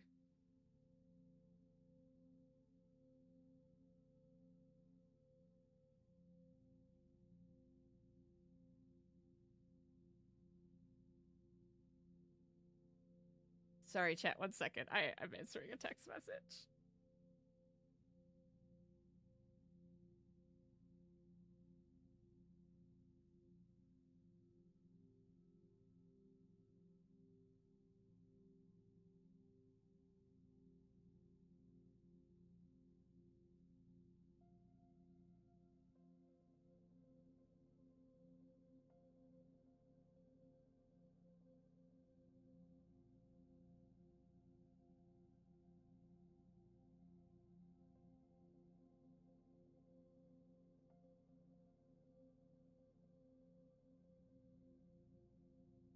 Hell yeah.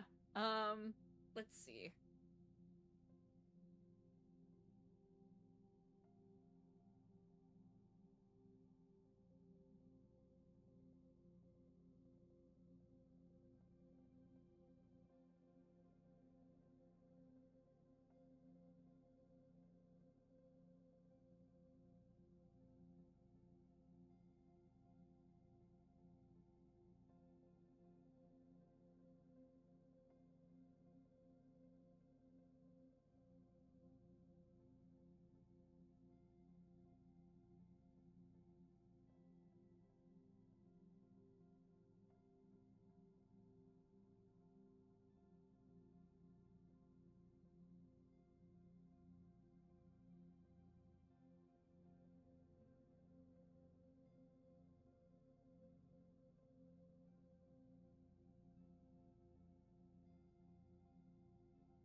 Here at NoPixel, we aim to build a community on the foundations of compassion, connection, and curiosity.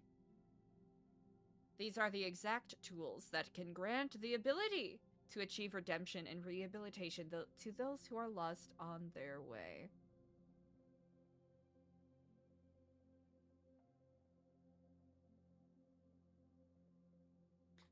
on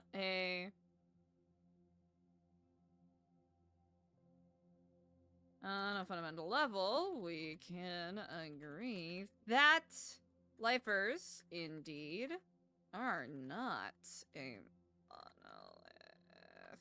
Stemper! Hey, Stemper, what's up? Ooh, scooping up that third. Happy Tuesday/Wednesday, Stemper. Hope you're having a great day today. Right now we're working on a, we had a pretty stonky and heavy day of RP, so right now we're kind of decompressing a little bit while I muse aloud and we write this, proposal for Bolingbroke. I'm doing alright, thank you so much. Today was a really fun day of RP. It got spicy. There's a 3-way crash out, which is always beautiful. Love that.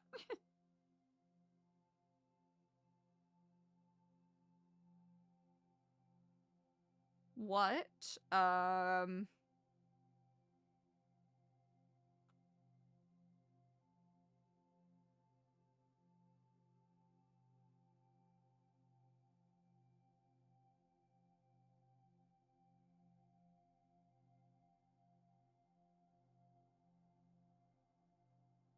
On a fundamental level, we can agree that lifers, indeed, are not a monolith. What methods of rehabilitation for one may prove to be detrimental, even disastrous for another.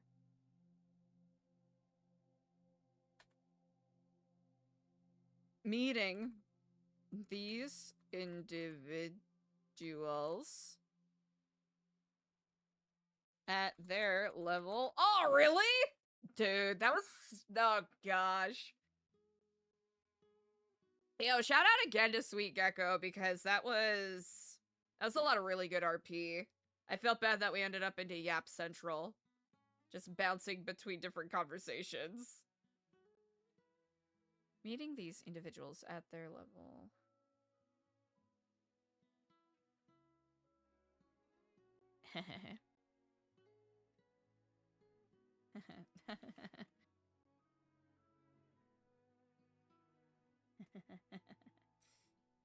Thank you for catching that. I'm so scuffed right now.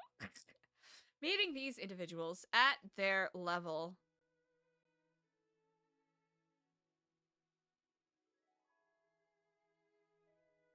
Hey! You as well, thank you! Kif Warm! Kif Warm, Medical Horseshoe Bat. TTT.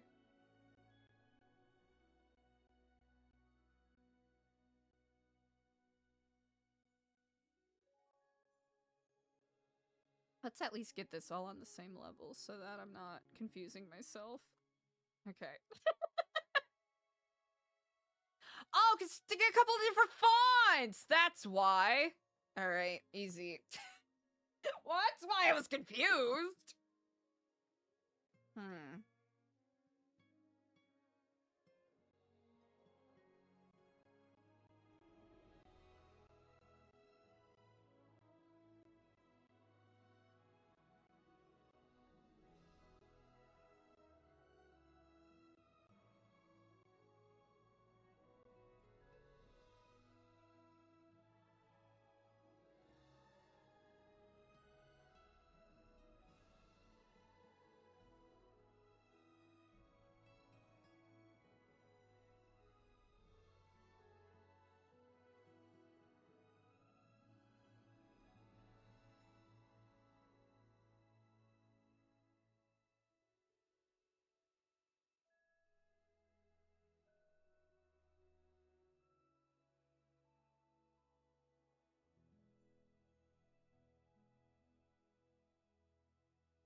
Oh, no! Oh, so technically Wednesday's my birthday, but I'm doing the subathon on Friday because that honestly just ended up being easier because my schedule's been funky this week.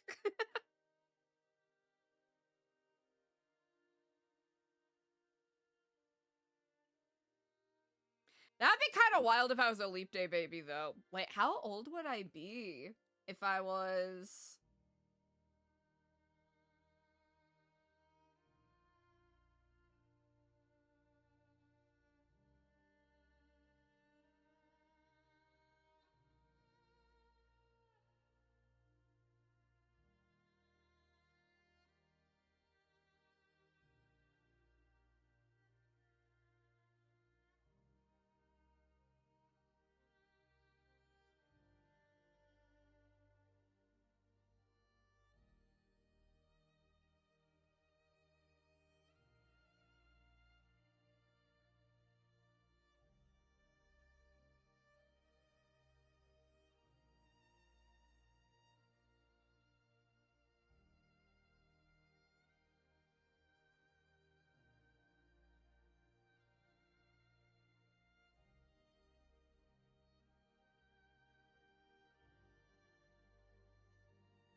Okay, so Oh yeah, there was one in 1992. That's crazy. So it would be 1, 2, 3, 4, 5, 6, 7, 8. I'd be 8 years old. That's wild. I guess if I was smart, I could have just done math. I could have just done basic math. I could have done basic math to figure it out, but I didn't.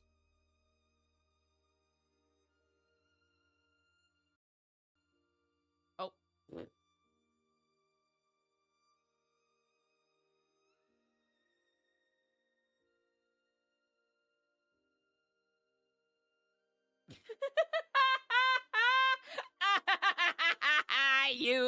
You shut your mouth. Sherry, that's actually so good. Yeah, I was able to see the previews. No big deal.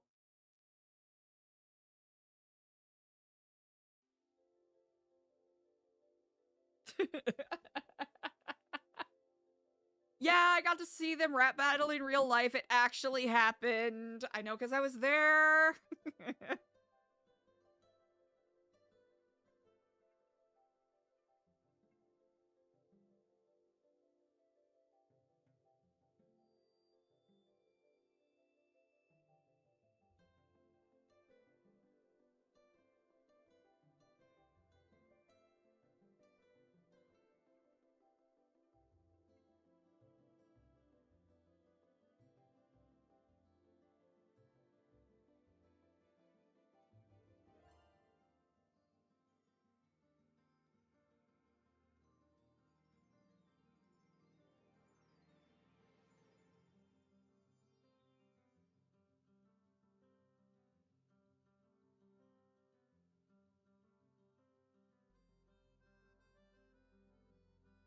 Stemper, wait! Oh, that is so good.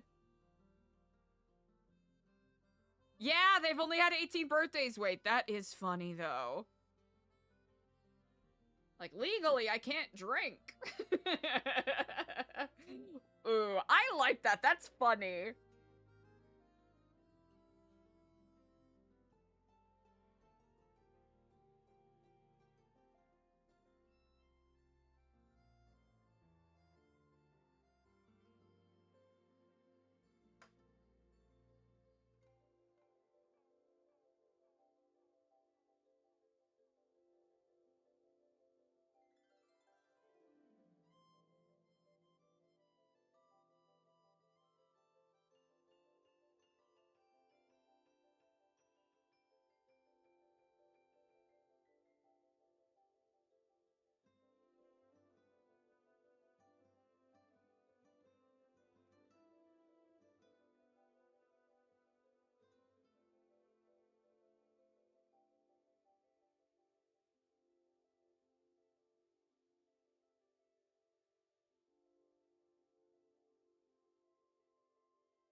Here at NoPixel, we aim to build a community on the foundations of compassion, connection, and curiosity. These are the exact tools that can grant the ability to achieve rehabilitation to those who lost their way. On a fundamental level, we can agree that lifers indeed are not a monolith. What methods of rehabilitation, for one?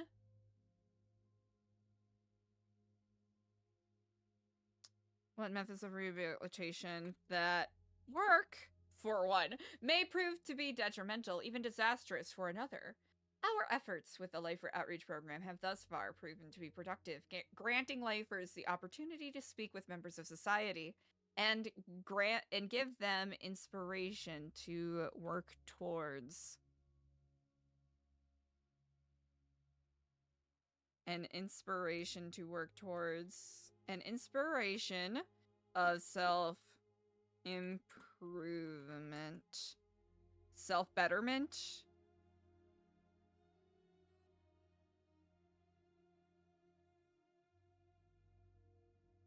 No one person is perfect. There are a variety of reasons that could lead to someone making such a dire mistake, landing them a lifelong sentence. We at Naslan believe that no one is beyond redemption.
Hello, I'm Kiflam. Here at NoPixel, we aim to build a community on the foundations of compassion, connection, and curiosity. These are the exact tools that can grant the ability to achieve rehabilitation to those who lost their way. On a fundamental level, we can agree that lifers indeed are not a monolith.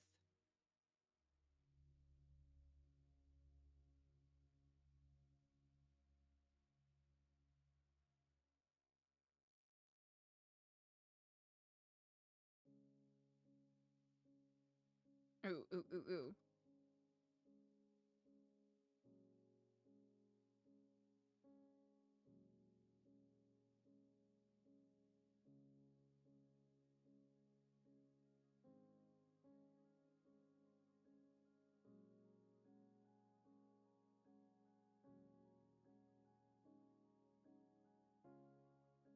Trying to think of where to pump more flowery language. We'll come back to this.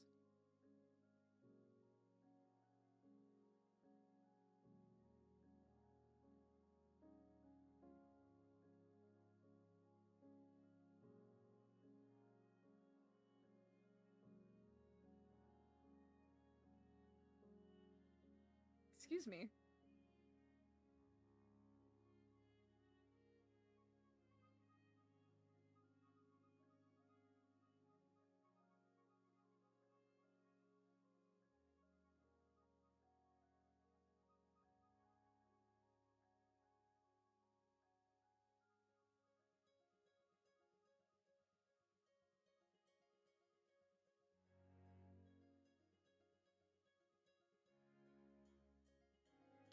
D.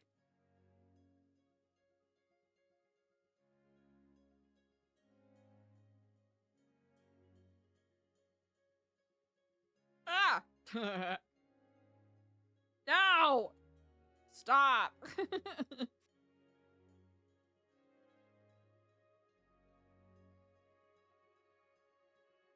I think it could be good stuff. I'll be fixing that.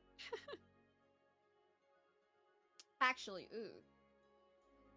I don't think... Did I actually get a I did not. Okay, hold on.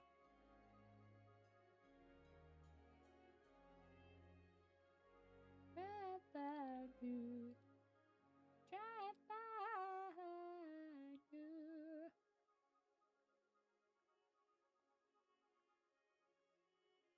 You.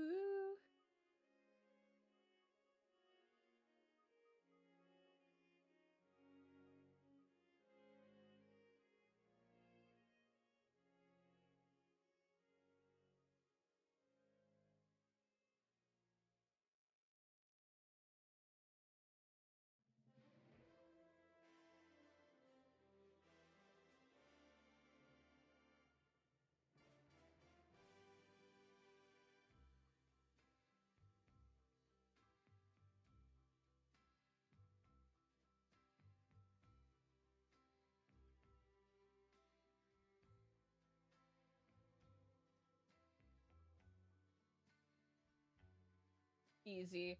We RP'd that, we took the picture, chat, so I just didn't take the screenshot at the time. Easy. Schmeezy peasy. No. D.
I'm just using other assets from other spots in the book.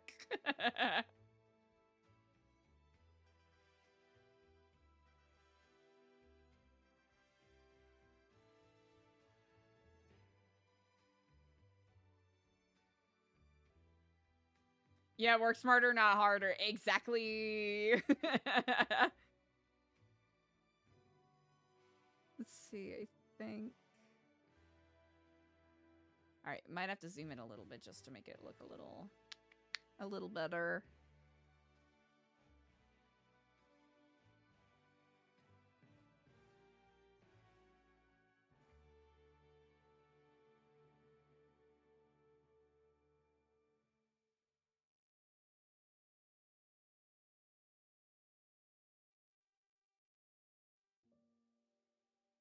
Easy.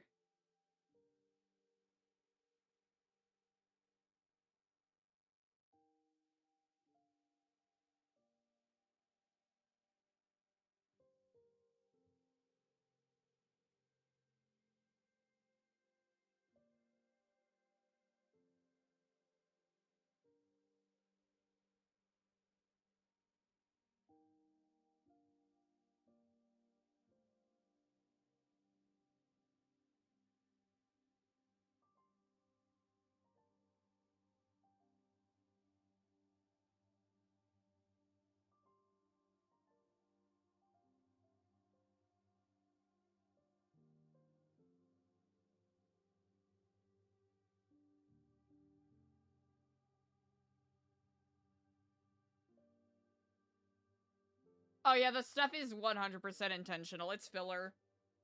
Because I had one of those things where my brain was working faster than I was typing, so I was like, I'll go back there. Oop.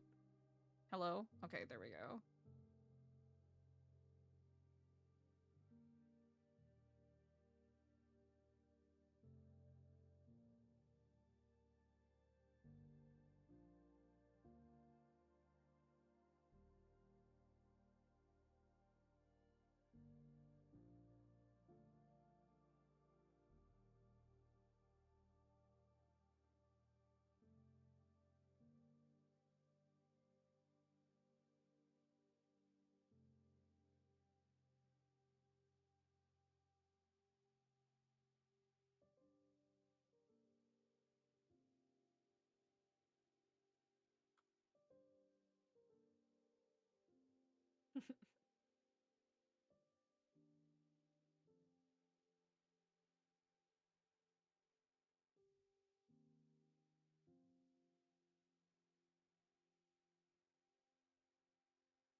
Yeah, Sunny's positive energy is so infectious. Ew, we gotta do a... Peachtree McGee, who plays Sunny Savannah, is so fun! I really, really enjoy her RP style. A lot.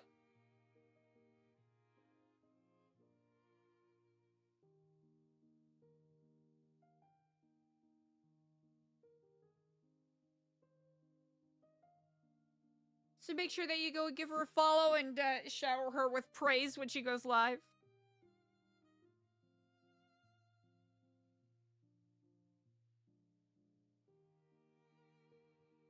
Why? Okay, there we go.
No!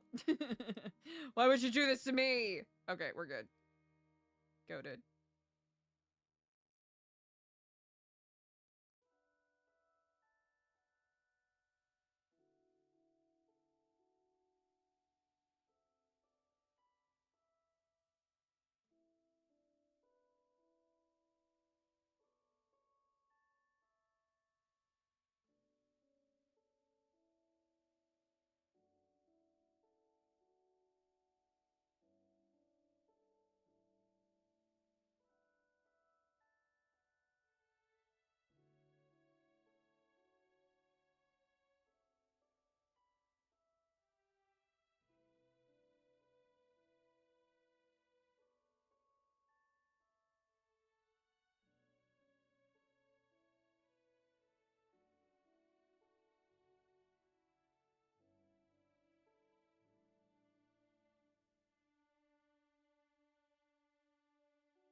Solipsistic? That's not with a C, right? Solipsistic. Solipsistic.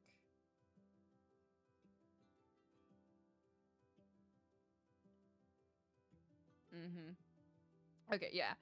Far too often, it is these solipsistic.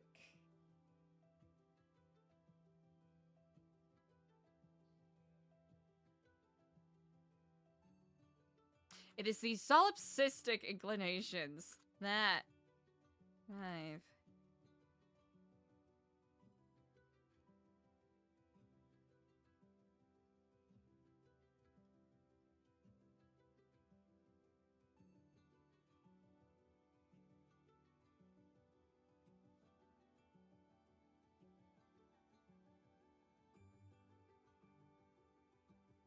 can also be a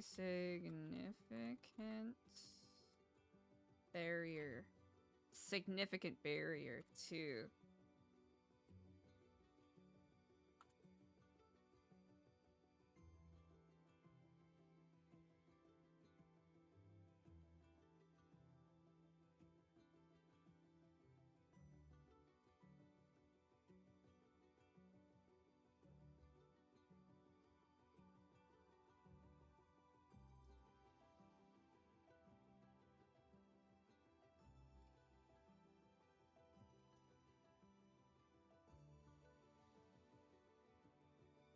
how bad does that look? Actually, not too bad.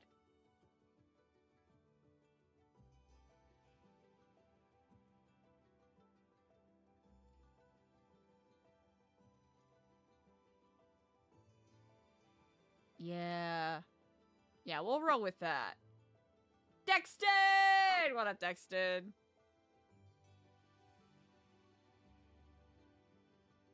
Year. Let's see. Group programs, meditation, and yoga classes led by a certified instructor have the ability to foster a sense of community and battle the inevitable feelings of isolation that cloud many of the minds of the incarcerated.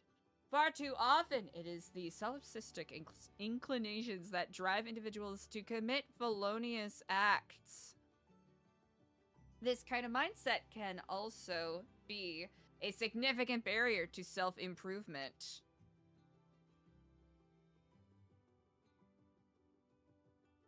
Group classes, meditations, felonious acts. Felonious monk, I should have said. Meditations.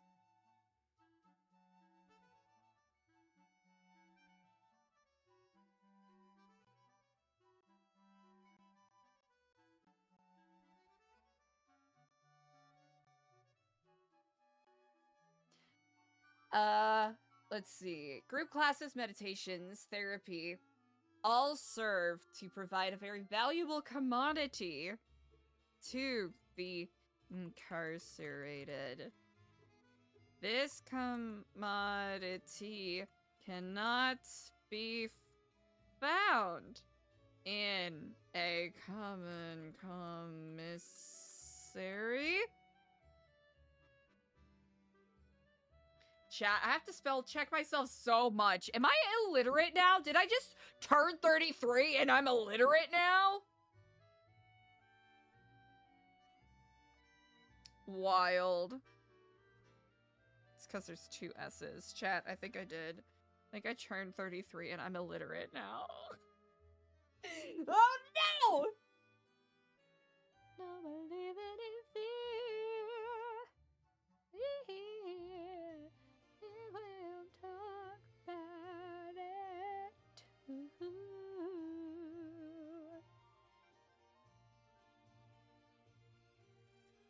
This commodity cannot be found in a common commissary.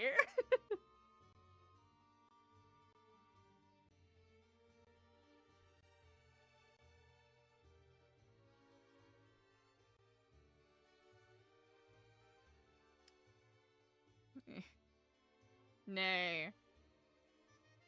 This commodity.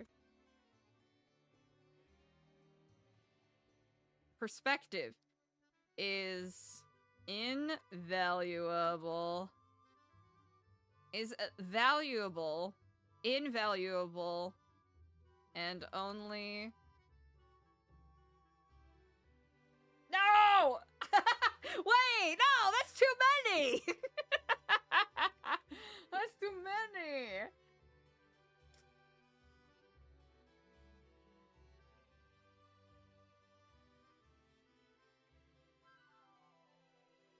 Cheapers.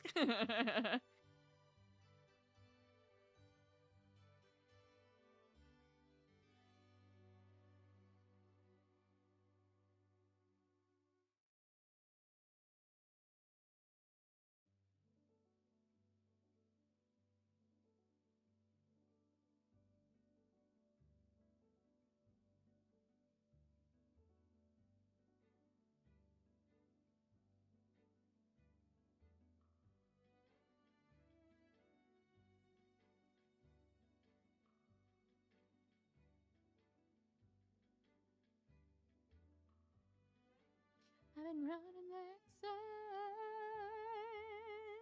like until I stop playing WoW. Incredible. Let's see.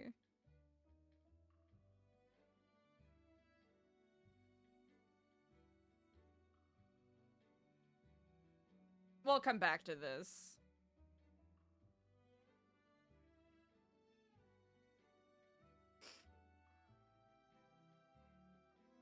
Alt cyber. Oh, gee. Okay.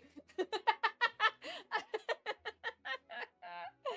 didn't even read that correctly the first time. Damn, my ass is just... I'm getting beat. I'm getting beat today.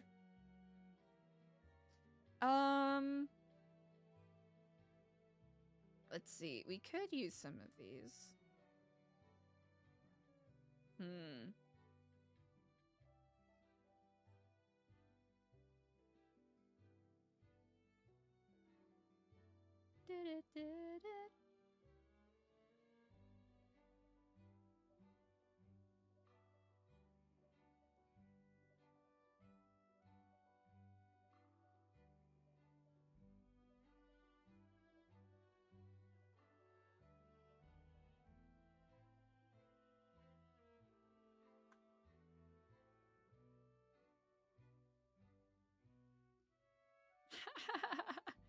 Let's see.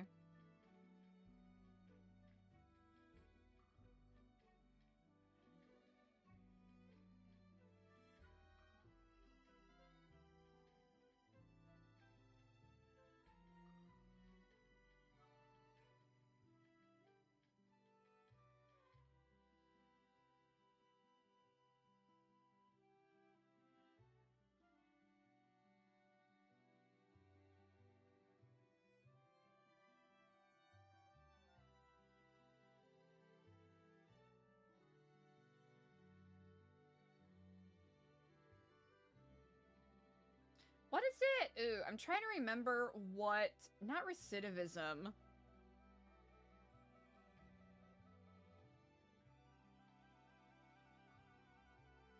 What is it called when people keep going back to jail? Oh, it is recidivism! Damn, I'm good. Well, I'm not good because I wasn't 100% sure.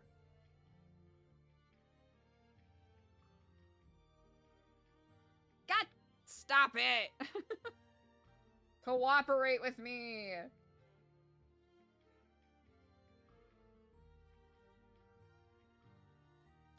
Recidivism. Yeah, it's recidivism.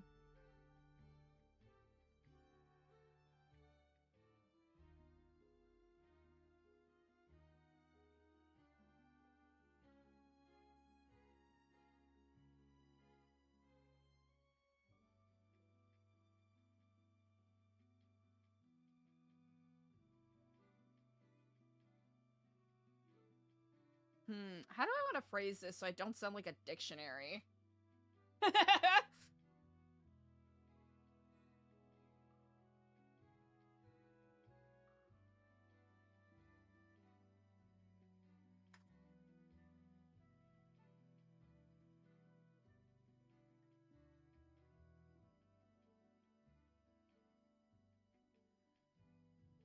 I am not a dictionary. BT Dub's not a dictionary, but...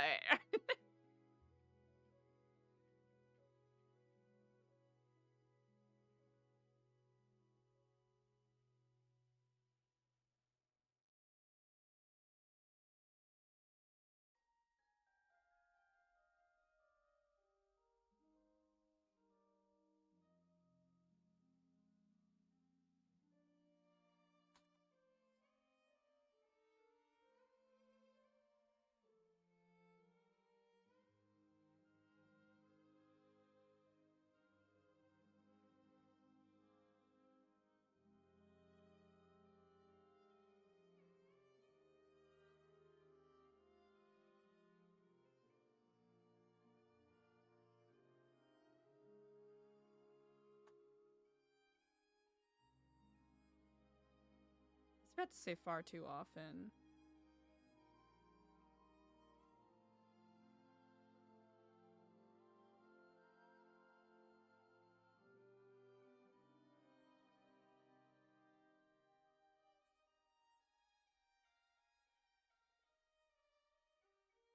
How can a former inmate bear the yoke of expectation from polite society when they only thing they have on their resume is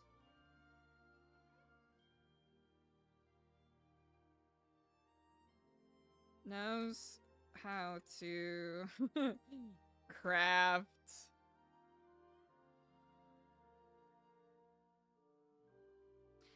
How can a former inmate bear the yoke of expectation from polite society when the only thing they have on their resume is knows how to craft lockpicks?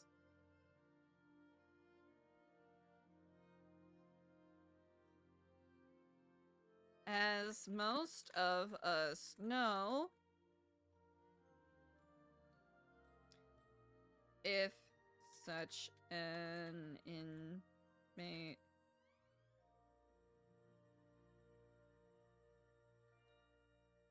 Leo Earthwell or even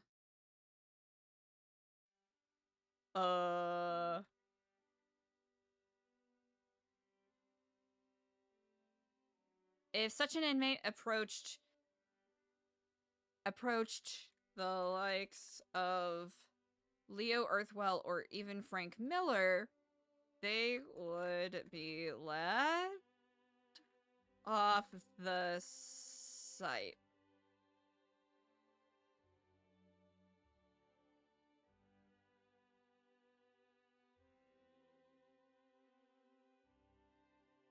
They would be left off the job site and forced to make their means in less than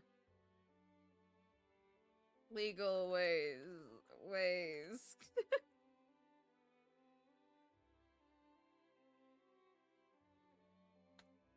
We at New Epsilon propose we grant. We at New Epsilon, we propose we grant these inmates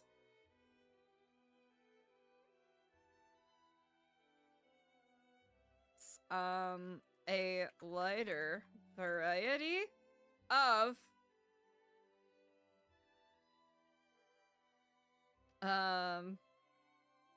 work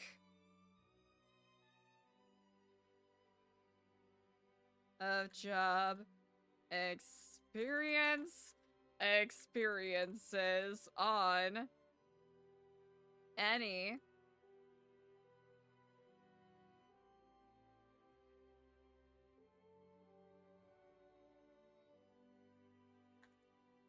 there we go. I had to get a third one in there. We at New Epsilon propose we grant these inmates a wider variety of job experiences on any work release excursions. So dumb.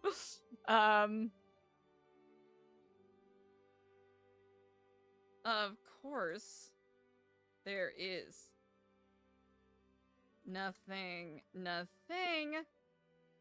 wrong with flipping Bergie's ad nauseum.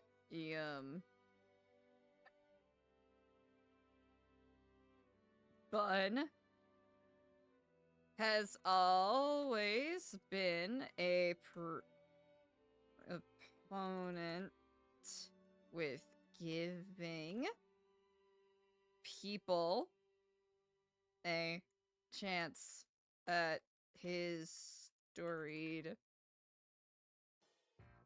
restaurant, regardless of their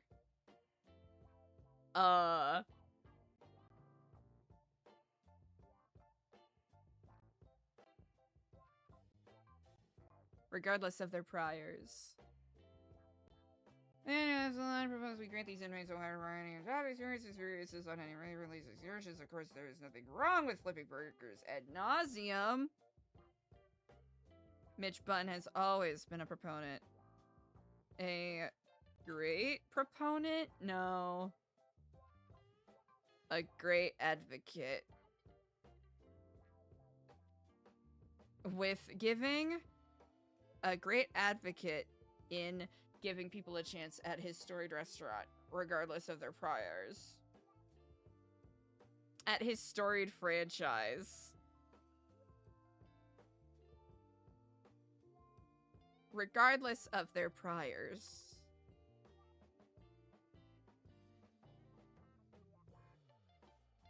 A scope. Menagerie of different unities. A menagerie of different opportunities lie in wait.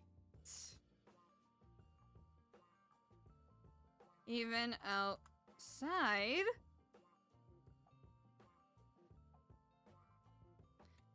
conventional jobs such as sani worker or sani worker or such as sani worker or genic.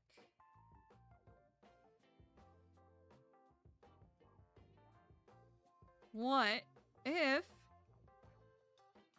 under careful supervision, of course, what if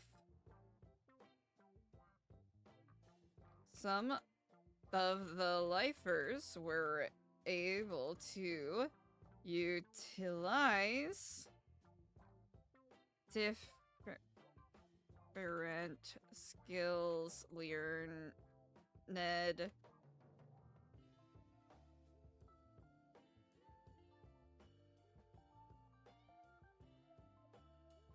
to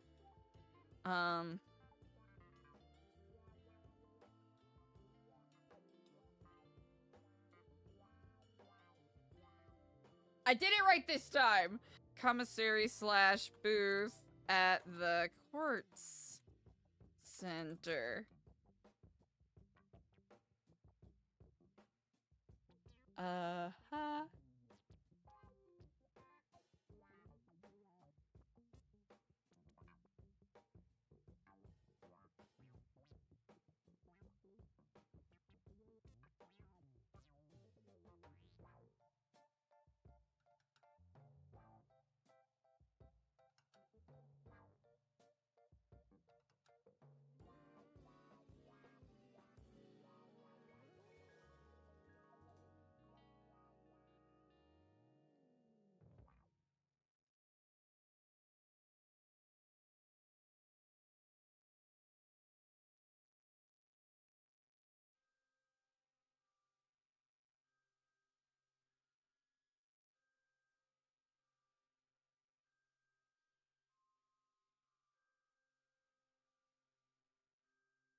Even inspire. I'm thinking. Inspire a spirit of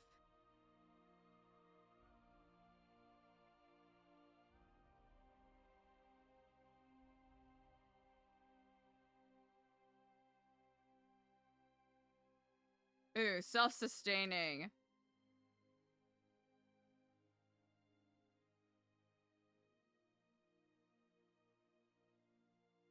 I spelled that wrong. I 100% spelled that wrong. I'm so cooked. Why am I awake? why am I awake right now? Never mind. I did spell it right. I'm a genius. I know how to spell all the words. Give me a word. I know how to spell it. Chat, shout out a word in chat right now, and I'll know how to spell it. Yeah.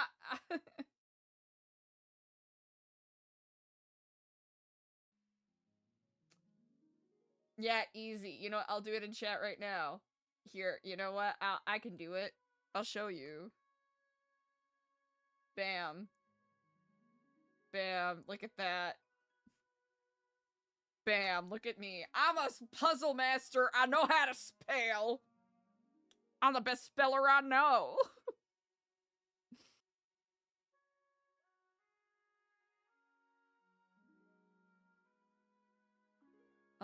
Let's see.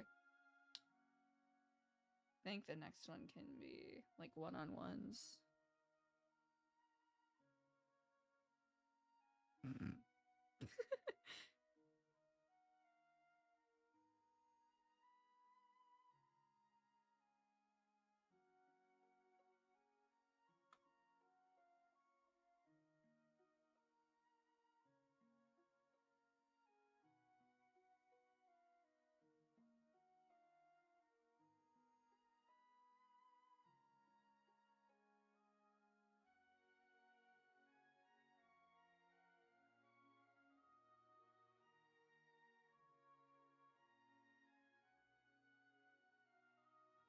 Hell yeah.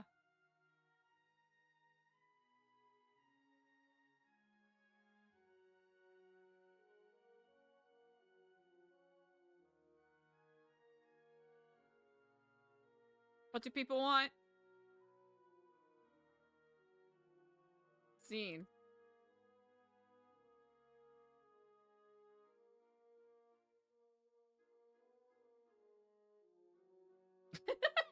They want to be seen and heard and appreciated.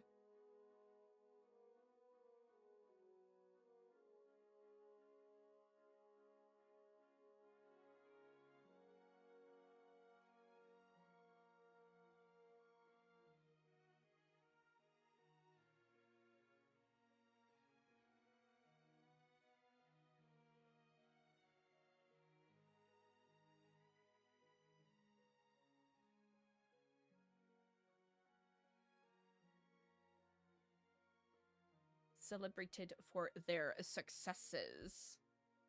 What do people want? They want to be seen and heard and appreciated. Celebrated for their successes.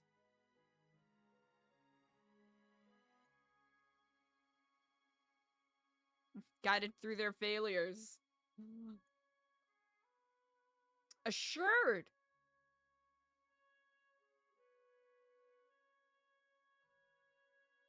Assured in times of strife of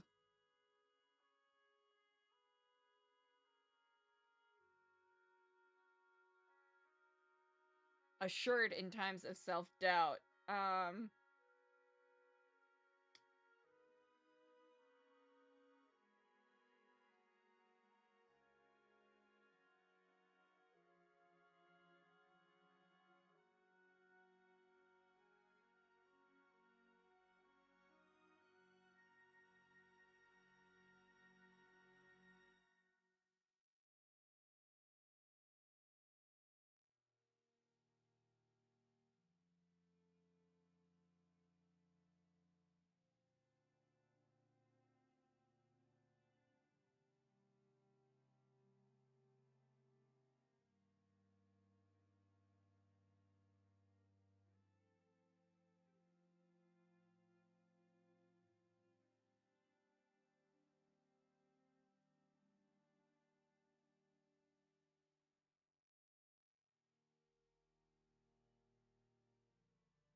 I'll think on this a little more. I think we should get...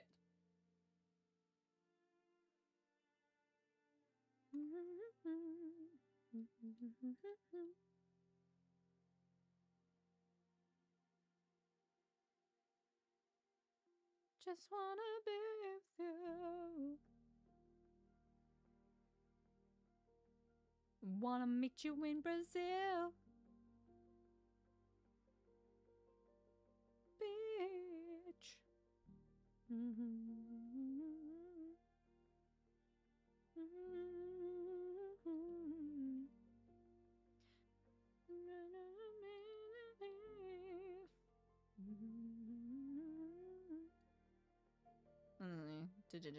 Well, we'll work on that. I'm writing all of the boring stuff right now, chat. I'll make it a little spicier when we go through it. Then I can throw a little more pizzazz on it.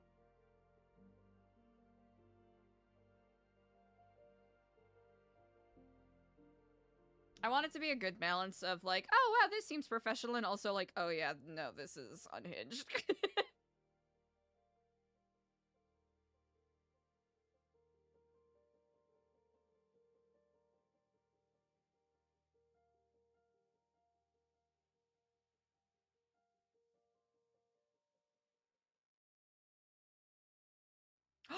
Wait, really?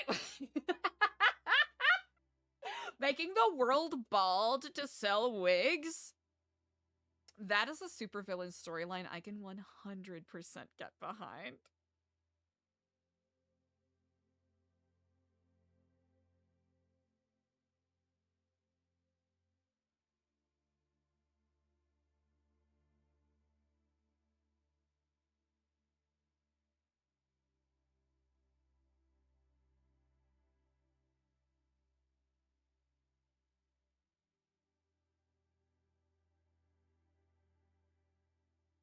Yes! Oh gosh, 100%.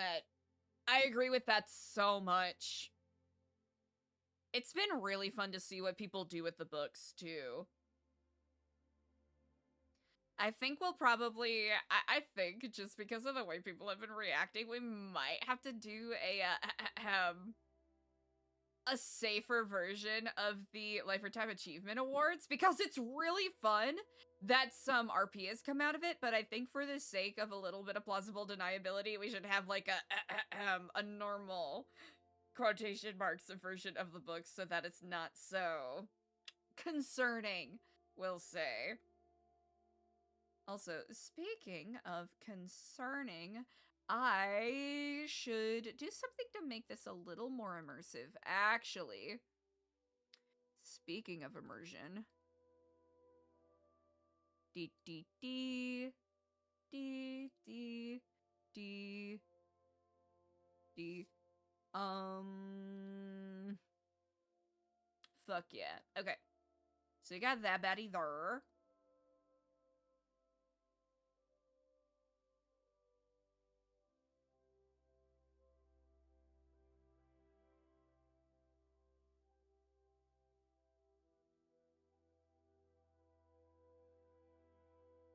Okay, we might have to do this a little bit. But that's okay.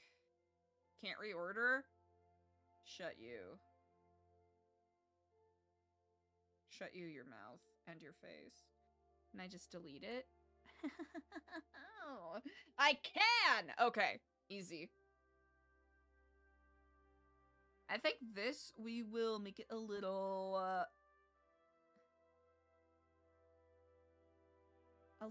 darker, I think.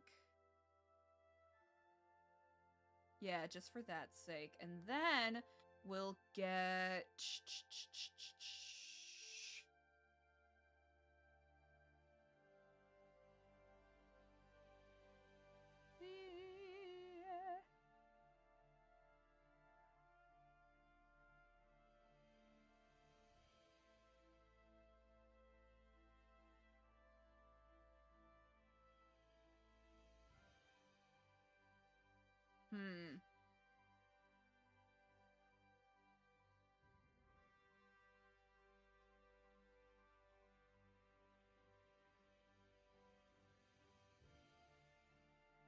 Oh, Oh, yes! Mm-hmm. Notebooks are great. Like, it was really fun to use a mixture of both notebook and these kind of books in regards to getting Mike Saff his medallion. That was a lot of fun. Okay, I thought I was gonna do something, but it might be a little more tricky than I originally intended. Such is the way.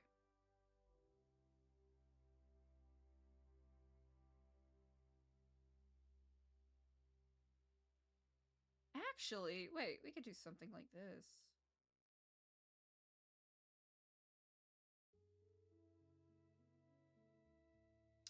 I think the tricky thing is that it just, yeah, it kind of just looks bad.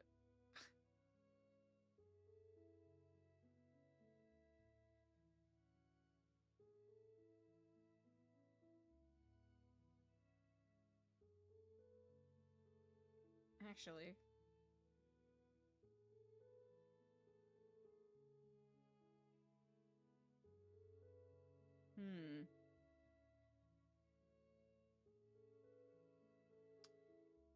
Is there a way we can...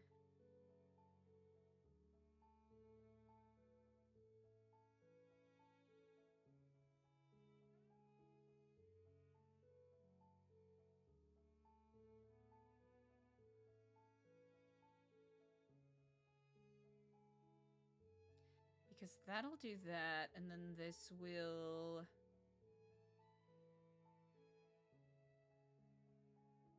Yeah, it's kind of obvious.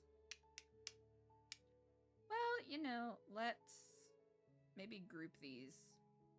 We'll see if this works. If it doesn't, we'll just go back to what we had before. You know?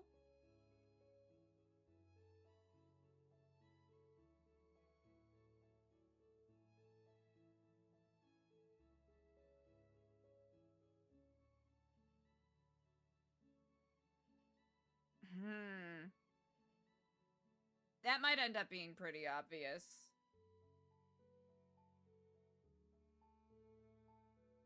Yeah, you can see the hitch there.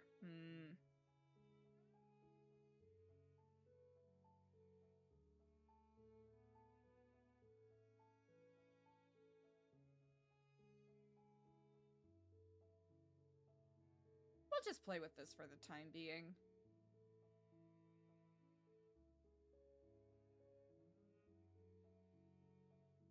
We should still make this a little more narrow, though. Those margins! We gotta watch the margins, chat! Okay. Yeah, it's a little better. Wish I could do it a little more. Okay, I should bring it down a little bit.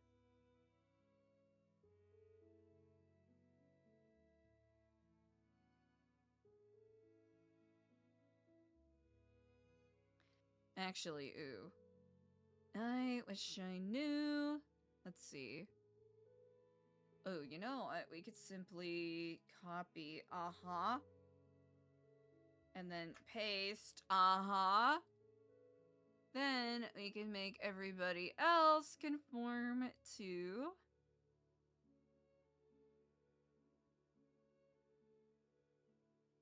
Yeah. Okay. We'll have to play around with it a little bit, but that's okay.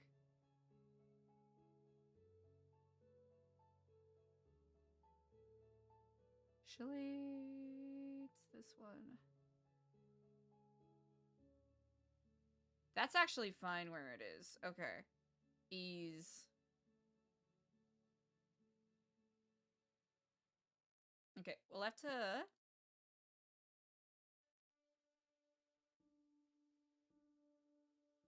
Alright, we'll have to play around with this a little bit, but that's okay.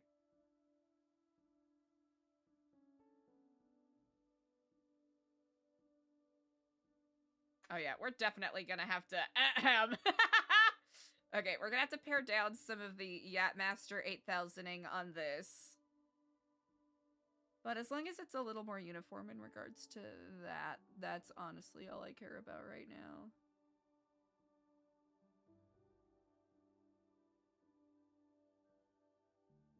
Alright, good shit.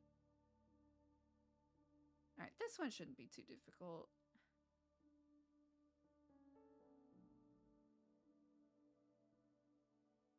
Also, this will be a good way to force me to do that a bit better. Hell yeah! Okay, good, good, good.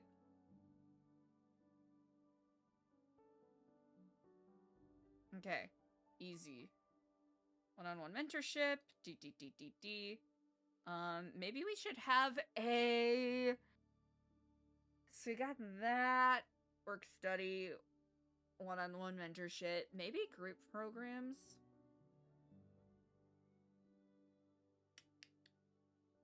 We might pair these two together. Since conceptually they're a little different. This. Get out of here.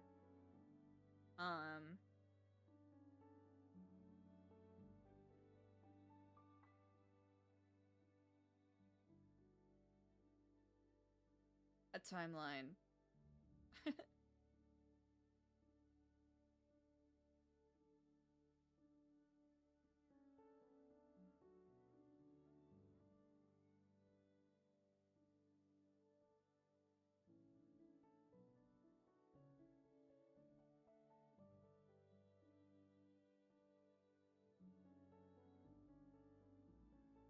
These are needless things to nitpick about right now, but one-on-one.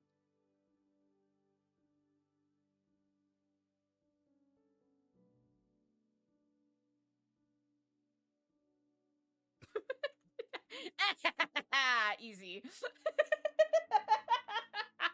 Now I don't have to change anything. Okay, one-on-one minute.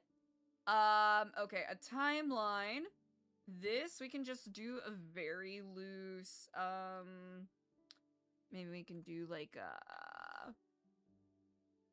a do-do-do-do-do.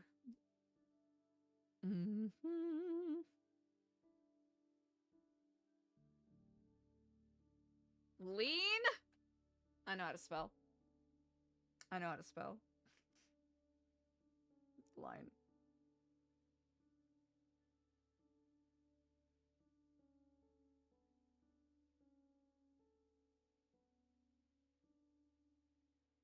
No, ew. That's generated.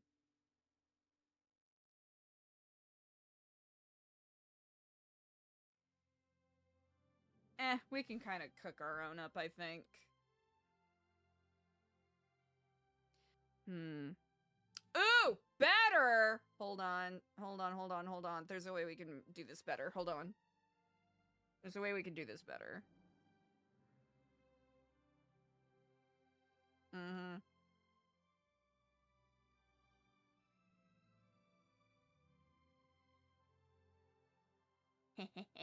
Yeah.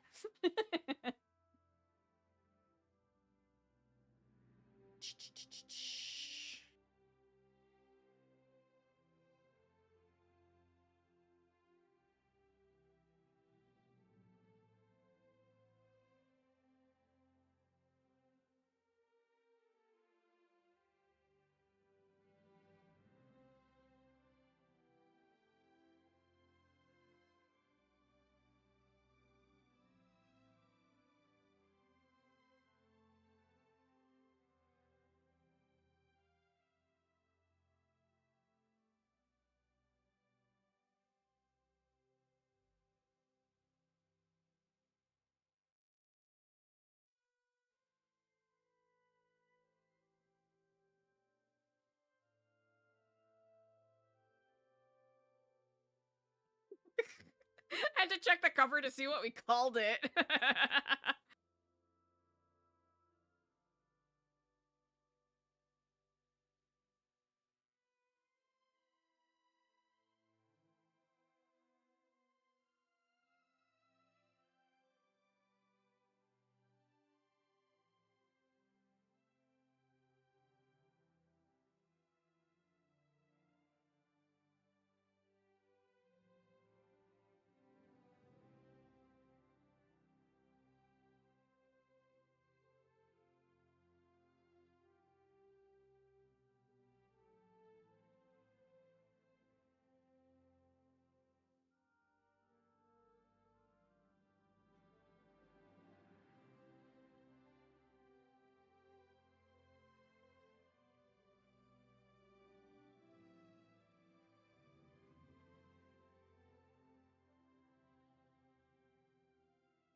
rehabilitative.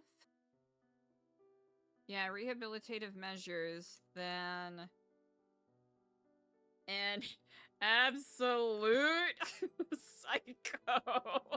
Then an absolute psycho was able to remain ISO compliant in the eyes of the state. That's the only funny thing I've typed out so far.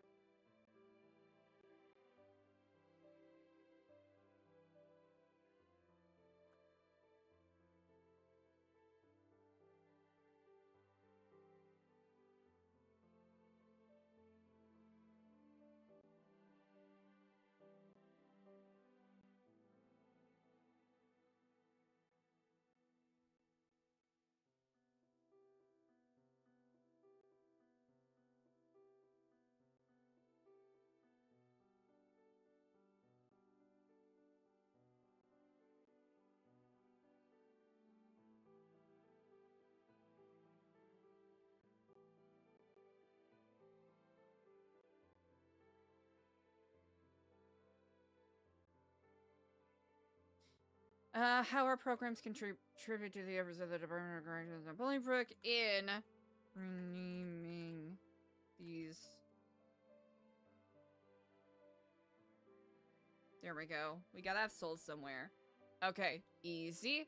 We'll grab you. We'll plop you here. We'll make you smaller. Look at that. Iconic. Iconic!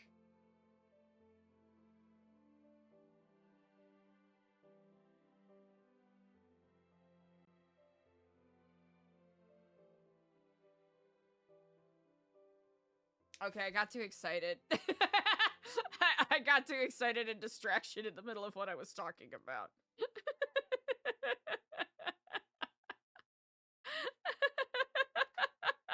I was too excited about where I put that I completely lost focus with what I was supposed to actually be doing. Okay, all right.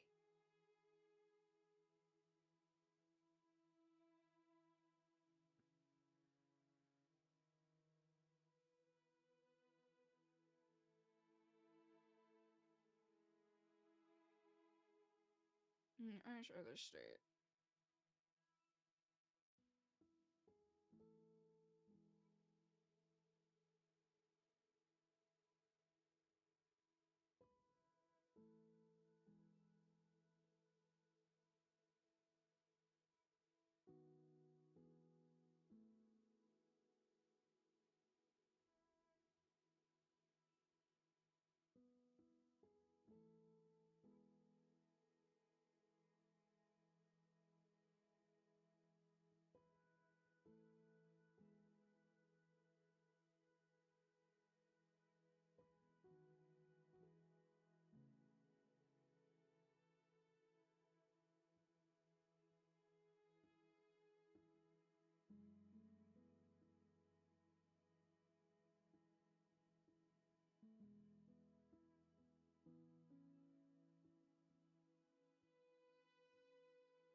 Hmm.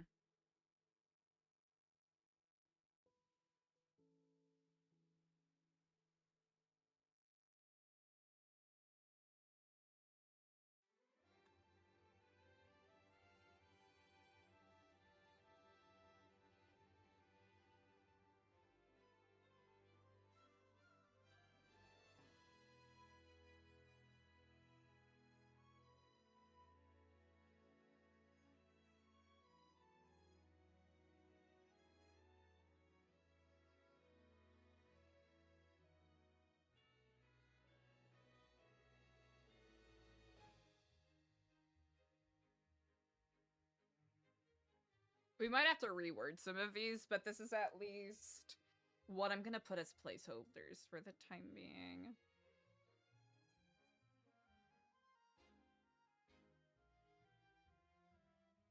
Ooh, actually, ooh.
Hell yeah, hell yeah. Easy! I can't shout easy.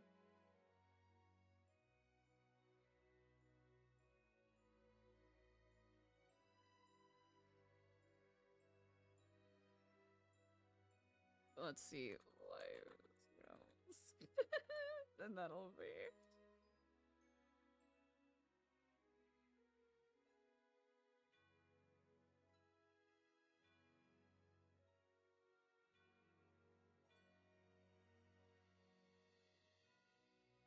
Yeah. I might have to make some of the font a little smaller, but I think ultimately that'll end up being.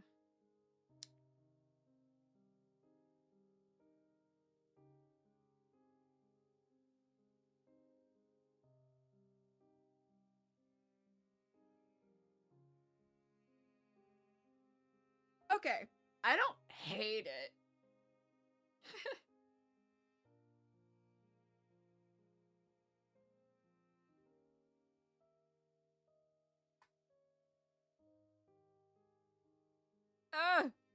No.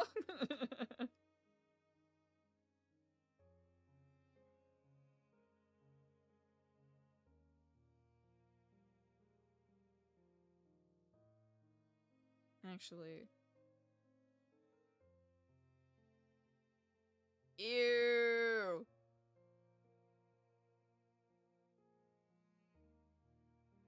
Yeah.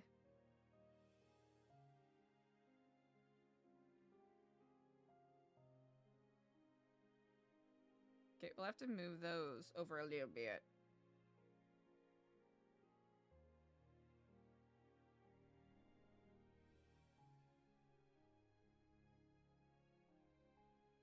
Yeah. I feel like 3 is like a green color. Yeah.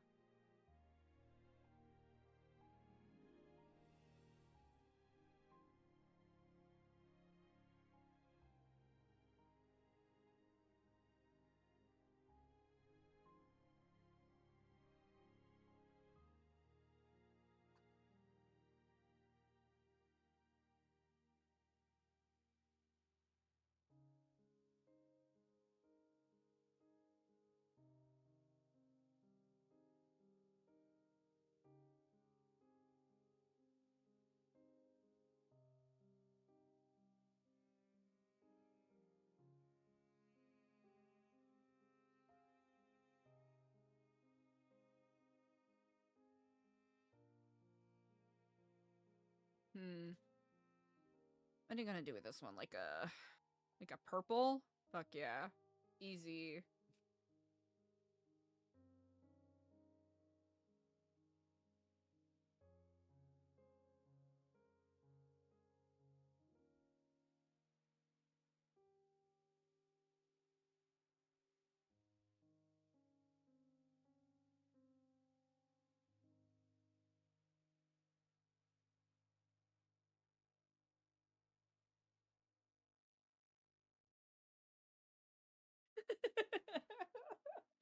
That's so goofy, and I'm gonna end up having to move those all around again anyways. Oh well. Let's see. We'll keep that there because there's some assets on there that I want to play around with.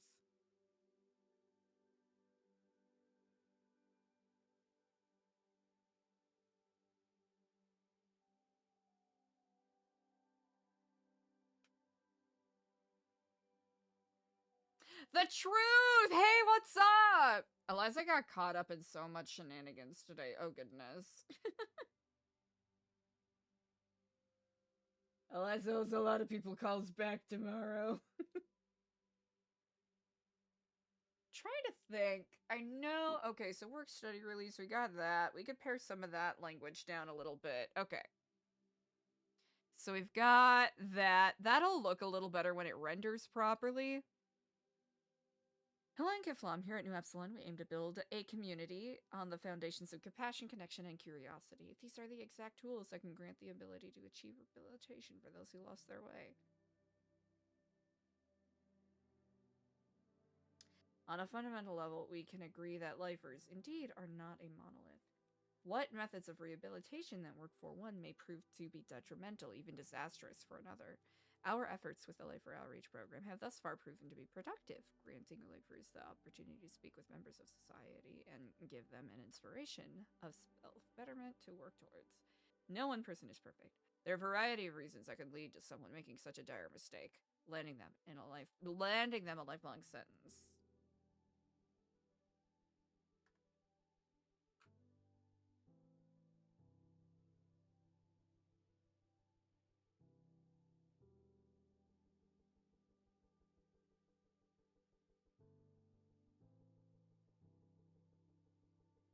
Our philosophy holds that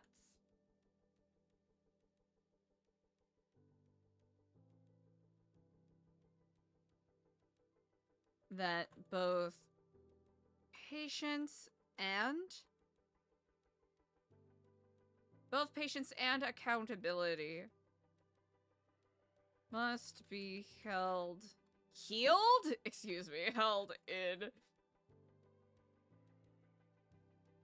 must be held in equal measure.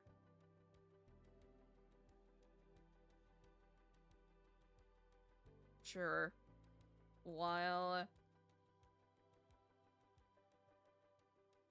pursuing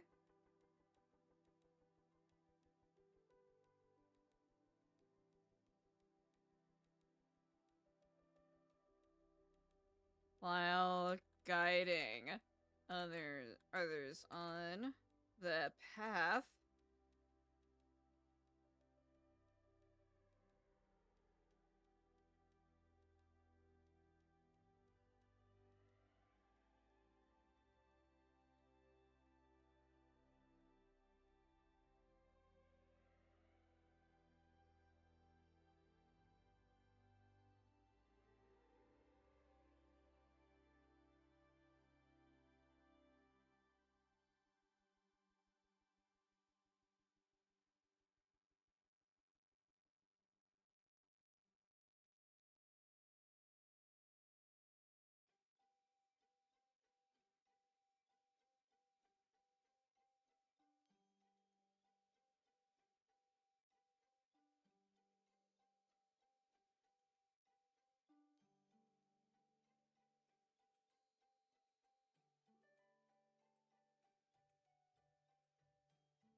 I'll have to rework that.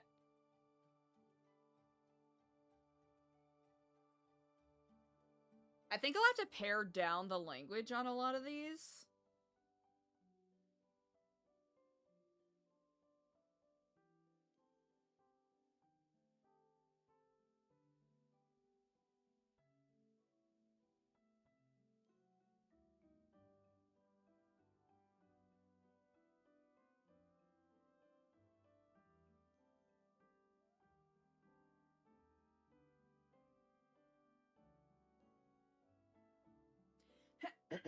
Pardon me, chat. Whew.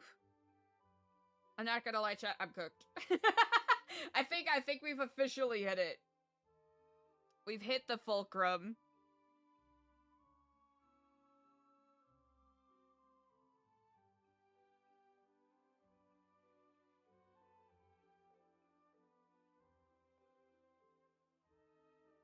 Yeah, I'll work on it a little bit probably later. But chat, I really appreciate you all for hanging with me, especially during the Omega chill sort of end part of stream. There was a lot that happened today. There was a lot that happened. A lot of stuff we still have to unpack, so we'll find a way in character to do it tomorrow, but I really, really appreciate you all. Thank you oh so very much for vibing with me today.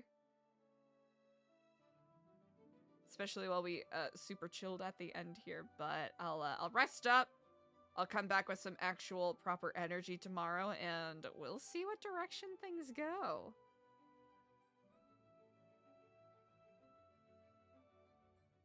Alright, chat, you're the best. I'll see you tomorrow. Goodbye.